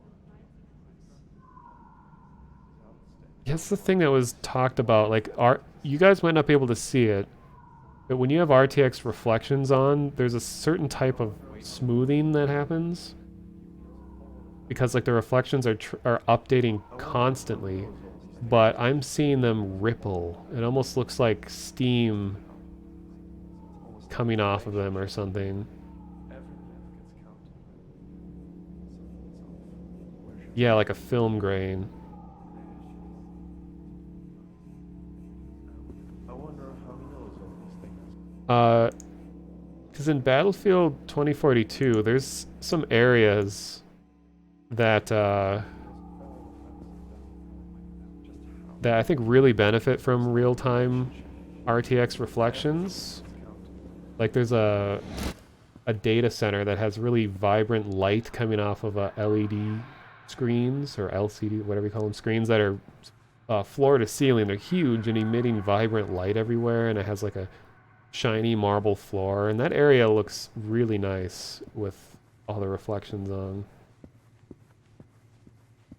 Alright, here's the next part of our performance. Let's see if we can predict what's gonna happen. So last time the dude descended from the ceiling, came down and was seated in a chair, but the woman was still suspended sideways in the air. Now I feel like, this is like rule of thirds, this is probably the concluding event, that they're going to converge somehow, or they're going to interact. Maybe the woman is going to be seated next to the guy, because they were just talking about her being the queen, because he's the king of this time, and the guy joked about, like, oh, if he knew, or if she knew him in this timeline, she would be the queen. So I don't know. I'm guessing they're going to be, like, seated next to each other or interact in some way.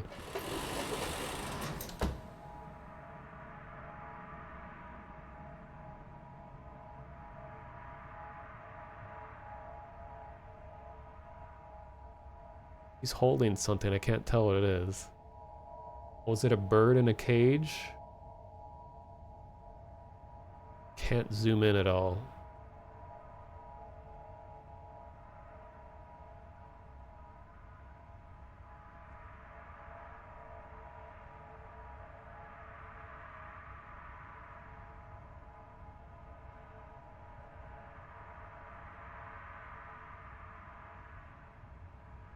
Oh, it's one of those. Okay, that was absolutely not at all what I predicted. What does that mean? Because we don't really know what those balls are. This room looks really nice, though.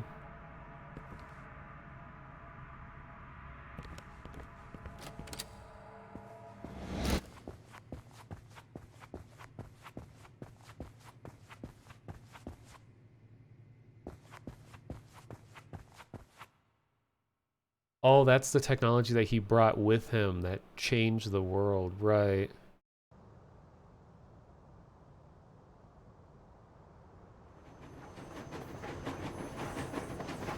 Immediately particles clipping through the wall. Achievement called The Crossing. Uh-oh, are we gonna meet Walter?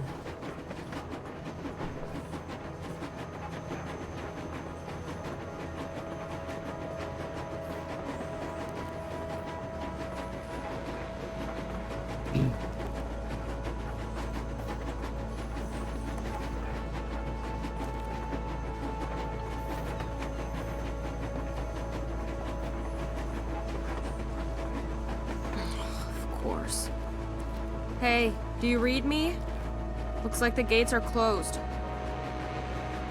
Yes, I do. Actually, I just realized I don't know your name. Oh no! Uh-oh, game just crashed. Oh no. Well, alright, well, hopefully it's saved.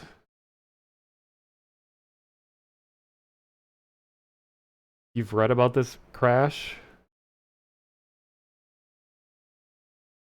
I might be locked out completely. Oh, great.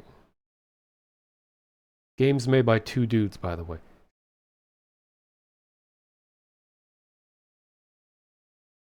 I mean, if I can't get it working again, I'll just look up the rest of the game on YouTube or something.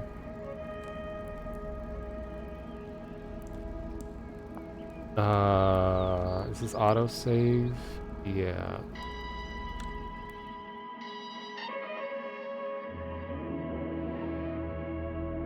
A review said, this is a great game, but crashes during the train scene when the gate is closed. Oh boy. Oh man, okay. Can I skip? Alright, now we're gonna go through the whole RTX thing again. No.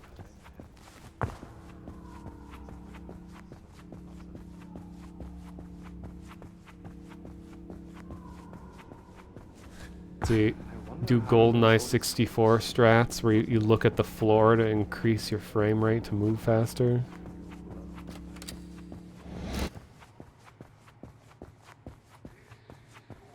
What is this? Wasn't here before. Stage light?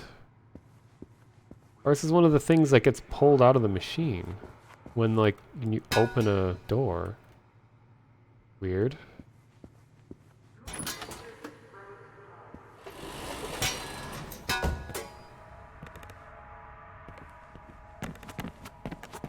Oh, I guess I could have gotten a better view this whole time. Go.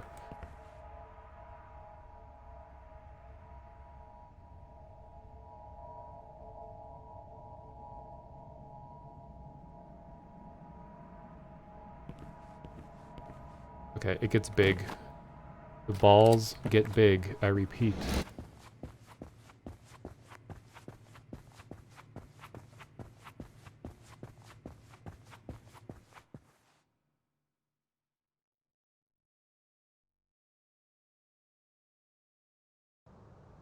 Oh, I should have read what the error said. It was like an Unreal Engine specific error. Well, let's just hope that this runs this time.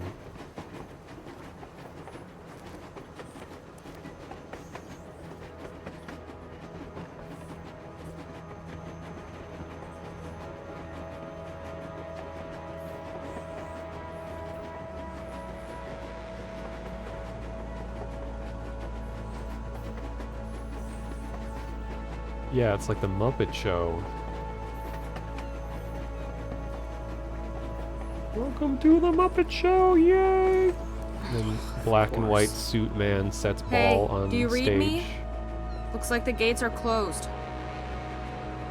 Yes, I do. Actually, I just realized I don't know your name. Oh. Guess he'll never know her name. The error says... Industria... Wait. It doesn't actually give me any info on what happened. Oh, here. View the diagnostic report. Alright, I'm going to pretend like I know what any of this says.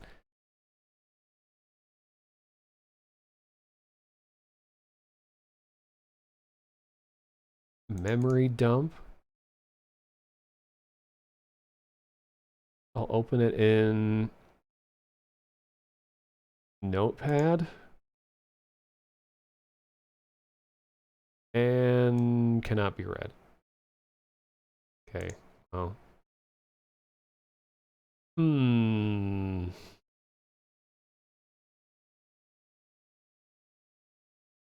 So what do you think we should do? Should I... Did Steam reviews say anything about how to correct this. Can you try to load the canal from the chapter selection and see if it correctly loads without crashing? So try using chapter select. All right.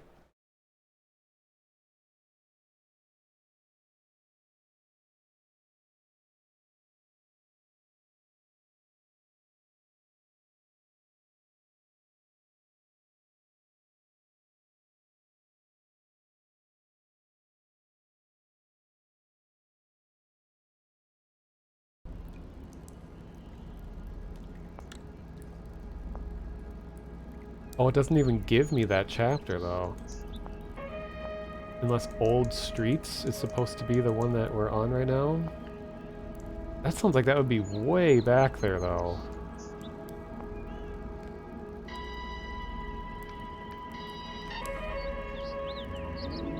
I can only do these two. There's that many more to go? Had to run in DX11 mode. Oh, I did see an option for that. I'll just do that instead of trying to do this way for it. Oh yeah, this is way back. Okay. DX11 we go.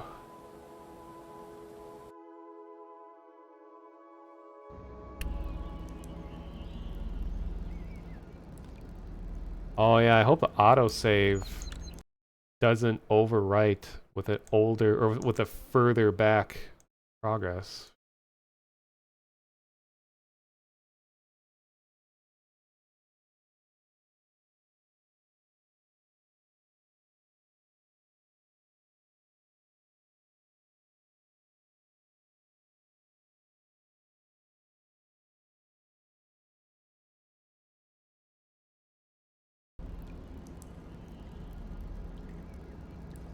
Oh, they also turned off DLSS ray tracing. Yeah, I have all that off.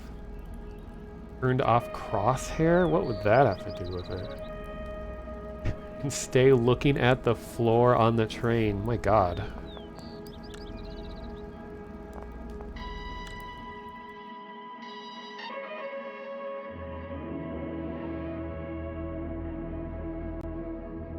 Yeah, this is a part of an alternate reality game. See that there's themes of alternate reality in the game. So now, troubleshooting errors is thematically appropriate.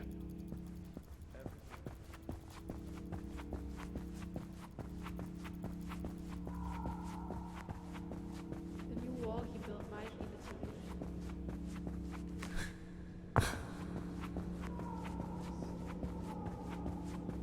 I only want peace. I want my family to exist comfortably. So much as I have to be so damn high. Wait.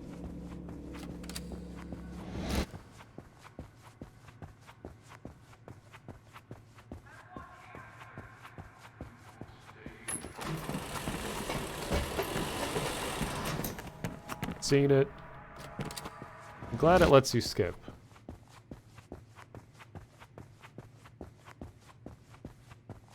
It's in the true nature of being inspired by the Half-Life series is that you can just run on by important story elements if you want to.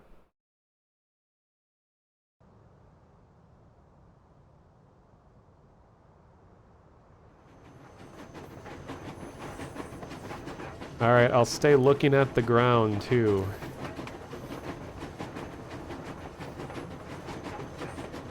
Look at those particles.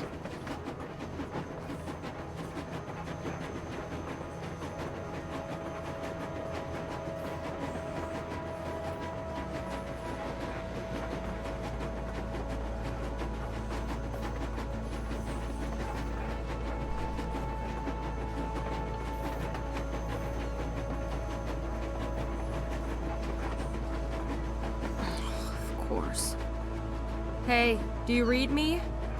Looks like the gates are closed. Yes, I do.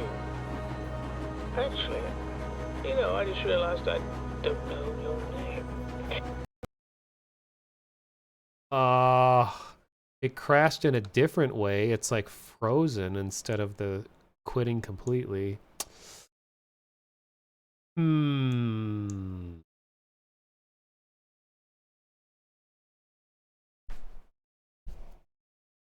Let me check.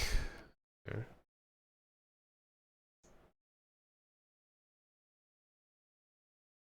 Go to Steam forums. I'm sure this is going to be like the most reported thing. Train crash. Top thread. 64 responses. I absolutely love this game. I've been trying to stream it. The problem is I can't progress since the game crashes. Always right when... Okay, yeah. The dev jumps in. They say, I cannot select that chapter yet. He says, oh dear, I'll double check with the program. There has to be a way to make that happen.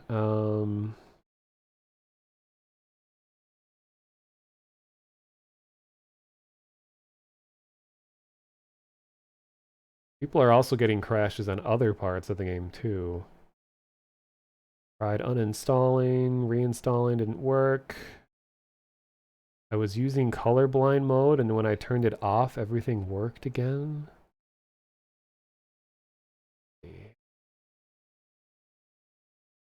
Yeah, let's do SV Cheats 1. I mean, I'd be totally fine if it just gave me a save file to skip that part of the game. Just tons and tons of people, same problem, yep, same problem. Needs to be fixed, same problem.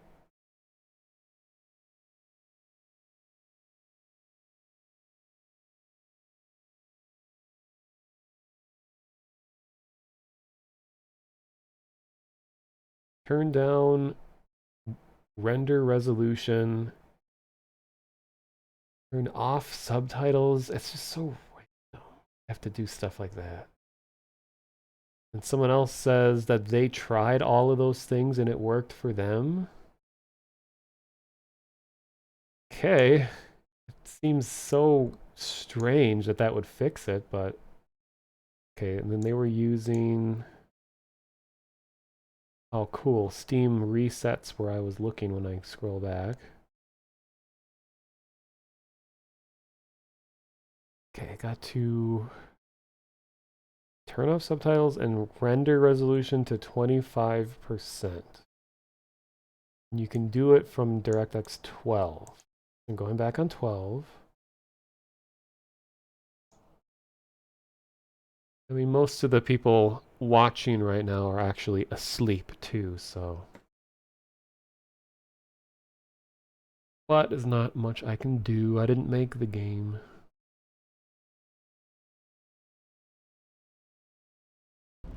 Yeah, we got like 2 frames further. Okay. Resolution scale. Oh, yikes. Okay. 25%. Oh, God. It's like watching a YouTube video from 2005 or something.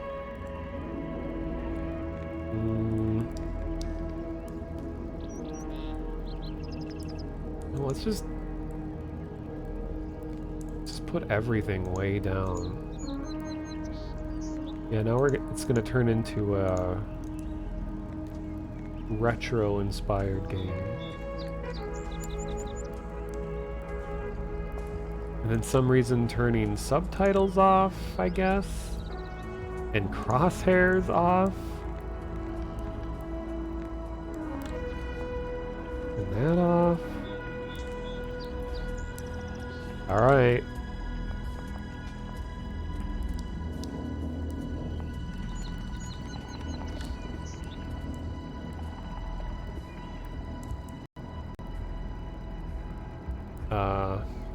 Okay.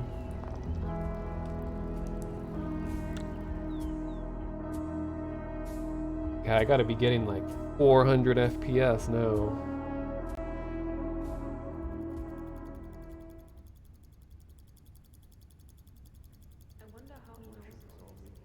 Oh God.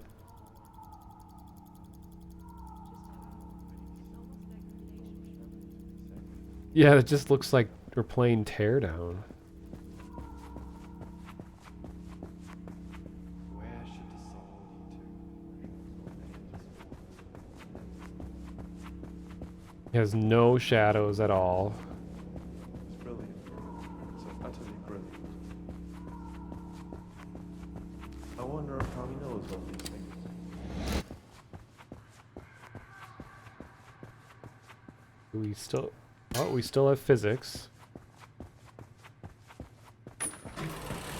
Oh wow, theater is just like bright without any shadow there.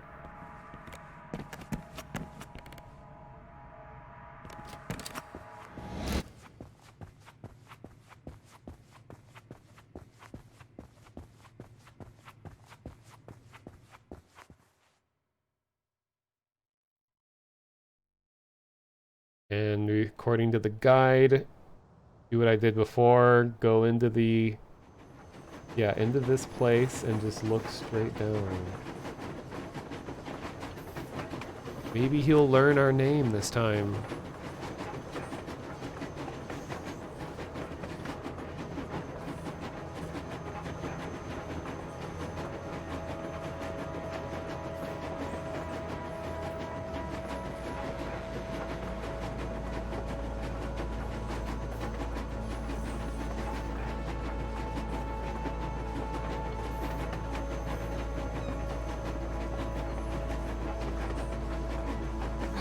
Of course. Hey, do you read me? Looks like the gates are closed. Yes, I do. Actually, I just realized I don't know your name. What, you don't know that? Oh. Yeah, we got like 2 more seconds of the scene before it crashed. Hmm.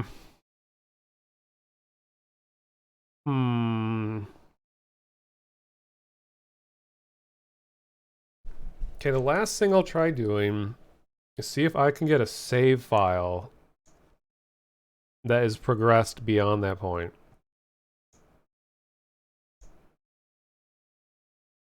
Here, I'll put on some music while I do that, so we're not just looking at a black screen.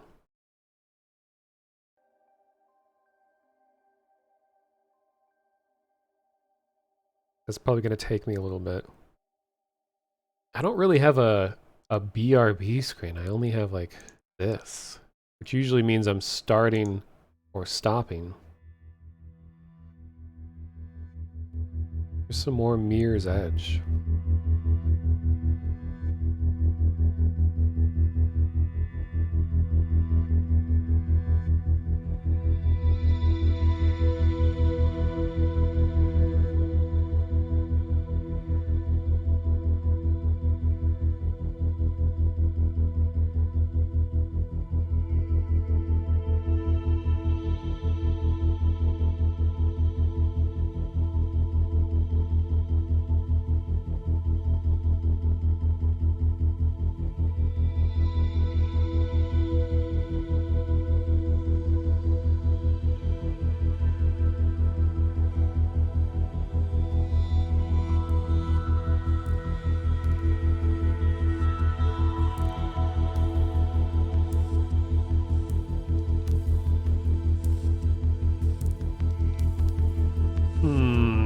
Not finding a save file.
Okay.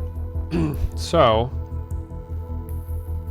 I'm also secretly eating something while I'm doing this.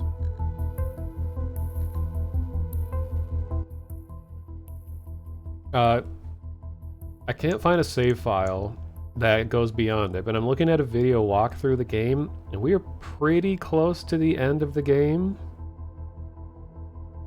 I think for the sake of simplicity, I know this isn't very,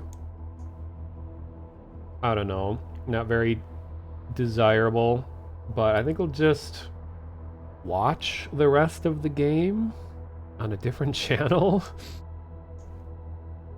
And it looks like the person running the game that I found has it on really low settings too. I don't know if that's just like the only way they're able to progress.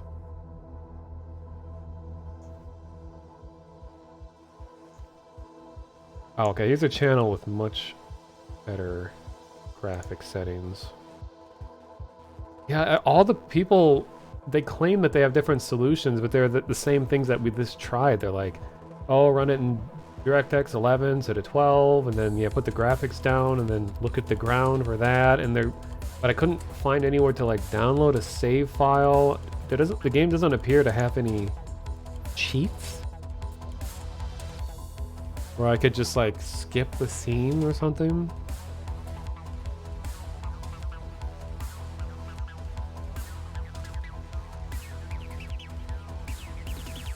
Oh god, there's so many like malware websites where they just look for game name and then cheats, and it's like, oh, download the cheats thing here, and I could swear it's probably a virus. Just automatically puts game name with whatever game you searched with cheats.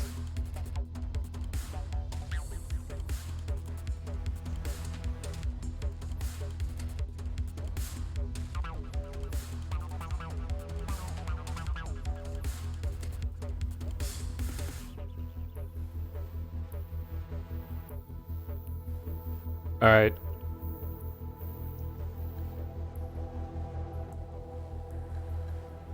Oh man, there's so few videos that have this running at high graphics settings. I was just scrubbing through, and even in the description they're like, sorry for low graphics, the only way I could get it to run. Very unfortunate.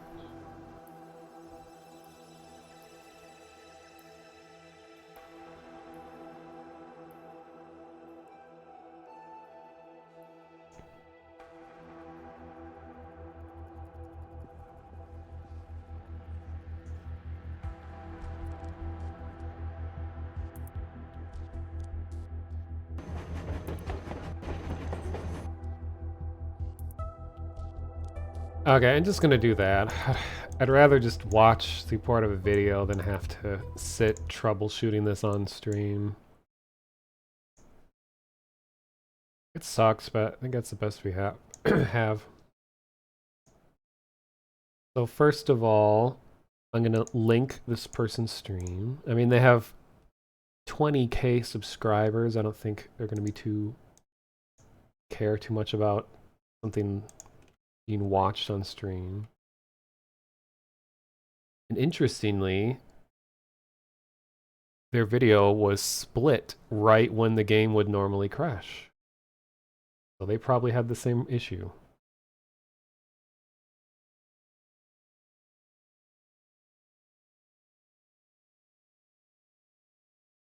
So I guess just pretend that I'm playing. Oh, they have really low frame rate, but it's the best we got.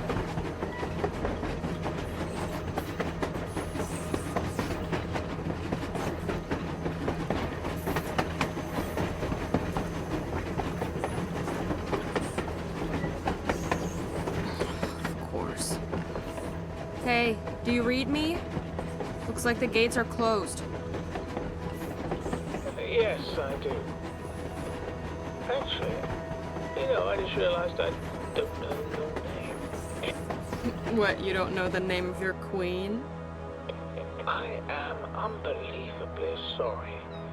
Your highest of highnesses. Now tell me your name, or I won't tell you how to get over that gate. I'm Nora. Nora Rosendahl, I guess. Nice to meet you, Queen Nora from a different place. I am Brent, your only subject at your service. There's a control room above the gate there.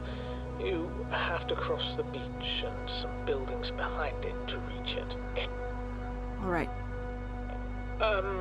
There's something else, Nora. What is it?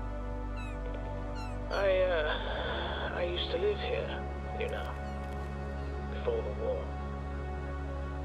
When Atlas came and Hakovic was evacuated, I was wounded and treated in the city center hospital. I was left behind. Brent, I'm so sorry. You don't need to be. I was hoping that you would take something with you to the sea. Of course, anything. Is it far off my trail? Oh, no. It's on the way. Just look for a blue apartment building with a greenhouse on the roof. It's the only one in this area. All right. I'll keep an eye out.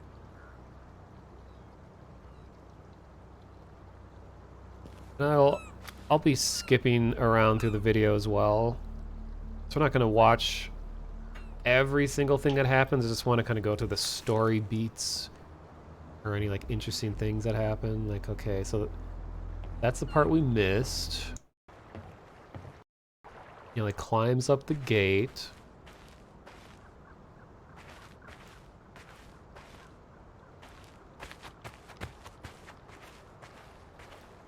All these like beached ships and big cranes and stuff reminds me a lot of Half-Life 2.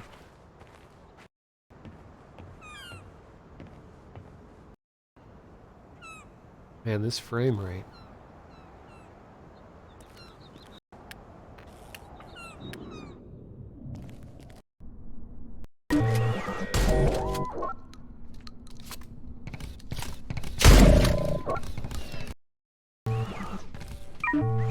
I'll get some kind of like dog robots now.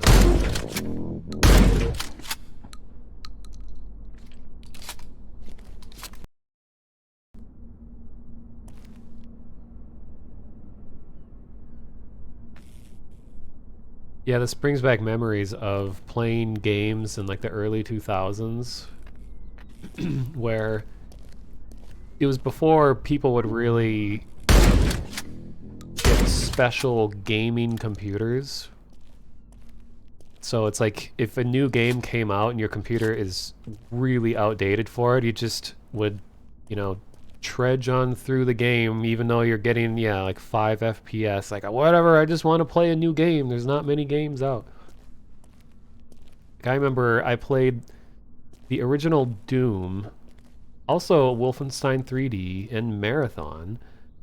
I played them in like a tiny little like letterbox size on the monitor. So like 90% of the monitor was black. And then it was just this tiny little like rectangle in the middle is the only way I could play it. Is this a beta or full release? Yeah, Steam Store says that this is the full release.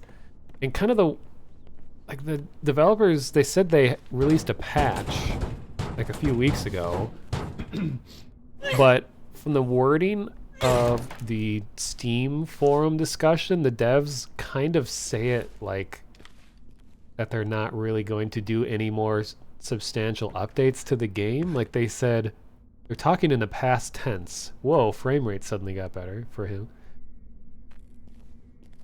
Them. And they're saying like, yeah, we put everything together the best of our abilities, and like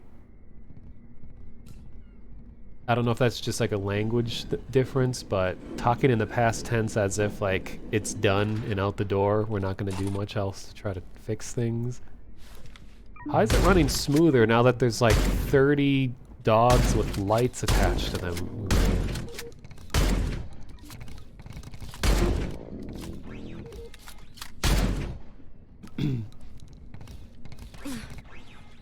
Yeah, apparently about 50 minutes of gameplay is left from where we stopped.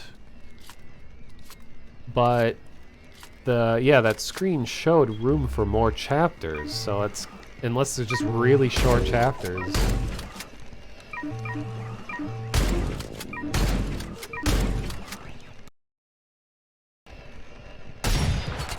Okay, we got some more Rudy Tooty, point and shooty.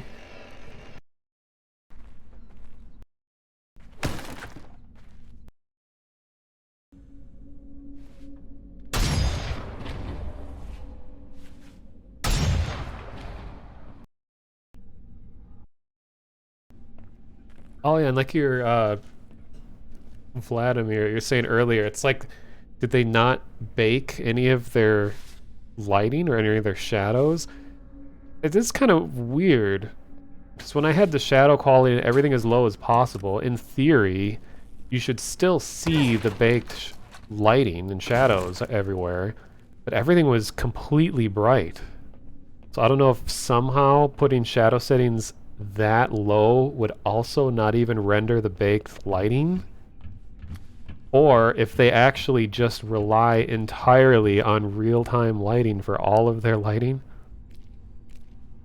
I doubt they would go that far. Like, if they've managed to put together this much of a game, there's no way that they wouldn't know about baking lights. Because that's just like a fundamental part of game design. At least in the modern age. Well, that kind of confuses me sometimes. Yeah, I think, or you would think, that when you bake lights, that it becomes the texture, like the light maps of the world. And, but games that have flashlights, I've never fully understood how that works. When a flashlight, you can shine a light on a baked shadow in a game, and it'll reveal what, you know, it'll like erase the shadow where the light is shining. So it must know how to differentiate shadows, baked shadows, from the rest of the textures. Because even Half-Life 1 had that kind of technology where you could shine your flashlight on a shadow and it would eliminate that shadow as long as the light is facing it.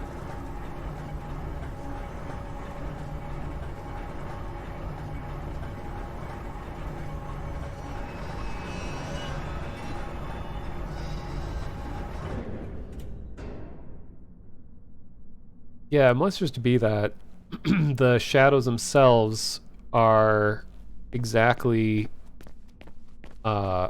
mapped the same way as the regular textures, and the game must be aware that, okay, if a light is shining on it, you will reveal the original texture version of it, and then if there's no light on it, it goes back to the shaded version.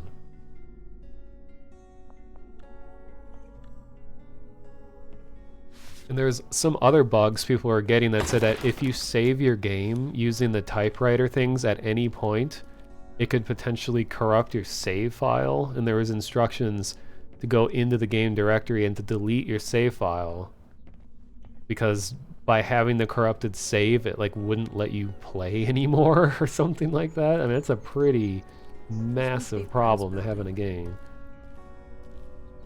Such a simple thing to cause like inability to play.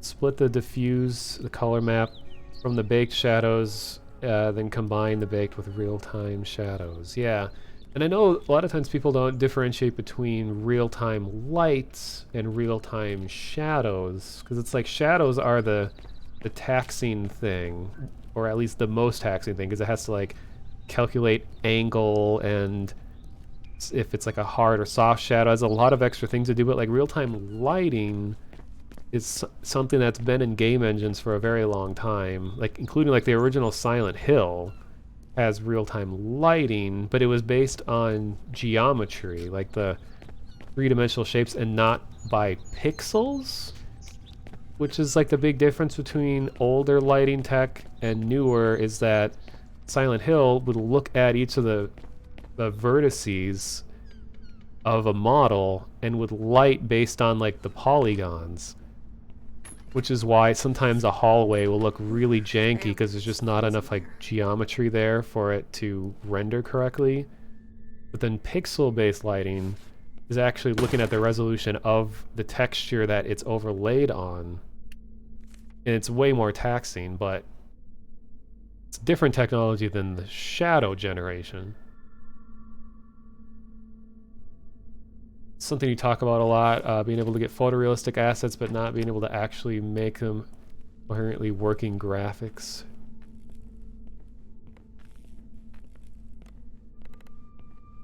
Yeah, and that's kind of the danger too. Like, you know, Unreal Engine and a lot of, I mean, Unity and all that, like just modern game engines can do a lot of work for you when it comes to lighting. For a lot of people, it's just magic. Where it's like, well, you just put the lights in the scene and render it and it looks good. But then kind of the trade-off, though, is like performance on things. Sometimes they're like, I want the shadows to be better. So like they keep upping the resolution more and more and more. And then all of a sudden, like your video memory runs out because you're like rendering absolutely massive resolution textures. But a lot of people making games, especially smaller, newer teams, like aren't aware of the balance between quality and file size, like memory usage, and all these other factors.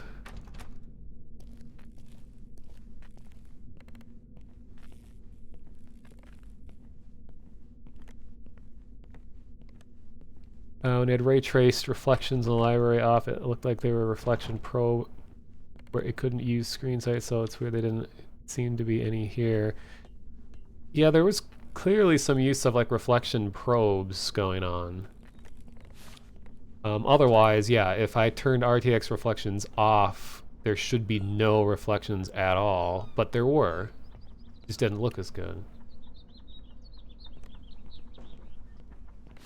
Brent, do you read me? And I'm purposefully keeping my cursor on the screen so people know that this isn't me playing. I'm on the roof of your building. I always feel bad just playing someone There are a else's bunch of gameplay on greenhouses. stream. Connection At least seems good here. you can see the video. Story stuff. Okay. My old apartment is the one on the roof. Understood. It's quite peaceful up here.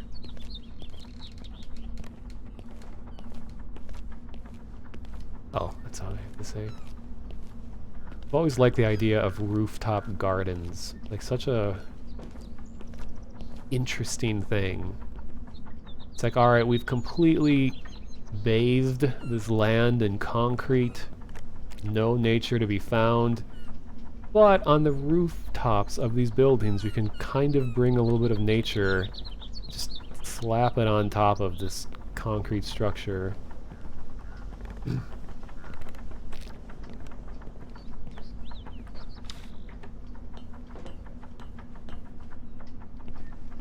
Yeah, the reflection probes thing and all that.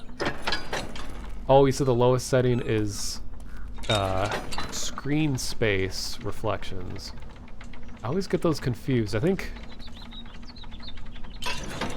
Wasn't it that, like, with virtual reality, that, like, screen space reflections were really messed up when you try to view that in VR? Because it's, like, it's different depending on where you stand, like, unlike real life. I don't know, there was something weird with them, I can't remember.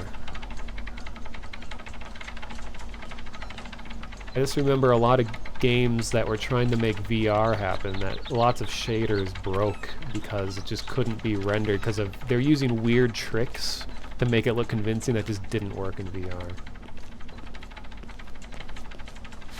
Screen space reflections are basically a mirrored screenshot of the screen. Oh, okay.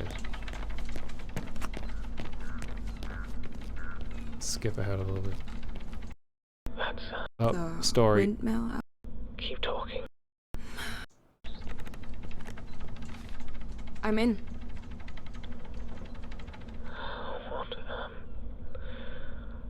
What do you see? Well, a bed, a blanket. Keep talking, please. windmill outside. The sun on the carpet. Leaves on the wooden floor. Here's a photo of two happy people. That's it. That's what I want you to take. Can you describe what's in the photo for me? It looks like winter. There's a flea market in the background. The woman is laughing. And the man beside her looks like the happiest person on earth. I see peace, Brent. Can you take the photo with you to the sea? There's a graveyard where she is. If you could put it on her stone, I'd be forever in your debt. I will. Thank you, Nora. I won't forget this.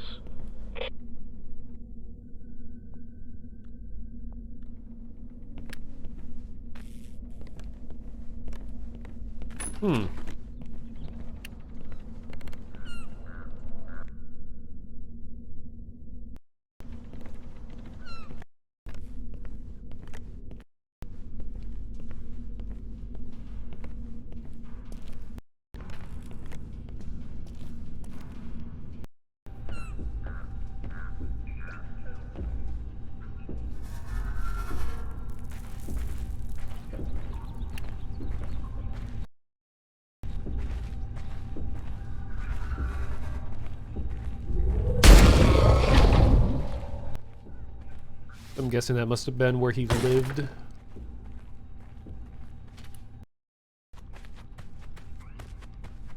Now we still got a little bit more.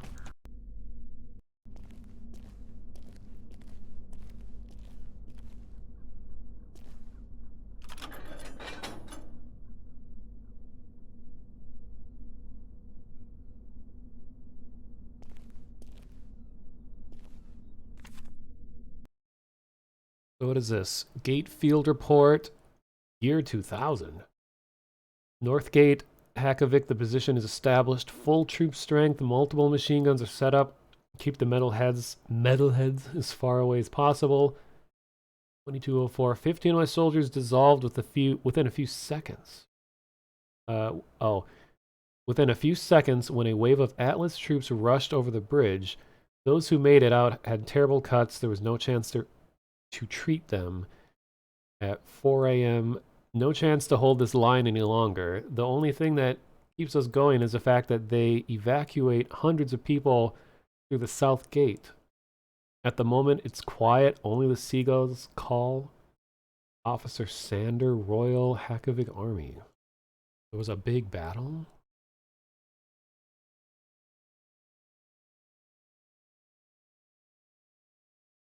You'd like a game of wandering around the old offices like in the beginning. Yeah, I really like the way the game started. I mean, I think the world and stuff looks cool and all that as we progressed more, but like the first 20 minutes of the game, I think were by far the most interesting.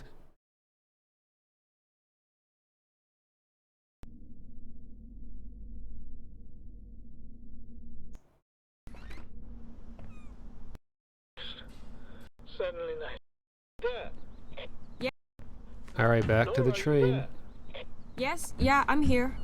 You made it back to the train? It's certainly nice to hear your voice again. Yes, I am. The gates are open. Oh, thank Christ. If you follow the tracks, you'll reach the city gates. Finally. All right. I'll get back to you once I'm there.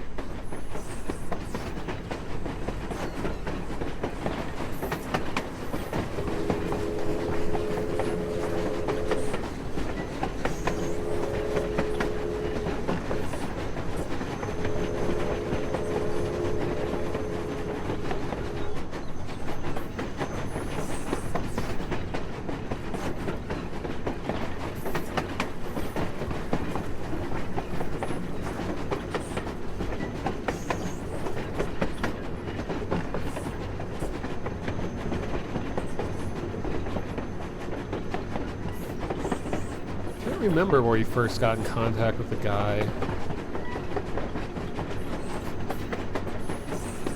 I'll have to go back.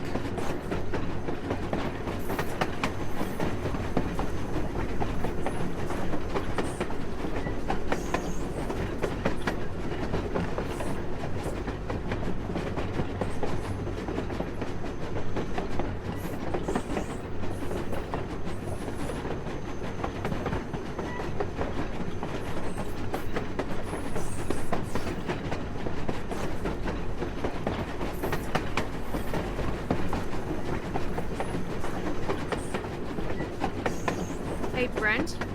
Seems like I'm about to leave the city. Just passing the gate. That's good news. We're almost out. Our connection is probably going to go dead soon.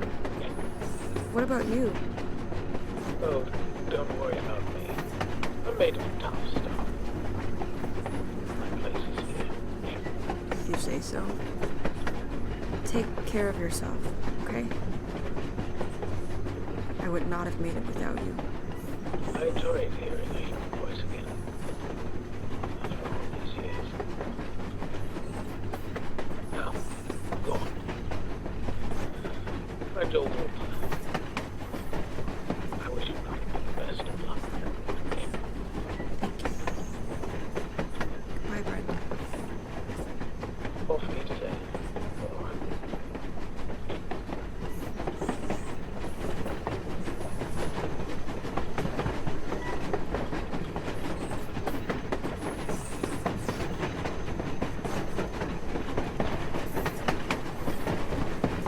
Keep in mind, the description in the video says that they have their graphic settings really low to get it to run okay. So the game isn't this ugly looking. At least the lighting, you can tell for sure, is really downgraded from what we were seeing before.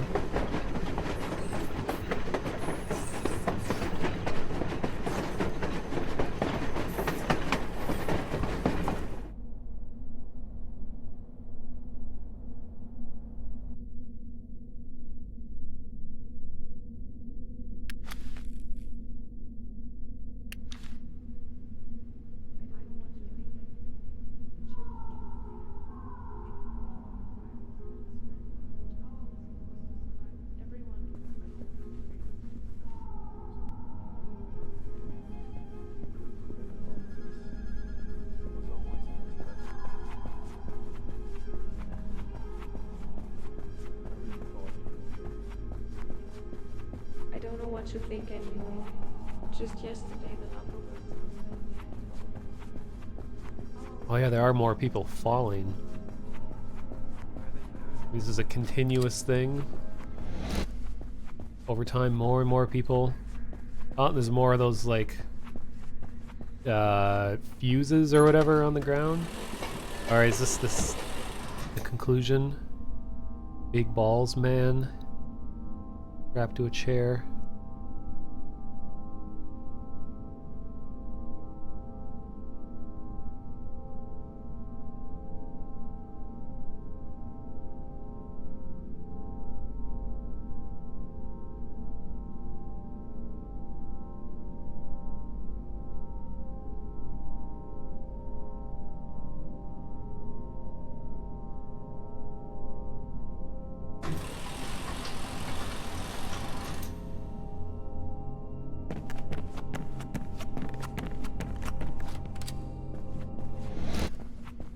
Yeah, it looked like he was attached to one of the big robot ball things. But he was like very hunched over, looking like maybe he's become reliant on them. He's like limping away. Can't escape what he has created.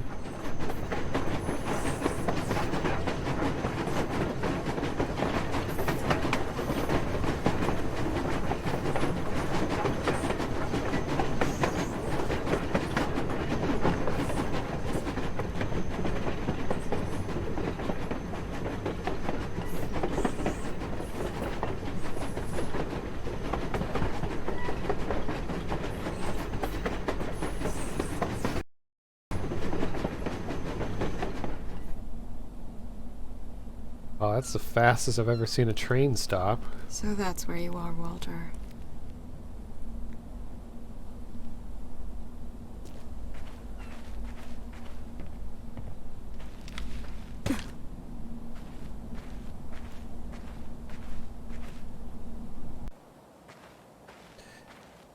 Yeah, like even with all these static objects around, you can see the shadows like rapidly flickering, which they shouldn't do if they were baked.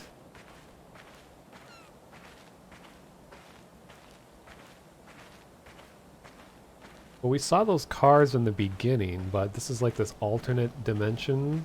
I don't think we saw them in after the teleporter accident thing. But I feel like this is meant to be a like a dream state, considering we have this like computer sitting out here.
Interesting.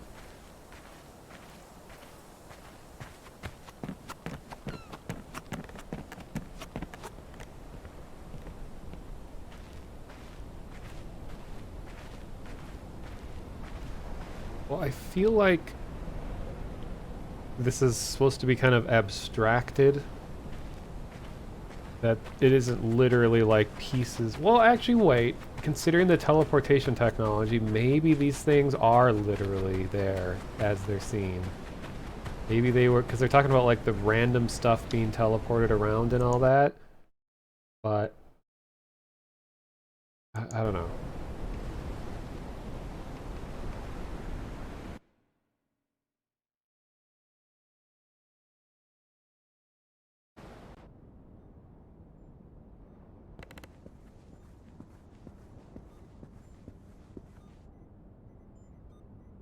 Walter? Oh my god, Walter. Look at you. What did they do to you? What is this? Nori, over here. What? Walter?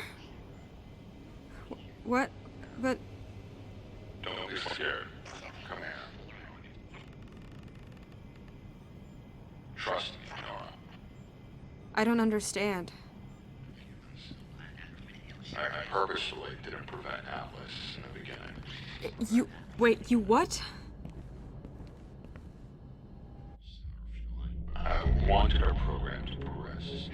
So when I discovered that it was capable of learning, absorbing knowledge it could. Freedom for Atlas, knowledge for us. Mutually. Walter, wait, stop. For what price? Undoubtedly a highway. Then came the 9th of November. I knew that after this day, things would change for the GDR. The only possibility to ever find out what the agreement with Atlas really meant. No, wait. Wait a second. I don't get this. Then I became King Rose and worldly welcomed by the people of Academy. Little debate now that I was responsible. Walter, stop! This can't be! Walter, please, wake up! This is all wrong!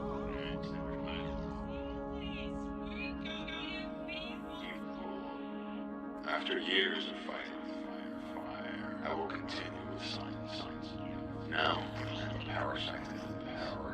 As Atlas is to this world. Walter, please. You didn't do any of this. I'm deeply rooted into their inner workings. And the cost of my physical form. A small sacrifice for what I am responsible for. Why can't we just leave? Why can't you just wake up and we'll go back home? It'll all be fine. Walter, please.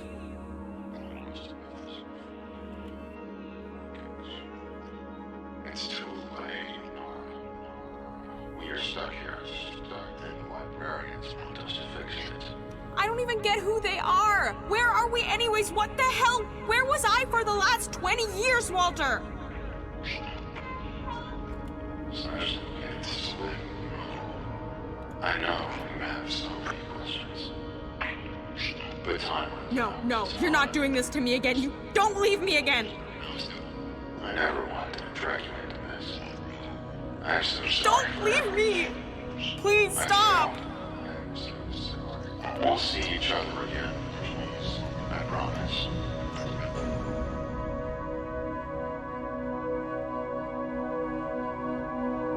Go, 'cause you must confess the things you've done.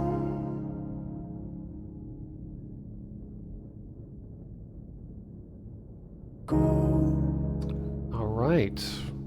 they believe It's a nice song. their I guess, yeah, that's where it ends. will grow.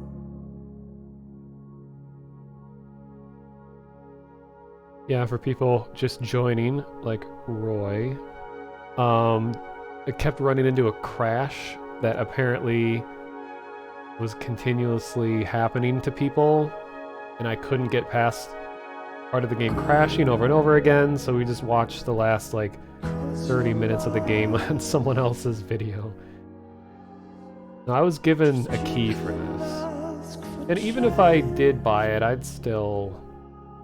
I wouldn't refund it. I mean, it really sucks that they have this very common game-breaking crash that apparently still hasn't been fixed after, like, months of the game being out. Sucks, but overall, I think for this being their first game, you know, and being two guys that made it, it's still good, but that is a pretty alarming problem.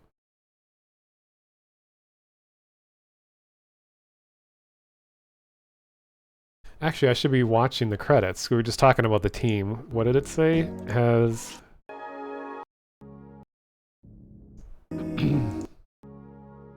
Okay, so there's Steve and David. So there's Steve, David, Steve, David. Wait, David, Steve? Different order for writing. Sound design with someone else. So they must have contracted out for some people. Because they kind of advertise it as being a two-man studio, but they have all these other people. Just you can ask for change. Go, I guess we just learned that you lost the guy who people thought was saving humanity dream. actually was trying to cause the... was trying to steal technology from the invading forces to try to better his own technology, but in turn made things worse for everyone, I guess?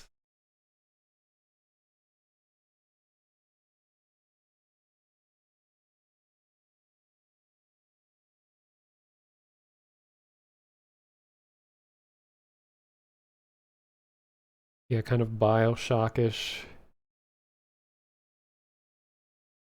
idea of someone trying to make a better world, but in a heavily flawed way. Special thanks to Epic Games for their developer grant. Interesting.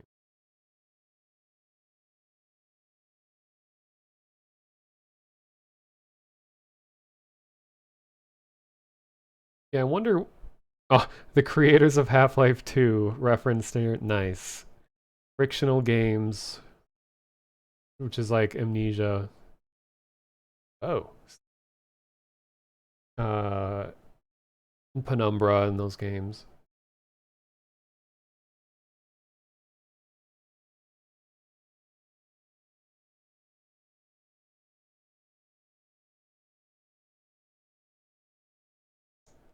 Oh yeah, Roy. Roy is aware that I never finished my Penumbra run. I stopped like halfway through Black Plague years ago. We're talking like 5, 6 years ago. I still haven't finished it.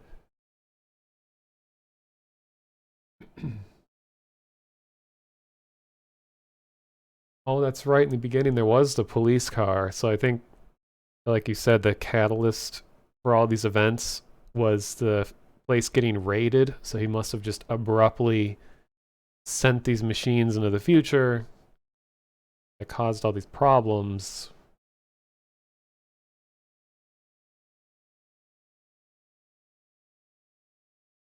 Okay. And the video we were watching at the end was a playthrough by the Blue Dragon. I'll just link that in chat.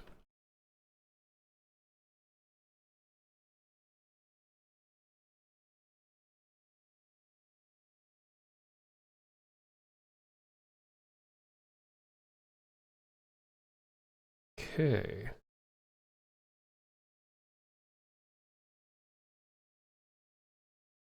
So I'm definitely not going to be playing anything else because it's like 6 in the morning here. But I think the last thing I'll do is we'll just watch, like I'll say good night, and then we'll just watch a video, and then I'll just shut the stream off as soon as that video's over. But I won't be talking or anything on with voice after that.